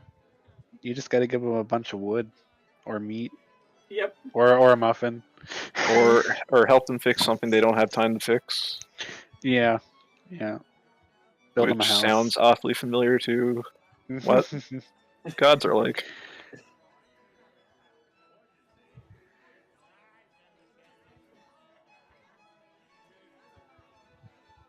They're basically long-lived mortals that have the audacity to think that they can be gods. So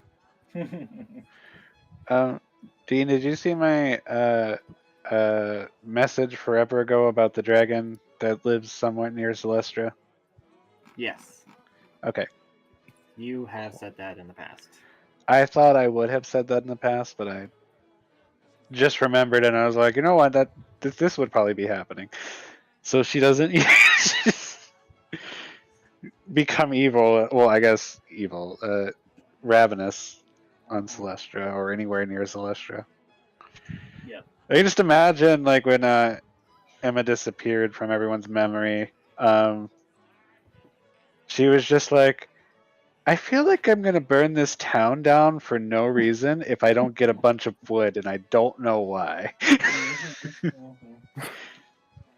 But if All I those keep getting compulsions. wood, I won't burn this town down. Mm-hmm.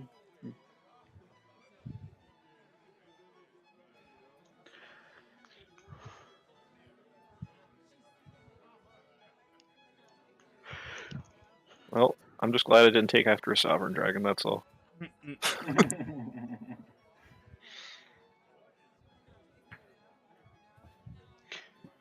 Everybody knows dragons are just big dogs.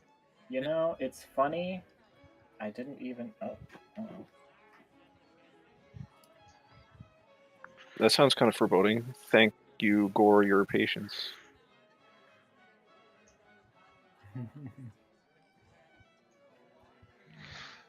So, It's kind of funny. It must be a sky dragon thing to hate Kunavang. Because the sky dragon that Urel ran into absolutely abhorred Kunavang. well, that's a good start. Like, I don't hate Kunavang, but I mean, he just sat on his thumbs and did nothing. Yep. And that's why the sky dragon really doesn't like the doesn't like Kunavang.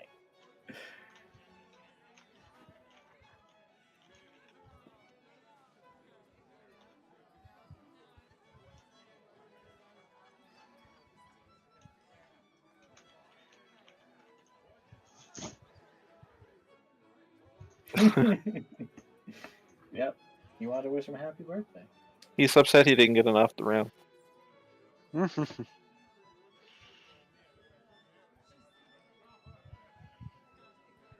Or maybe he's trying out his mighty Pazuzu roar. Who knows? Kumo, you've watched Futurama, right? Few episodes. Oh, okay. It seems like a show you would like. I've watched quite a bit of Futurama. Cause there's a character in Futurama called Pazuzu, and I couldn't remember why Pazuzu sounded so familiar, and it's this gargoyle. And I just hear the professor saying, "Oh, Pazuzu," in my head every time Pazuzu gets mentioned. I'm like, why does this sound bite keep playing in my head over and over again? It's like, oh, it's from Futurama, that's why. Sounds like the next sound clip for your soundboard. Yes. Let me go find it right now. I've made terrible life decisions.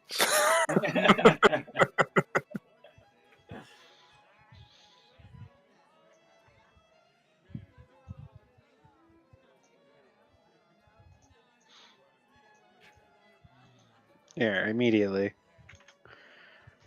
Right there in Pathfinder. Just that first 6 to 10 seconds.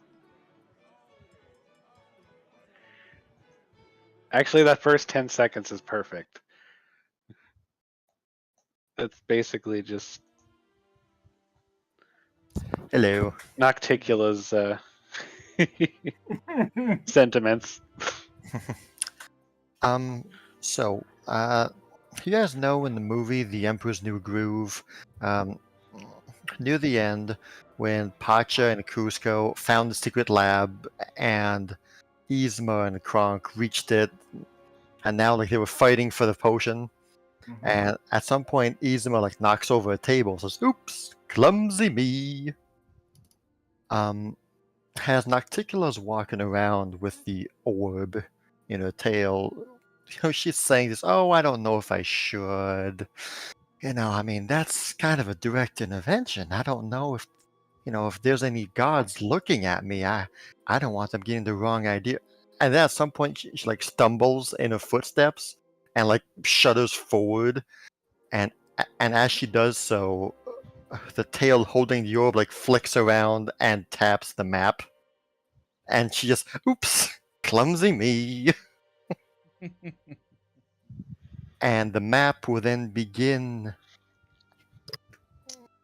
The map shakes a little bit, trembles with the weight of the power of the item, of the person you're trying to reach. Well, reach, but and a jagged. Well, no, see a nice smooth white line begins to form on the map. It draws for a while in Kaineng. This person has spent a while in Kaineng and a bit over here and over there. Just wanders the map, a nice smooth white line. At some point, the map, the white line just blips. It goes off map and it fades away. And a bit later, it is then replaced, replaced with a jagged, deep purple line. As this line begins in Riley and makes his way down towards the capital city of Dolmolder and starts to etch its way to the east, near Eastwall and all that, to finally reach right above Eastwall, the place known as the Dead Man's Curse, and stop there. And the map stops its drawing. It looks like we had the right idea.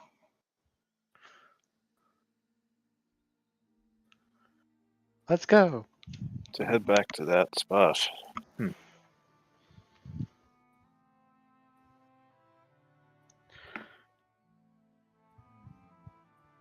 Well, But this is Hopefully in we'll the know center of what- Dead Man's Curse, isn't it? Yes, it's in a dead center. Brood Hollow was nearby, but not, inside. but not inside, no.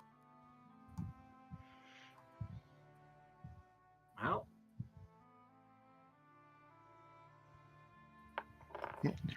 I know you've journeyed quite some time to get here, and so right past me, she points to a cave over here. You will find a suitable place for you to rest and prepare yourself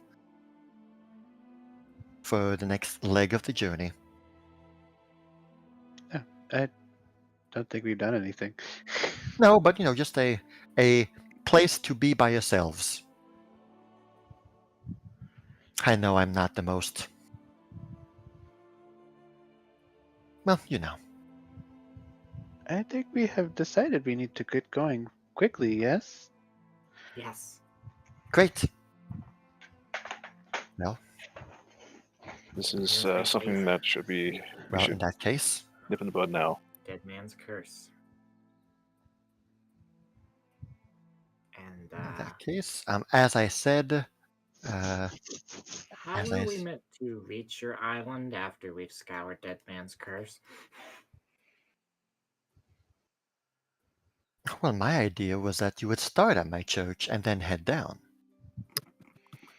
If you wish to do the opposite, I mean, that's fine. That's fine too. You would have to find a way up, I reckon it's easier to find the way down than up. How would we find our way up to begin with? I will bring you there. So you could just bring us there when we're done with Dead Man's Curse. Ah, that's my boy. You are in Elysium right now. I have invited you here.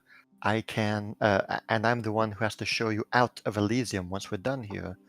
I can only teleport you to one place. Well, just invite us again. Cute. I don't want to see you more than you want to see me. Seeing me right now and once we're done with all this is probably more than you guys want to begin with. Ted will look over to Amethyst and say, well, she did say that the island will be floating over Dead Man's Curse, and I don't know about you, but I can fly. That is right. Well, I think I know Yeah. I can for I a limited can- amount of time. I can fly. I think we found our answer.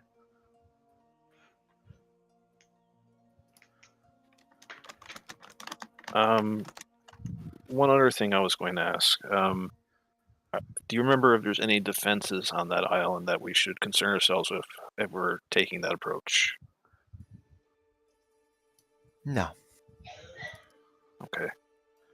No, the fact that it's a floating island that not a lot of people know of is a well enough defense to begin with. And to your knowledge, there's no artifact or item or station or anything that controls the island. It's a woman. I've never made an artifact to control it. I've never needed one. Somebody else might.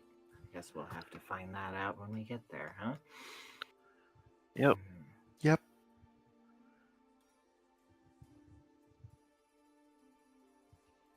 So if you can, I think we're ready to go to the resting place of the Snorix. I feel that we might find what we're looking for there. And possibly might be able to set up a trap for Pazuzu.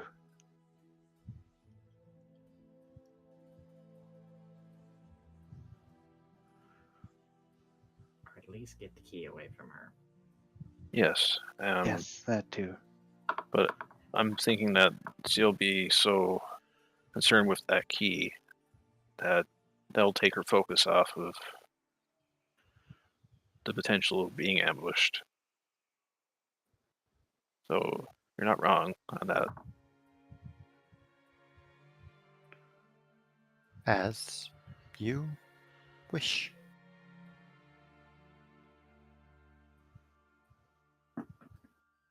Not like they're gonna fight for her either.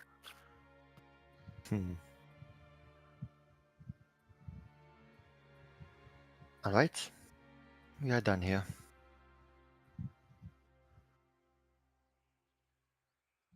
She'll clap her hands twice and bid you farewell. I hope you don't die. Yeah, thanks. Say hi to Nora for me. I hope to see you soon. I would love to meet my grandmother. I think you'd like her. She has a few likable traits. A large, a shimmering paintbrush will appear and paint an archway, and an archway will appear in midair, like right here. And inside is this vortex, kind of, once again, with painted splashes of darkness and dark purple, dark blue. Again, that should take you where you wish to be.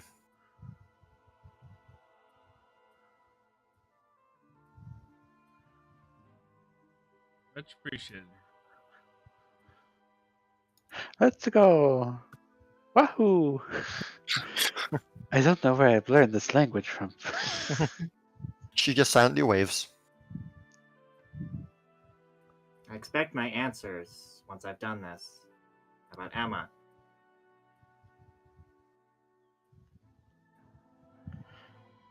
I hope you come back so that I may say them.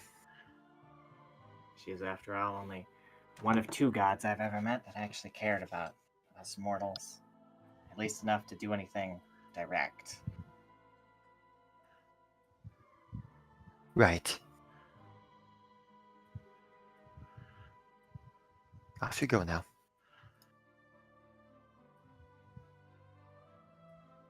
Slurp. Zoom. Whoosha, fawoosha, fawoosha, fawoosh. You guys are being whisked away. And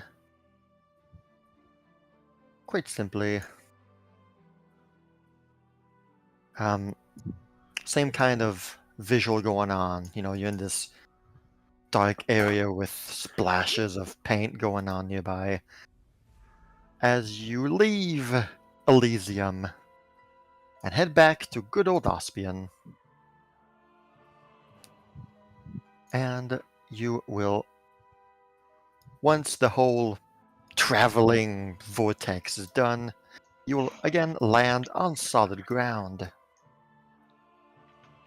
As you will find yourselves, once the scenery readjusts itself to your eyes, you'll see yourself standing in the middle of what seems to be a ruined keep.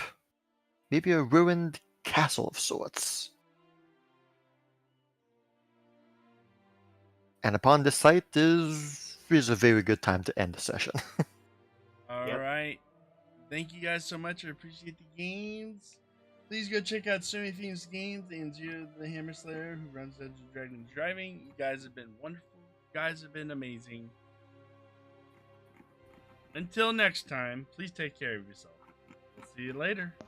Bye. Bye.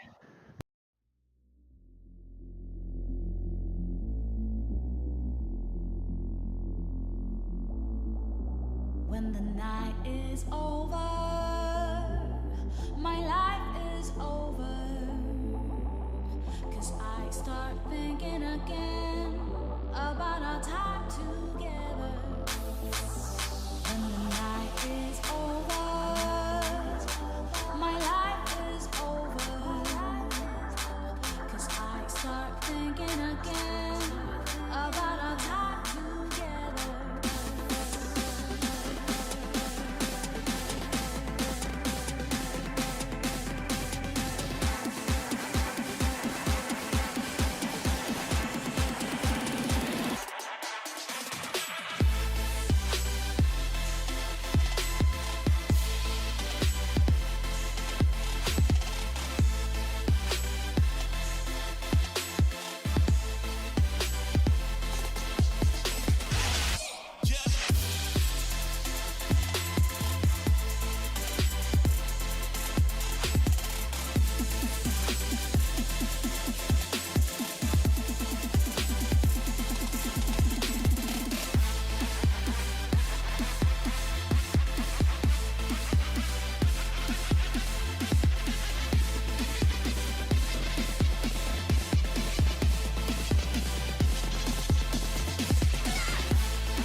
When the night is over, my life is over.